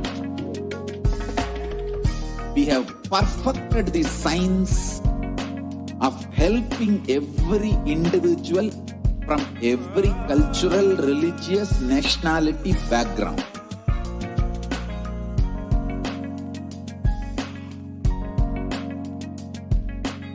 You will have lowest reactionary assumptions, highest awakened response, alive response for life continuously.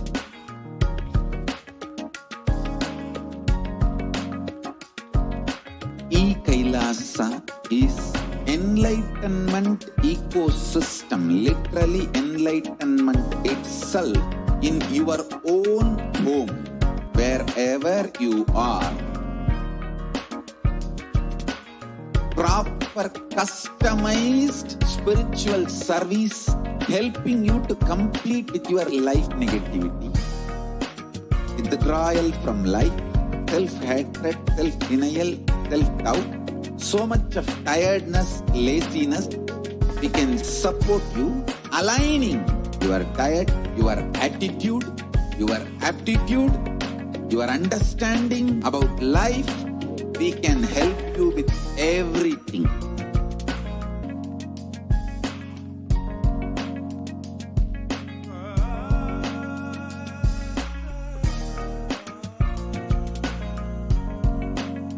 If you are interested in enlightenment, we will immediately bring this to you. If you are not interested, we will explain the whole science, inspire you and make you interested in enlightenment science. We need to cater this enlightenment science to the whole world wherever they are, because enlightenment is the birthright of all human beings. Kailasa is responsible to provide that to all human beings.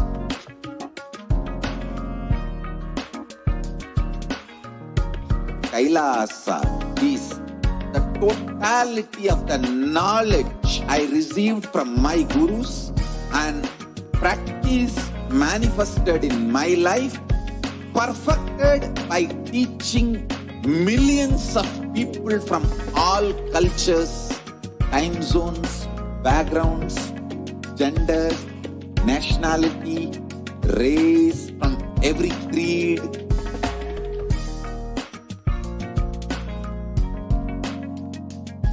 So this absolutely perfected knowledge available to you, served to you in your home without even you moving out of your couch, free of cost.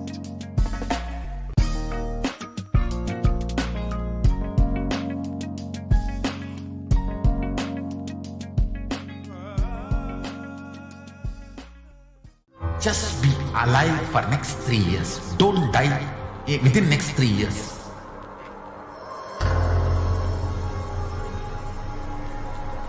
Just don't die within next 3 years. Be alive. Somehow be alive. I'm working sincerely. I will reach you somehow. Somehow I will reach you. It's my commitment to humanity.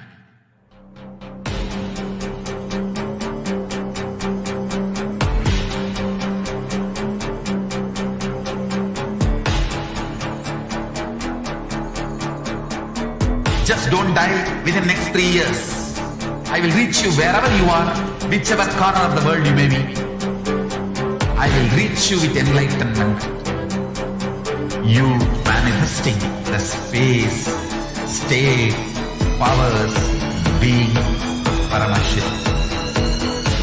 It is possible, and it is possible for you.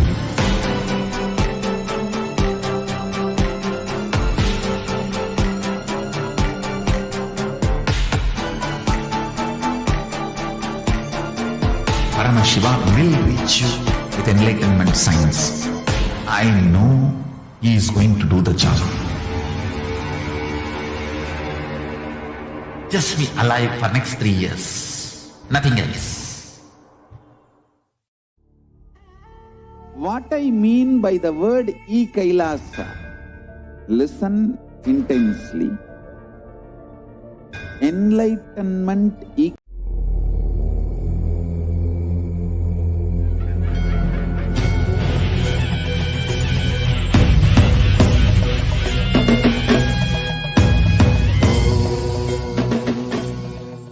Connecting with the divine with your eyes closed is meditation.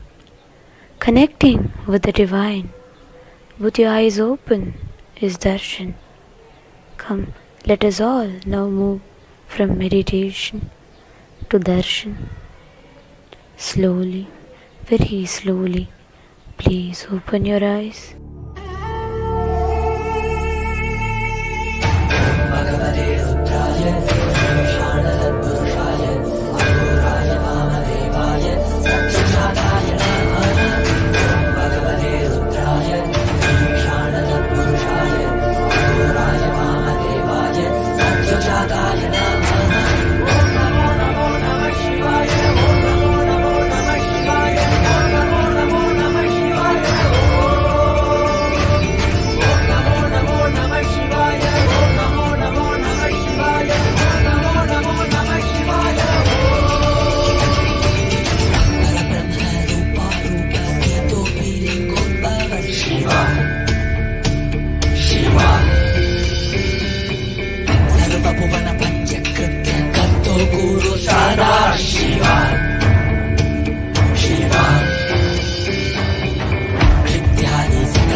Nithyananda Paramashivam.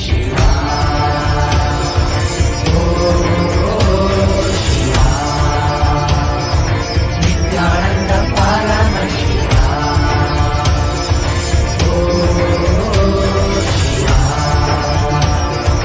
Nithyananda Paramashivam.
सर्वज्ञविघ्नेश्वर आनन्दगण्डनिलय निर्वाणदा काषायम्बर सन्न्यास कृत्यधीश्वरा Shiv प्रत्यक्षदायक Nityanand Paramashiva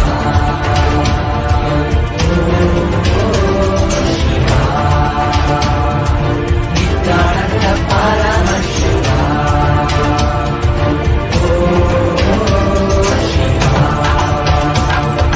Nityanand Paramashiva Nityanand Paramashiva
Nithyanandeshwara Paramashivoham Nithyanandeshwari Paramashakti Madhyamam Asmadacharya Paryantam Vande Guru Paramparam.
I welcome you all with my love and blessings.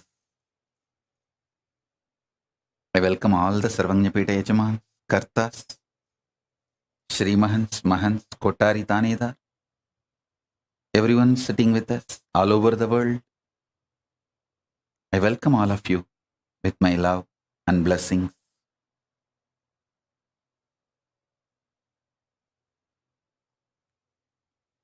Paramashiva's message directly from Kailasa. Listen.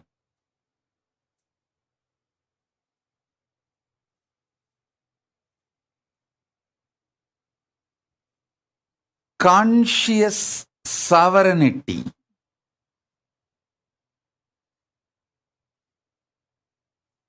is manifested by you being and radiating your conscious sovereignty continuously.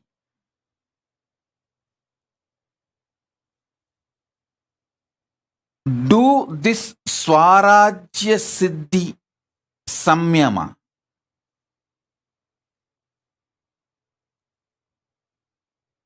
This is the Samyama to achieve conscious sovereignty. Listen. This Swarajya Siddhi Samyama means Samyama for the conscious sovereignty I directly received from Raghupati Yogi and Isakki Swamigal. Isakki Swamigal, till the end of his life, he practiced this Samyama. Raghupati Yogi taught me from the yogic angle. Isakki Swami gave me as a Shaktipada itself. Now, this is the message from Paramashiva. Listen very deeply. I am going to initiate all of you. Do the Shaktipada and Shaktinipada of this Samyama today. So if you want to call all your friends, family, you can call them for initiation. If you want to get your pets, get them for initiation. Actually, this is the important direct instruction from Paramashiva. That's the reason I came for the satsang today. Otherwise, originally I was planning that I will directly give the Devi Bhava Darshan on Adivelli, which is tomorrow. Tomorrow you are all going to have a darshan, Devi Bhava Samadhi Darshan, as it usually happens in those days, with a sari and all the full Devi manifestation. You are all going to have Devi Bhava Samadhi Darshan tomorrow. So I was originally planning I will come for Devi Bhava Samadhi Darshan because too much Samadhi. But this message just got downloaded into my system so powerfully, and it need to be delivered immediately, today itself, from the Akashic records. The whole science got downloaded. Please listen. I got these signs from Isaki Swamigal and Raghupati Yogi both. Now, Paramashiva gave this.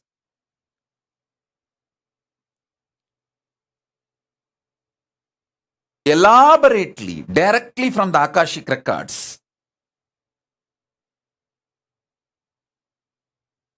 Swarajya Siddhi Samyama. It's a very powerful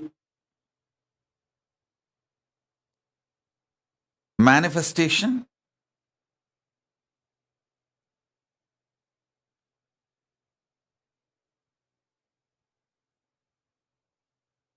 Directly from Paramashiva.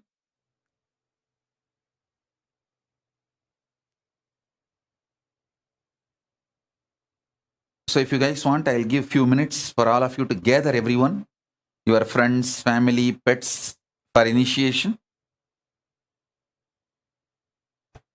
Then I'll start the initiation. Shrikant, tell Prasanna Ramchandran to join. Tripura, and tell Bhagavan Reddy also to join. Ramesh Ramani, I think in the car.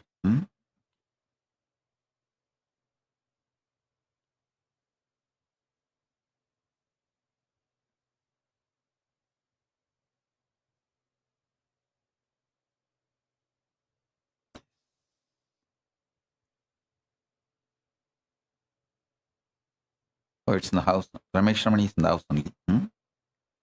It's a sunlight.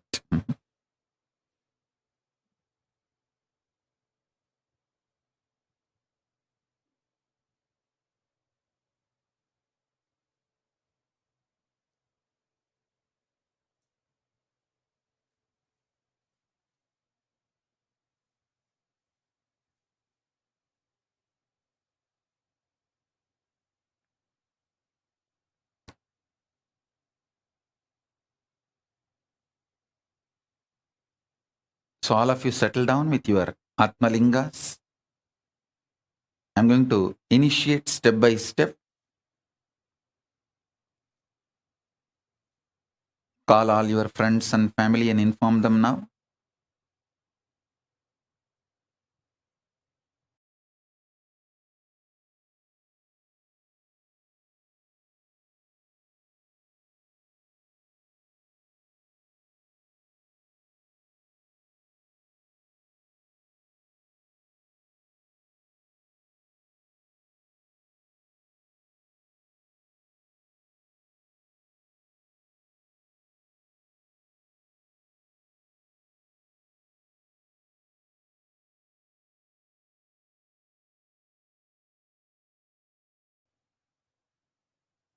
This Samyama has two layers. Swarajya Siddhi Samyama, Swarajya Shakti Samadhi.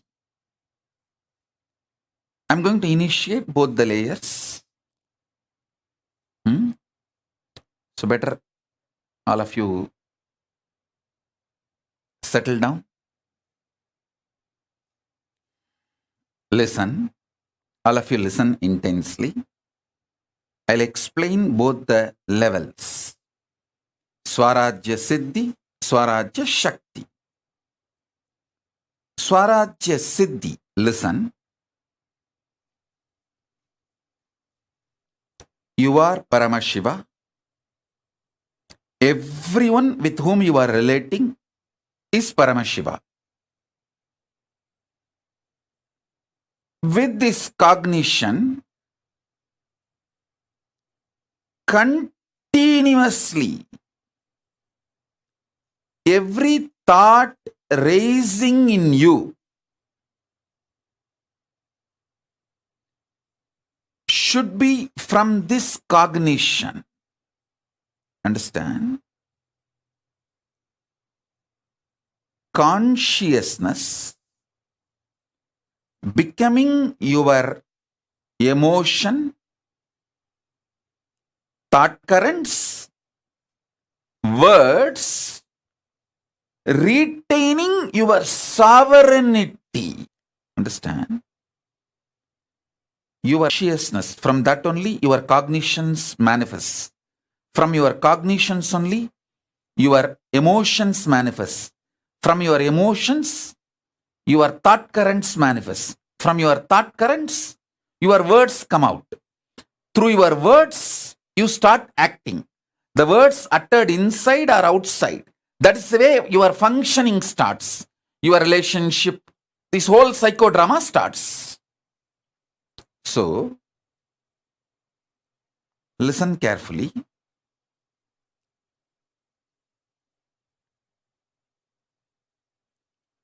Your consciousness manifesting as your cognition, as your emotion, as your thought current, as your words, without losing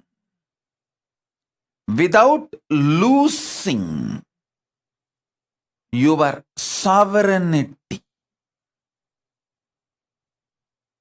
Then you achieve Swarajya Siddhi. Anyone in this world can start practicing it.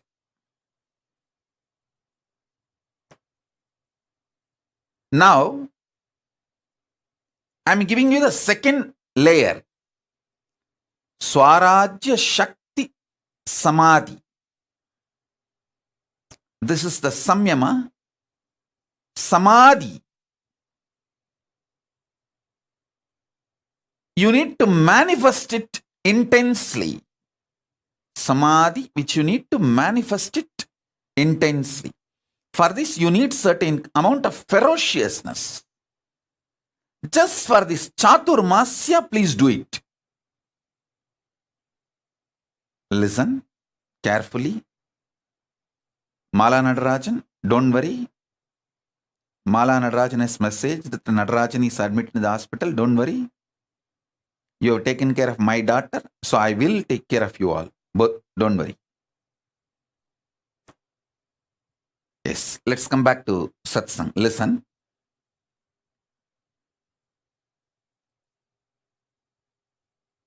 Listen carefully.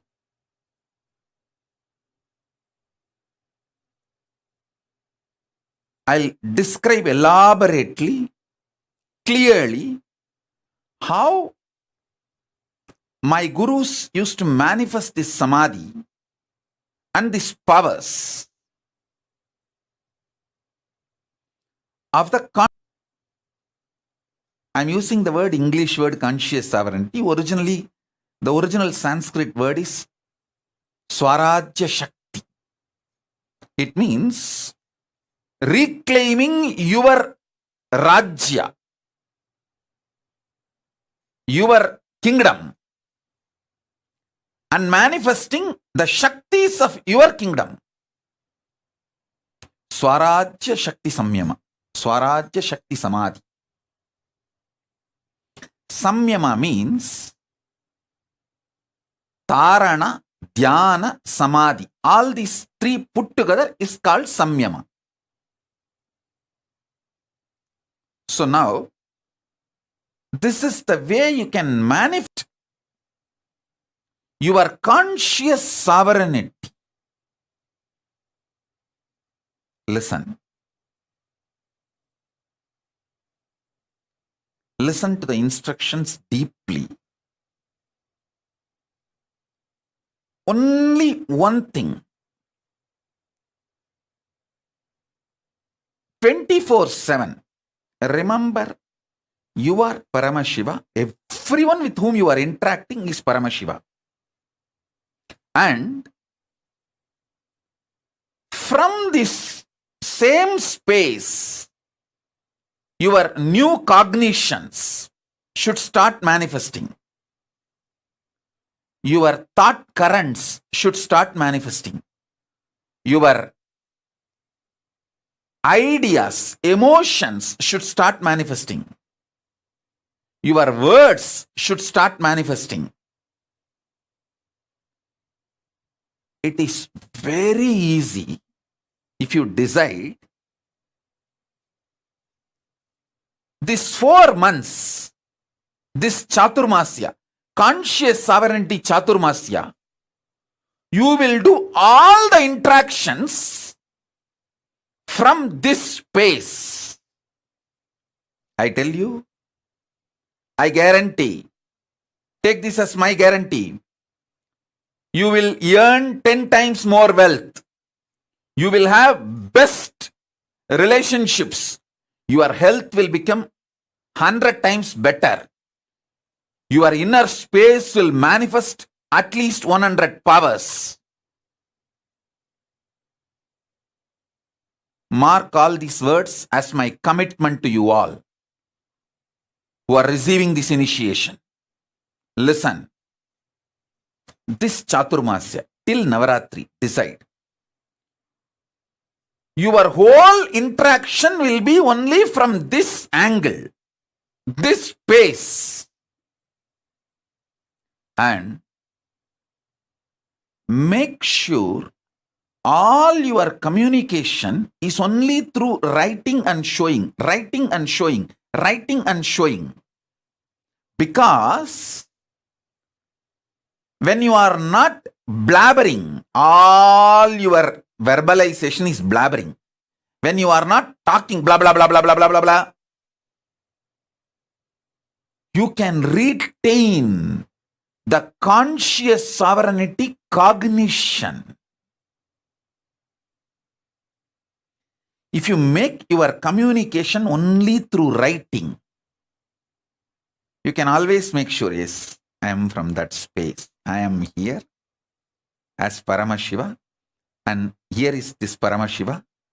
So I am here to be ultimately integrated. No cheating, exploiting, no cunningness, strategic relationship, integrity to integrity, Paramashiva to Paramashiva, oneness to oneness. If there is a conflict, I will explain this, my conflict and insecurity and fears to this Paramashiva, knowing that this Paramashiva will not exploit me, will only support me in manifesting my Paramashivatva more and more. Listen, I am telling you, most of your deluded insecurities will melt down. All your delusional insecurities will melt down.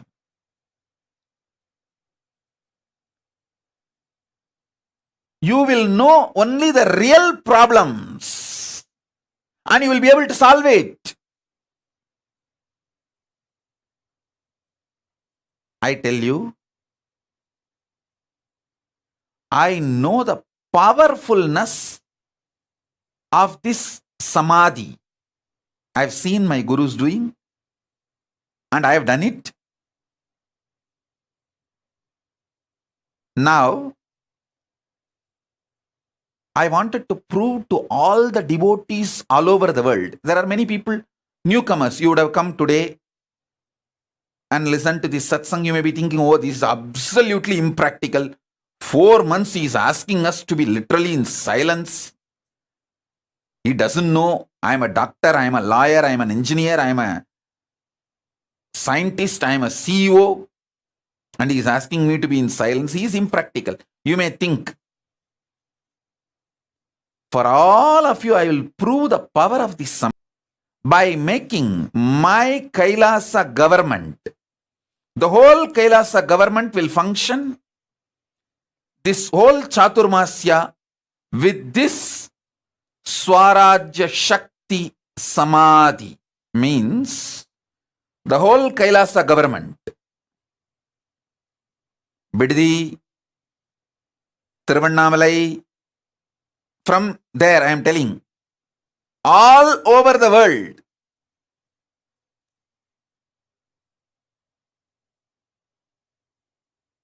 all countries, the Kailasa government functions should be done with this powerful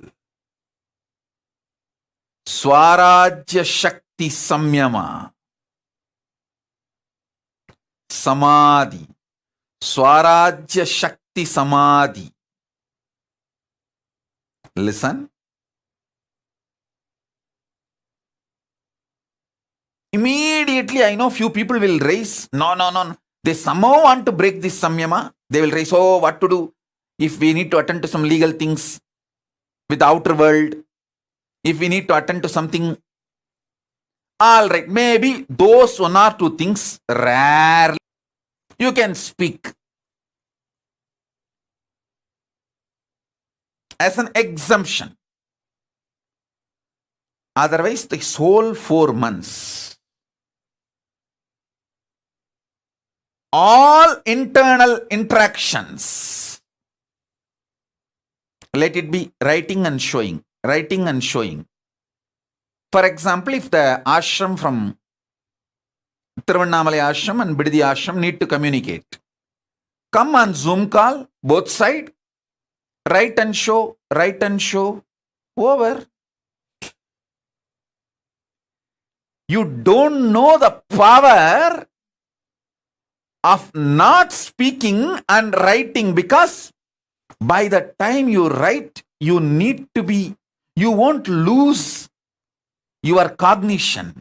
But when you speak, you are so addicted to speaking, it has become such a natural habit of you.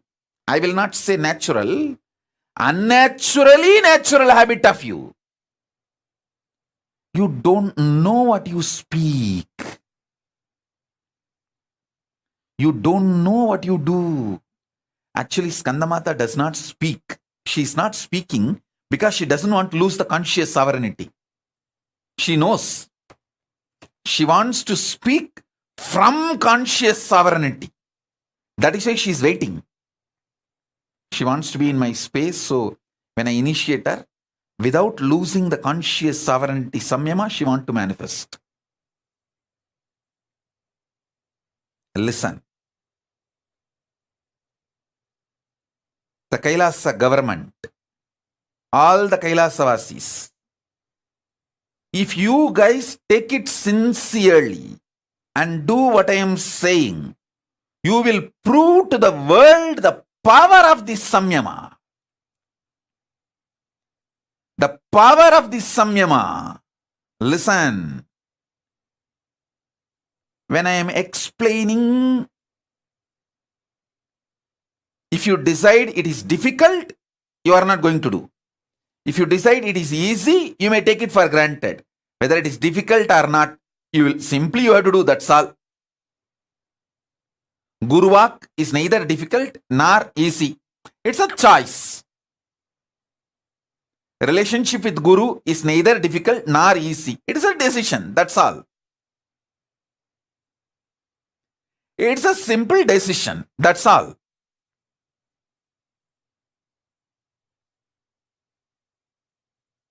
Listen.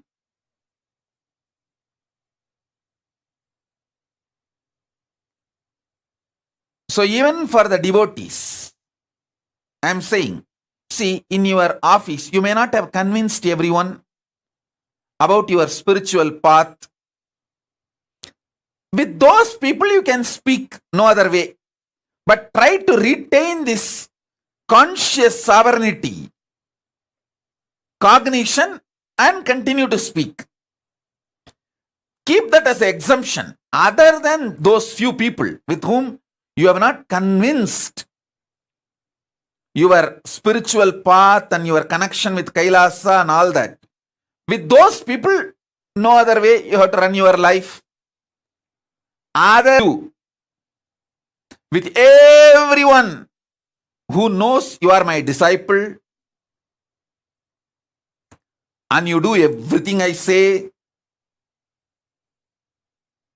with all of them, practice this samyama. You can explain to them by writing. You can keep in one paper why you are doing what you are doing.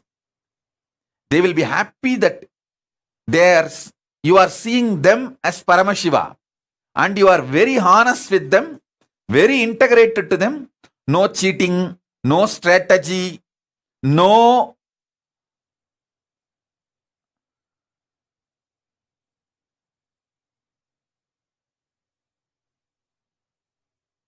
cunningness. They will be very happy to have a person like you in their life, in every part. I tell you, I really tell you.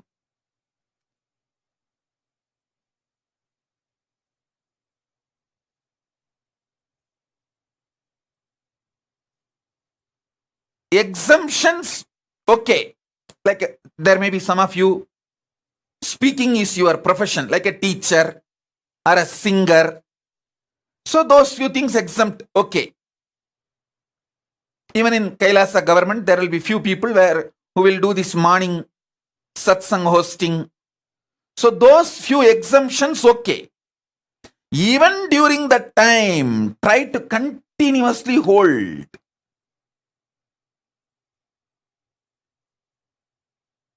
the cognition you are Paramashiva, and with whoever you are relating, they are all Paramashiva.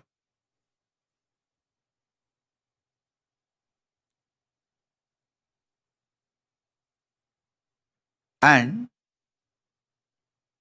I tell you, try to shift most of your communication to chatting, typing, writing, than speaking. Reduce the speaking drastically. Make it into typing, writing, that kind of things. Why? You don't know the power of this. With writing, typing, still it has not become unnaturally natural habit. See, breathing is organically natural habit. Good. But talking, even wearing clothes, all these are toxic natural habit. Unnaturally natural habit. It has become your nature, but it is not natural. Or I can put it in the other way. It has become almost like a natural for you, but which is not your nature.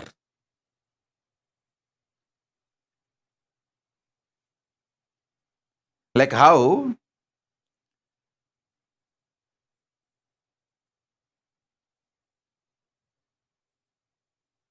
wearing dress is not your nature, but it has become natural now. Breathing is very organically natural habit. But talking is not organically natural habit. It is forced natural habit. Forced and became a natural habit. WhatsApp, Facebook, Messenger, in everything. Typing is okay. Chatting is okay. Drop talking, because while you type, while you chat, I know the delete, how many times you delete and retype, delete and retype, reword before send button. Listen. Sometimes even after sending, you wanted to verify if that person has not seen the message, if the double tick is not there, you delete it. You unsend the message. Listen.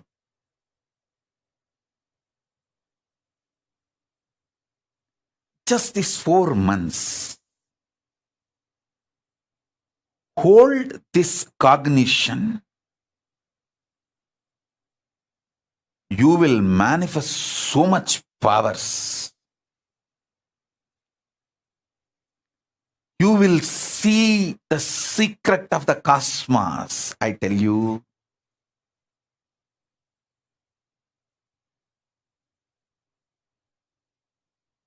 Son, Paramashiva, you decided to enjoy you, so you became many. And enjoying you, anything else, pain, suffering, fear, insecurity, due to the existence of the other, is delusion. You will wake up to this reality. You will manifest that kind of powers, personality, joy, wealth, everything in your life. I am not giving you some technique to get 1 ton gold. I am giving you the methodology to get a planet made out of gold. I am giving you the methodology to get a planet, full planet, hill, everything is gold. That is what is Swarajya Siddhi. Understand? I am not giving you one small power, one small health.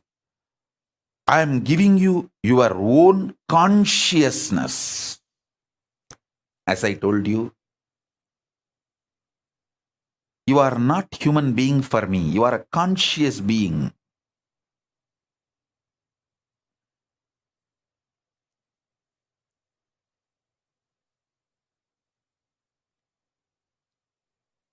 You will know your purpose. You will know your life. You will feel so fulfilled, peace, joy, fulfillment. It's like you will be so grounded. You will feel so big about you. You will feel so satisfied about you.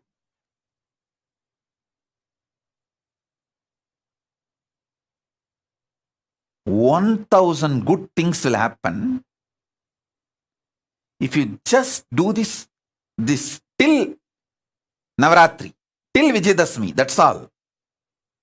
I am not asking you to be in silence forever. Even in this Chaturmasya, I am not saying that you should never talk.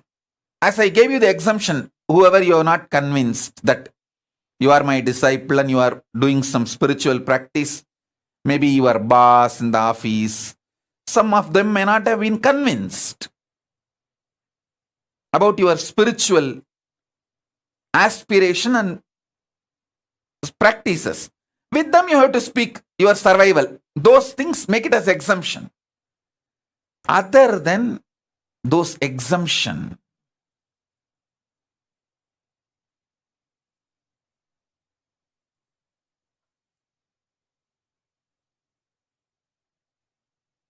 make this as your lifestyle. I tell you.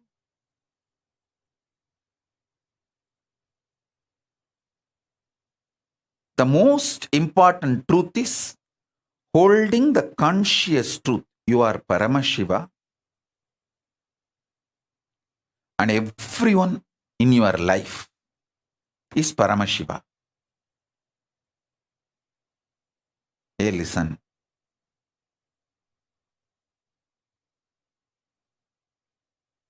See, I am not talking something illogical, irrational, or impractical. Don't think I am talking something impractical. Listen.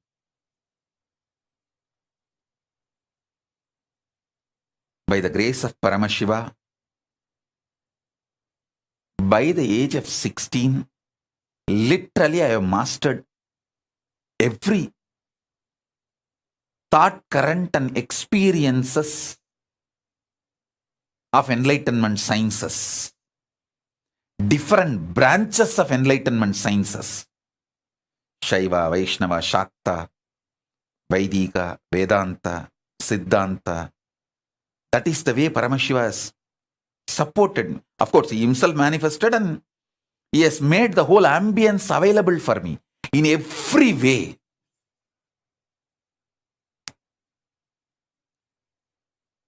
He supported and made everything happen. And after that, last 27 years of my public life, from the time the Yoga Pattabhishekam is done, last 27 years, with millions of people I have worked, directly, personally, initiated, guided, made them experience powers, manifest all the best things in the life. I have done everything. Listen, I am telling you all this just to make you understand. I am most practical person. I will not tell you something impractical. And I will not tell you something useless. I am highly user-friendly and highly efficient. Efficiency-oriented, focused. If I ask you to do some spiritual practice for 10 minutes, I will make sure you get the result of at least 10 years of your tapas and the time you are spending on that spiritual practice. I am a very productive person, efficient person. You can see in 43 years what I have achieved. From that you can understand. I am very productive, life positive, focused, successful person. Very practical person. If I am giving you this samyama, this samadhi, I know the power it can bring in your life. So drop all the ideas. It is difficult, not possible for me. No. Everyone will be able to do this. As I told, if talking is your profession, like teacher, lawyer has to talk in the court. So that kind of unavoidable, have exemption. So even during those moments, always try to hold the cognition. You are Paramashiva and everyone around you is Paramashiva. And this whole interaction is between Paramashiva and Paramashiva. Hold the cognition and continue to talk, but you will forget, I know, because talking has become such unnaturally natural habit. You will forget that cognition. But what to do? But all the other times, stop talking and be from this cognition and always do the communication by penning down. Then even few minutes if you miss, you can get back to this cognition and start penning down.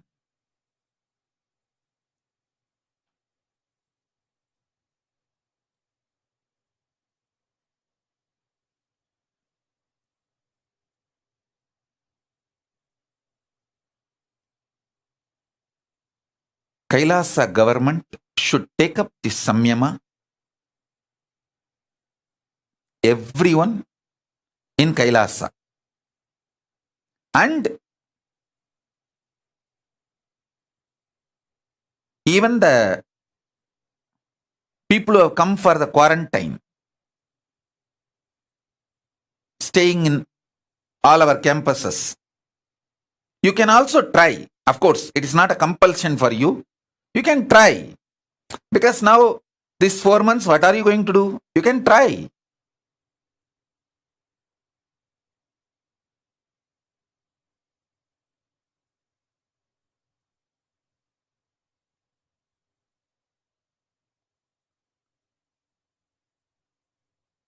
Listen.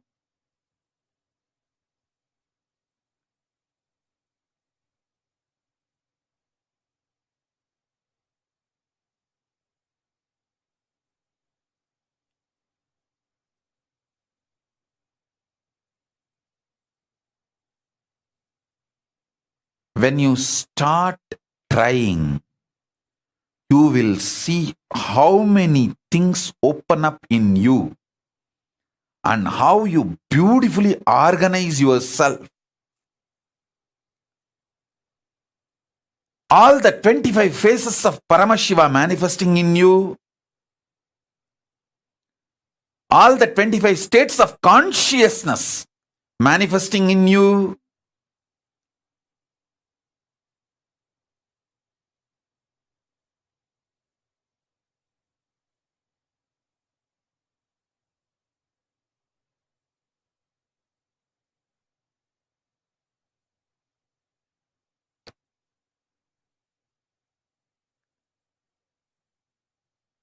how your whole being gets manifest, the Paramashivatva manifests in you. I tell you, when that experience comes from the peace space of Paramashiva, that samadhi starts manifesting, then you will understand, oh God, wow.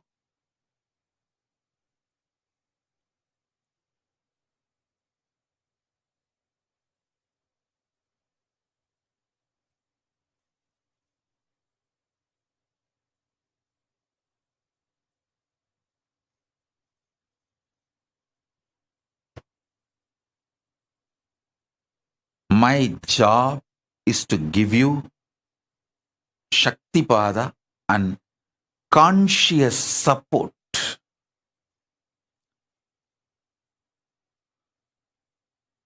as a living Purnavatara of Paramashiva. I bless you all and I commit with you all. I will surround you all as a conscious layer inside and out. Inside and outside, both. Like a conscious blanket. Conscious energy field. Support all of you in every possible way to manifest this great truth.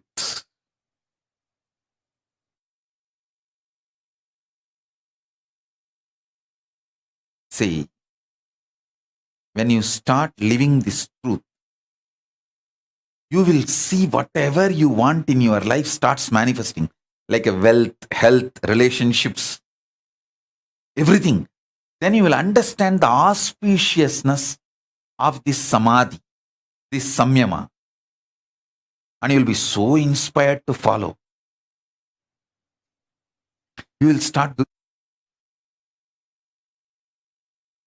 start doing it.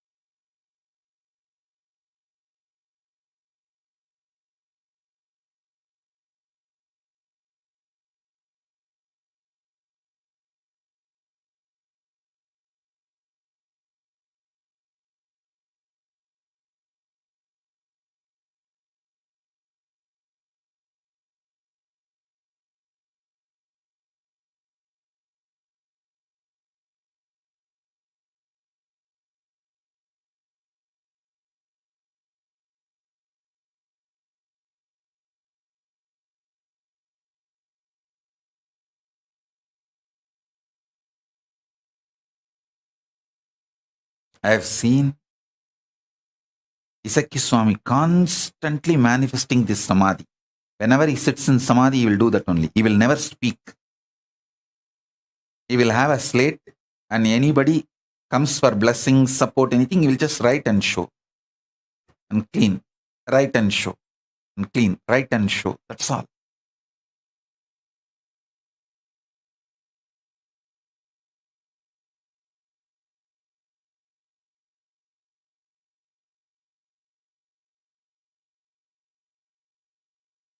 Kailasa government all over the world, start practicing this and give confidence to people that it is possible to do this and be successful in all our activities.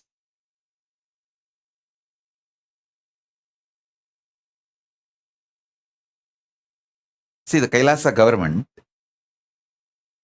surely you can convince your vendors, people who supply food for you, you can convince them. We are doing a special process, Mauna Vratam, Samyama for this 4 months. We will only write and show. Maybe you will not be able to convince if there is some legal requirements, like you need to talk to some lawyer or some legal, if needed, with the outer world. You may not be able to convince them. So with them, you can communicate through words. Even with them, hold this cognition and communicate. Communicate slowly from this cognition, conscious sovereignty. Let the words manifest one by one, slowly, with extreme awareness.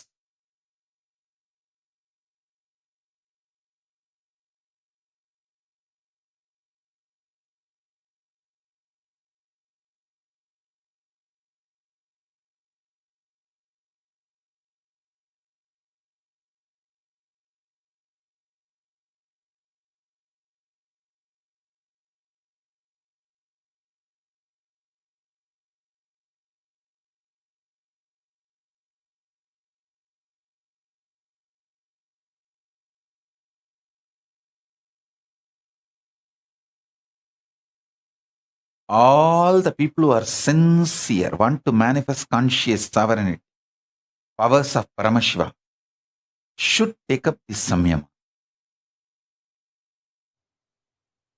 Actually, Papa Skandamata is doing this samyama already. That is why she is not talking. It's not that she doesn't know the language. You can write and show her. She knows the language. I can prove it to her. She knows the language. I can prove it to the whole world. You can write and show. She will respond. She knows the language.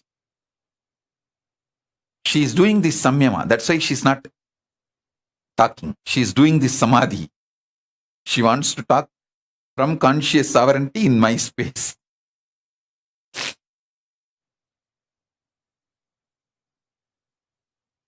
I tell you, it's a very powerful samadhi, samyama.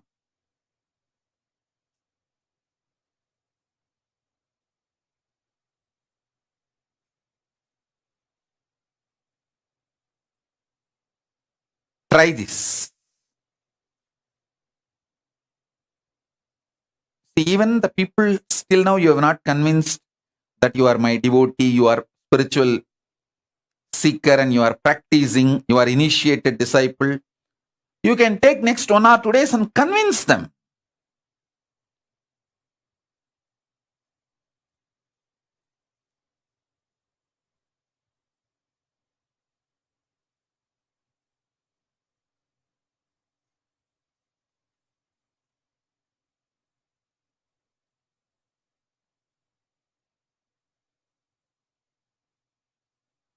It is possible.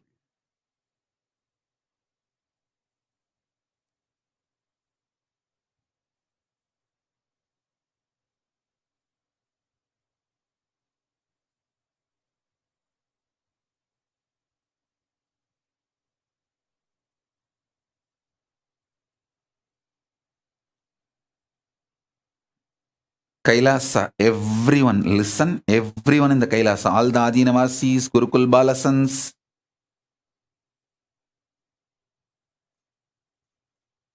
people who are in quarantine, in Biddi, in Hyderabad, all the sannyasis, all of you listen. Don't try to ask for exemption. Don't put your energy on breaking this samyama. Put your energy on making this samyama and making the whole world understand the power of this samyama. If you demonstrate it, the power, the whole world will start realizing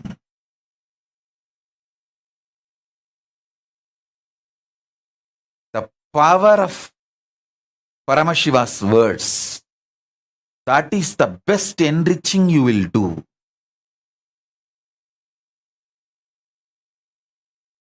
Your wholeness, body, mind, brain, emotions, everything will be detoxed. Paramashiva will start manifesting. Just this one samyama, this one samadhi.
என்னப்ப நல்லவா என்னப்ப நல்லவா என் தாயுமல்லவா என் தாயுமல்லவா தன்னை உணர்த்திடும் தியானம் அளிக்கவா என்னப்ப நல்லவா என் தாயுமல்லவா தன்னை உணர்த்திடும் தியானம் அளிக்கவா எங்கும் நிறைந்தவா எண்ணம் கடந்தவா பொங்கும் அருவியாய் ஆனந்தம் தந்தவா எங்கும் நிறைந்தவா எண்ணம் கடந்தவா பொங்கும் அருவியாய் ஆனந்தம் தந்தவா என்னப்ப நல்லவா என் தாயும் அல்லவா தன்னை உணர்த்திடும் தியானம் அளித்தவா ஏழாம் உடல்கள்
என்னப்பனல்லவா என் தாயுமல்லவா தன்னை உணர்த்திடும் தியானம் அளிக்கவா என்னப்பனல்லவா என் தாயுமல்லவா தன்னை உணர்த்திடும் தியானம் அளிக்கவா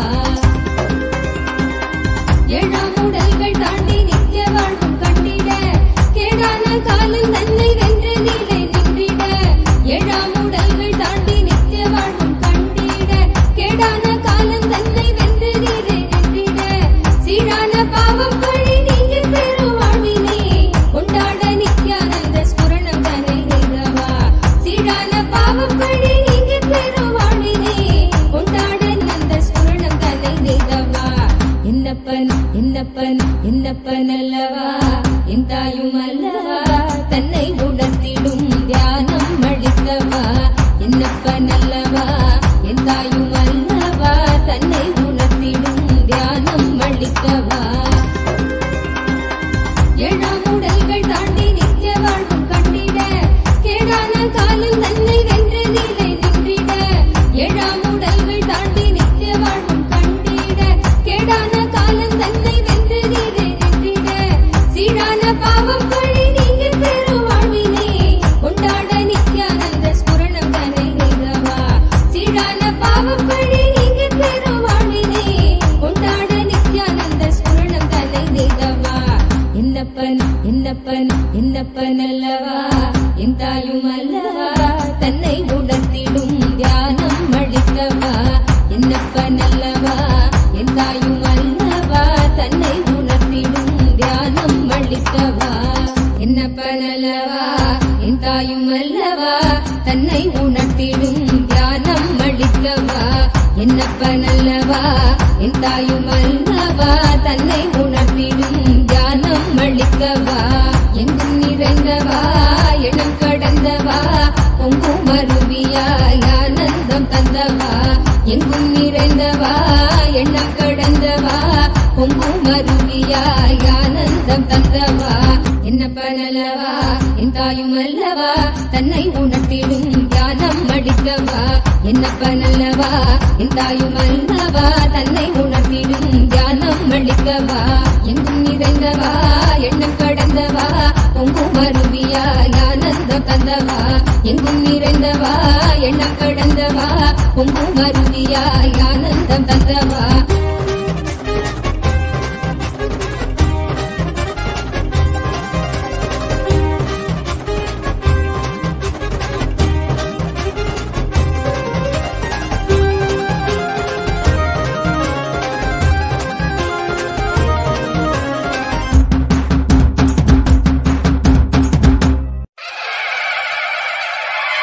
என்னப்பனே என்னையனே நித்யானந்த நித்யகாருண்யனே என்னப்பனே என்னையனே நித்யானந்த நித்யகாருண்யனே நித்யா நித்யா நித்யா நித்யா நித்யானந்தனே நித்யா நித்யா நித்யா நித்யா நித்யா நித்யானந்தனே நித்யானந்த நித்ய ரூப நித்ய காருண்யனே நித்யானந்த நித்ய ரூப நித்ய காருண்யனே என்னப்பனே என்னையனே நித்யானந்த நித்ய காருண்யனே நித்யானந்த நித்ய காருண்யனே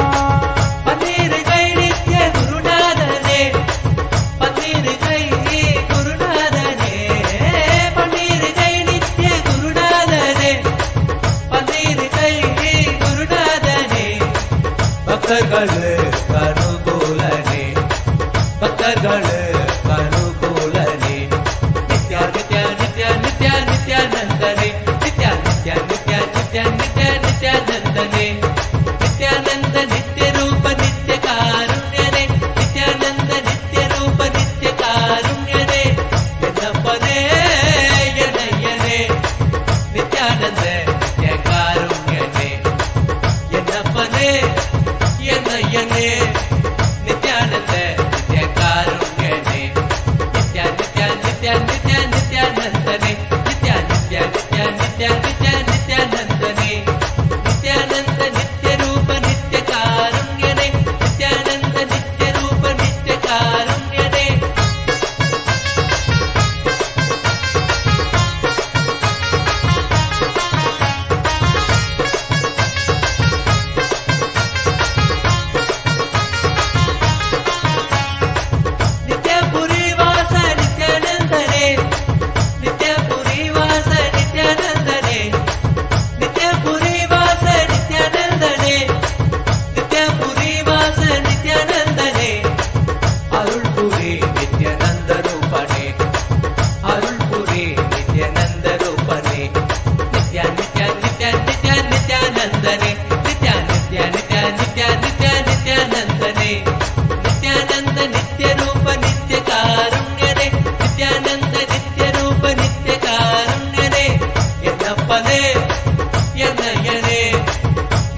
as a living Purnavatara of Paramashiva, living complete manifestation of Paramashiva.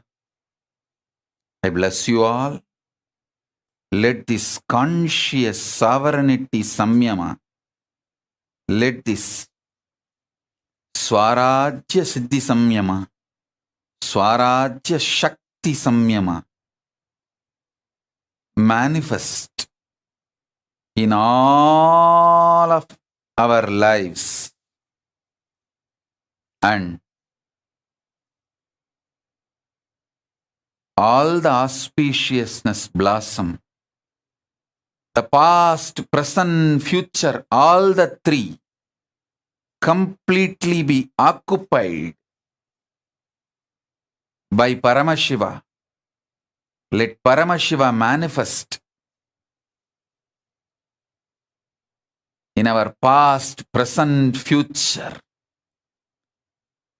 Make all of us realize not only our present and future is Paramashiva, even our past is Paramashiva.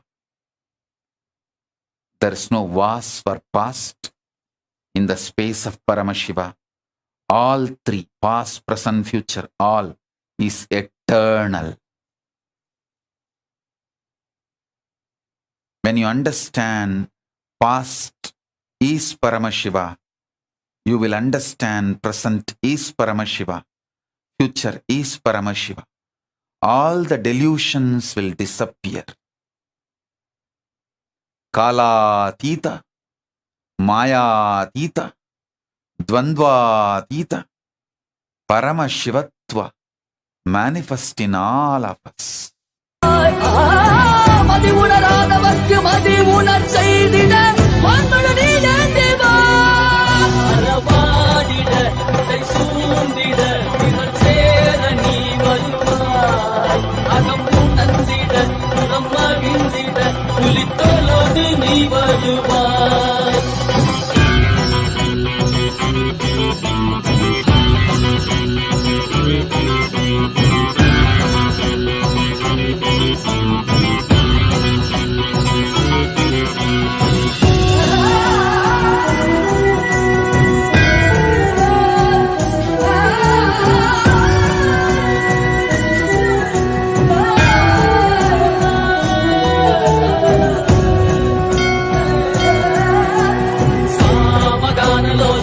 विमुक्ति कारणे नादिकेश दिव्य ब्रह्म रूपने मीनाक्षि शक्ति सहित सुंदरे सरे अन्नामलै उदित नित्यानंदने चित्त अचित्तला मुन्नाले इयकुम मुन्नाले उन्दन कण्डाले सिगैल अनित्य मदियाले वदिलिन Om. Listen carefully. The idea, perception, experience you carry about your past, when that starts changing, your future will start changing. This samyama, Swarajya Shakti Samadhi Samyama, will make your idea about your past change.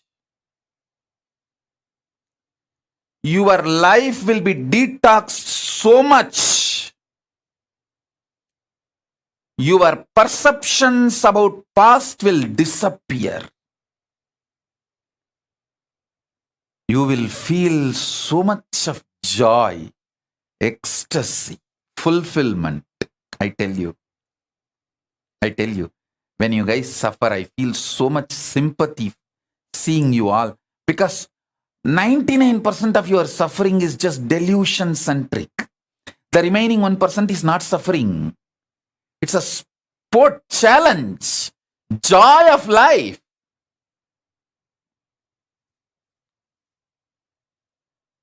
Ecstasy of life.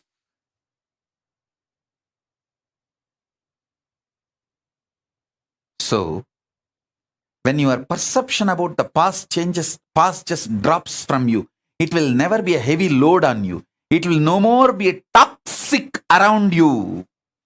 making your present and future toxic.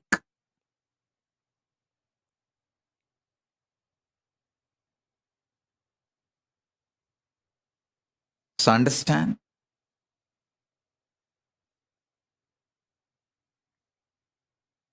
I bless you all. The whole load of your past be detoxed. All the load of the past be cleared. Let you all be detoxed. Let you all radiate Paramashivatva. Let Paramashiva Paramborul, ultimate, manifest in all of you. Om, Om, Om, Om, Om. Shiva, Shiva, Shiva, Shiva, Shiva, Shiva, Shiva, Shiva.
வருகவே நலம் தரும் வாழ்வருளும் நித்யானந்தனே இடமதி சூடி நீ வருக வருகவே அன்பின் வடிவமே ஆனந்த ஈஸ்வரனே வெள்ளம் முழுதும் சிவாச்சி மலர வருகவே அடிமுடி காணாத அண்ணாமலை நானே சபை புலி ஆட்டவனே அடியெடுத்து வருகவே கையிலையில் வாழும் எங்கள் கையிலை நாதனே கருணை வடிவே நீ வருக வருகவே நலம் தரும் வாழ்வருளும் நித்யானந்தனே இடமதி சூடி நீ வருக வருகவே மகாசதா சிவோஹம் மகாசதா சிவோஹம் மகாசதா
ஆதியாய் வந்த முதல்வா போற்றி. அருணையில் உதித்த நித்தியனை போற்றி, மாமதுரை மீட்ட சுந்தரா போற்றி. அருணையில் உதித்த நித்தியனை போற்றி, மாமதுரை மீட்ட சுந்தரா போற்றி. நித்யானந்தா அனந்தா அனந்தா நித்யானந்தா நித்யானந்தா அனந்தா அனந்தா நித்யானந்தா நித்யானந்தா அனந்தா அனந்தா நித்யானந்தா அனந்தா அனந்தா அனந்தா நித்யானந்தா.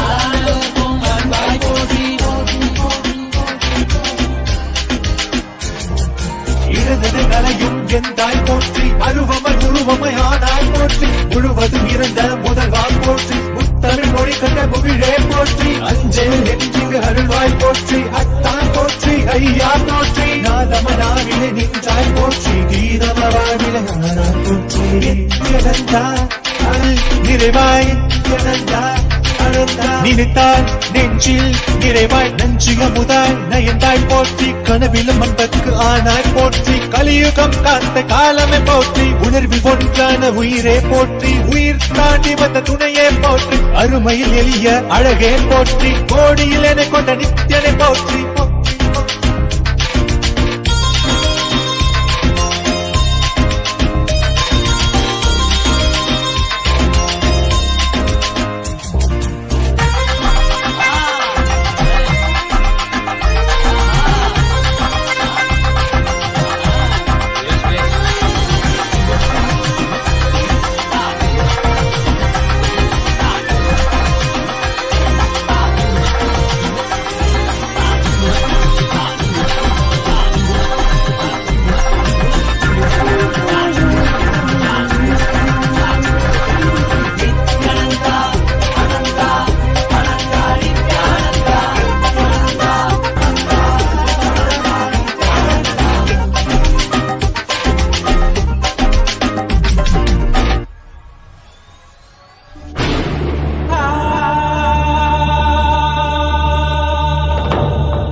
नीलकण्ठाय शाम्भवे अमृतेशाय सर्वाय महादेवाय ते नमः। मृत्युञ्जयाय रुद्राय नीलकण्ठाय शाम्भवे अमृतेशाय सर्वाय महादेवाय ते नमः।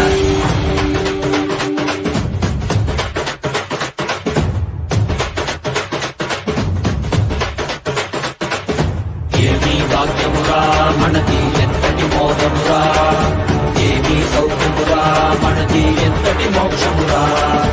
ఏమీ భాగ్యమురా మనది ఎంతటి మోదమురా, ఏమీ సౌఖ్యమురా మనది ఎంతటి మోక్షమురా. అరణాశివుడేరా స్వామి మనవాడేరా, కైలాస నుంచి వచ్చిన మనతోడేరా. నిత్యానంద పరమ శివమేనా, నిత్యానంద పరమ శివమేనా. మనవాడే మనతోడు మన స్వామి వచ్చాడురా, మనవాడే మనతోడు మన స్వామి పాద కమల శరణం. ఏమీ భాగ్యమురా మనది ఎంతటి మోదమురా, ఏమీ సౌఖ్యమురా మనది ఎంతటి మోక్షమురా. ఏమీ భాగ్యమురా మనది ఎంతటి మోదమురా, ఏమీ సౌఖ్యమురా మనది ఎంతటి మోక్షమురా.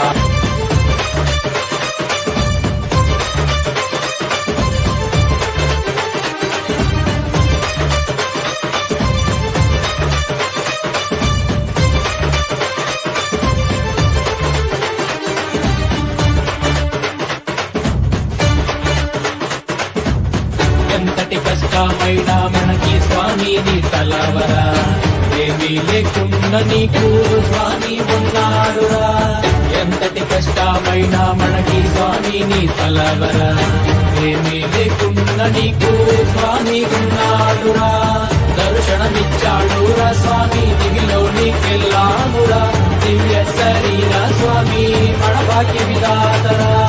దర్శనమిచ్చాడురా స్వామి దివిలో నీకెళ్ళామురా, దివ్య శరీర స్వామి మన భాగ్య విధాతరా.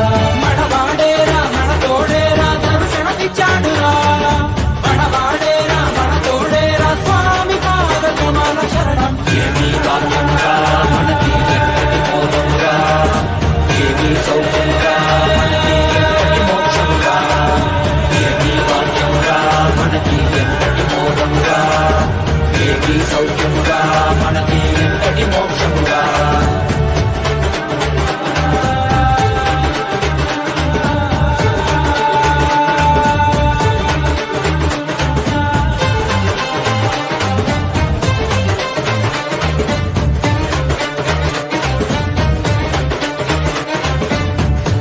తలుపుతోటి స్వామి శక్తికిచ్చాడురా, భూమిలోని అంతరికి శక్తికిచ్చాడురా. ఒక్క తలుపుతోటి స్వామి శక్తికిచ్చాడురా, భూమిలోని అంతరికి శక్తికిచ్చాడురా. మనకి శక్తినిచ్చి మనతో అందరికీ ఇచ్చాడురా. స్వామిషతో పుట్టివాడు చూసేనురా, మనకి శక్తినిచ్చి మనతో అందరికీ ఇచ్చాడురా. మన స్వామి దీక్షతో పుట్టివాడు చూసేనురా. ప్రపంచమంతా సంతోషమే పరాశక్తి ఆవిష్కరణమే. ఏమీ భాగ్యమురా మనకి ఎంతటి మోదమురా, ఏమీ సౌఖ్యమురా మనకి ఎంతటి మోక్షమురా, ఏమీ భాగ్యమురా మనకి ఎంతటి మోదమురా, ఏమీ సౌఖ్యమురా మనకి ఎంతటి మోక్షమురా.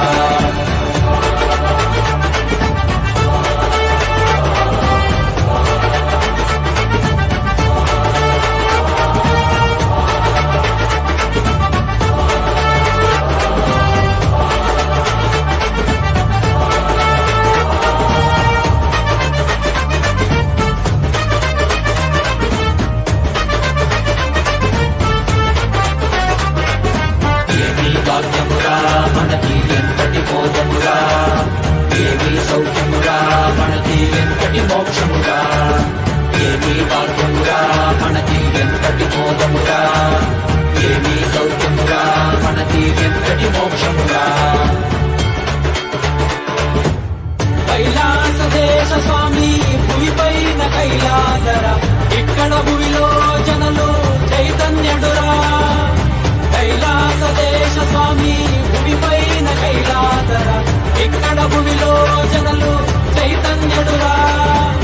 వెలుకోండి వెలుకోండి దివ్య శరీరలు కండి, మన స్వామి కృపతో మా మనము పరమశివాండి. మన వాడేరా మన తోడేరా మన స్వామి పాదకమరత. ఏమీ భాగ్యమురా మనకి ఎంతటి మోదమురా, ఏమీ సౌఖ్యమురా మనకి ఎంతటి మోక్షమురా, ఏమీ భాగ్యమురా మనకి ఎంతటి మోదమురా, ఏమీ సౌఖ్యమురా మనకి ఎంతటి మోక్షమురా, ఏమీ భాగ్యమురా మనకి ఎంతటి మోదమురా, ఏమీ సౌఖ్యమురా మనకి ఎంతటి మోక్షమురా, ఏమీ భాగ్యమురా మనకి ఎంతటి మోదమురా, ఏమీ సౌఖ్యమురా మనకి ఎంతటి మోక్షమురా. ಮಣ್ಣೇ ಮಾಮಲಗೆ ಮಣಿಗೆ ಮಾಣಿಕ್ಯವೇ ಮರಗಲಮೇ ಎಳ್ವೈರಮೇ பொன்னே புகழ் சேர் பொன்மலகே சோதி வடிவான ரூபனே என் குருநாதா என் குருநாதா என் குருநாதா. அஞ்ஞான கடல் நீங்கி கணக்கு ஆத்ம ஞானம் வலிப்பாய் குருநாதா நித்யானந்தா. ஆத்ம ஞானம் வலிப்பாய் நித்யானந்தா.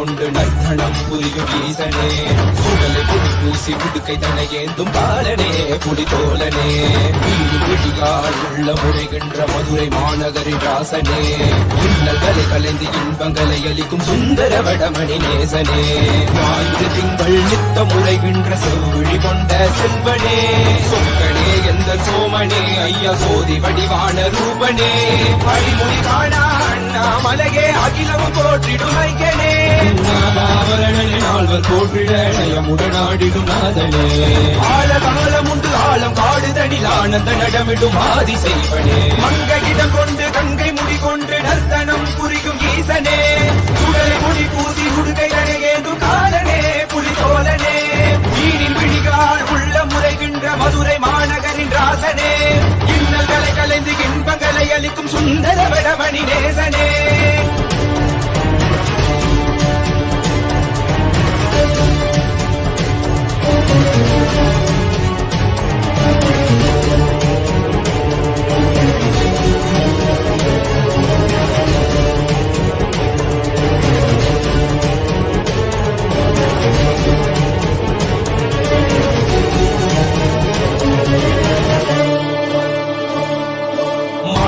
தானாடிட மங்கையவளிடம் கொண்டு நீயாடி பாடியாற்று இருவினைகள் தீர்த்தருளவே நித்தியனே இடவத்தின் மேலேறிவா என்றென்றும் ஈசனை தானாடிட புவிதனில் சுந்தரனை நீயாடிவா தினமும் நீ விசும்பு தந்தருளவே நேசனே மலனே நீயாடிவா இவையோர்கள் இன்னலை கலந்திடும் தேவா தேவாதி தேவா சதாசிவா பாபா குருவாக வந்து திருவருள் புரிவாய் நித்யானந்தனே முக்தி தரவாவா இடதியில் உரைகின்ற பிரமனே நீயாடிவா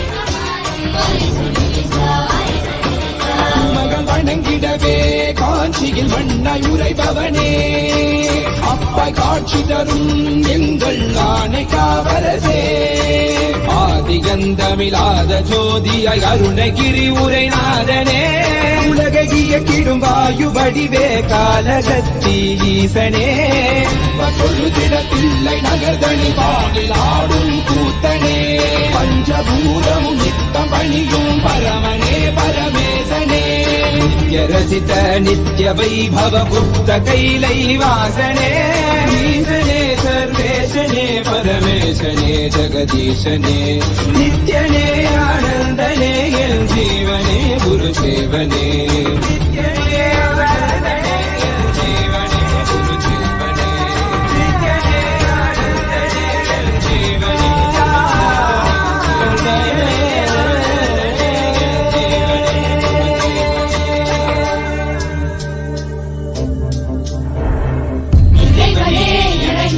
சக்திகளை கொடுத்தவாரா பக்தர்களே கணங்களாக புதமுது புணர்ச்சியாக முன்னில்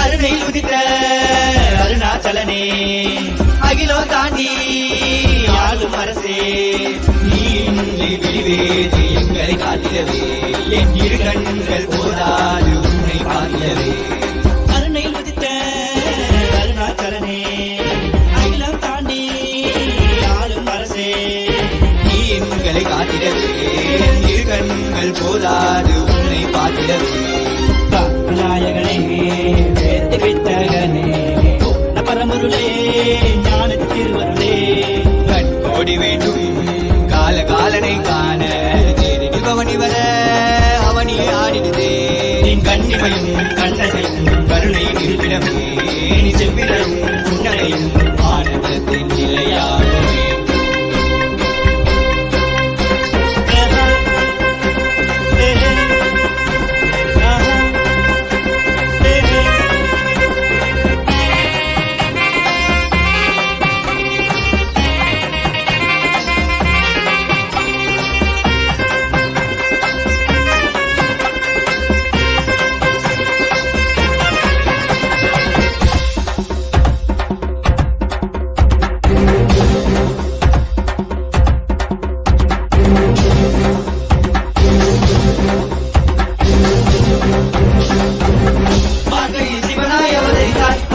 தீயாய் நீ ஊதினாய் மக்கள் குறை தீர்த்திடவே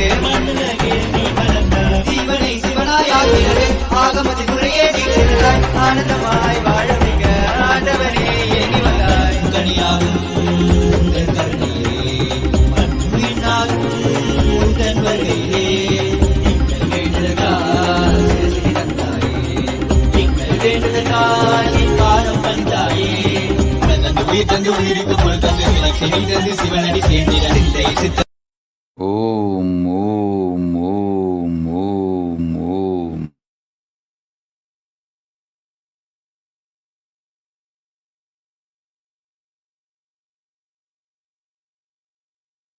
ஓம் ஓம் ஓம்.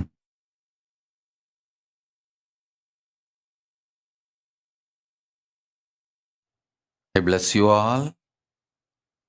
Let Paramashiva manifest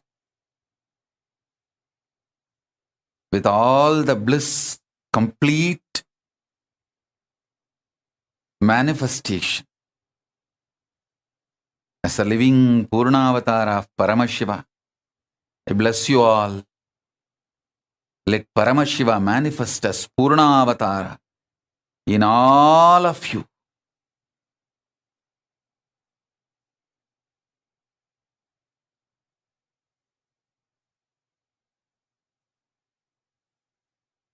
Om Om Om Shiva Shiva Shiva Shiva Shiva. Samrajya Shakti Samadhi Praptirastu. Anandamayi Bhava Sarvamangala Praptirastu. Om Om Om Om Om Om.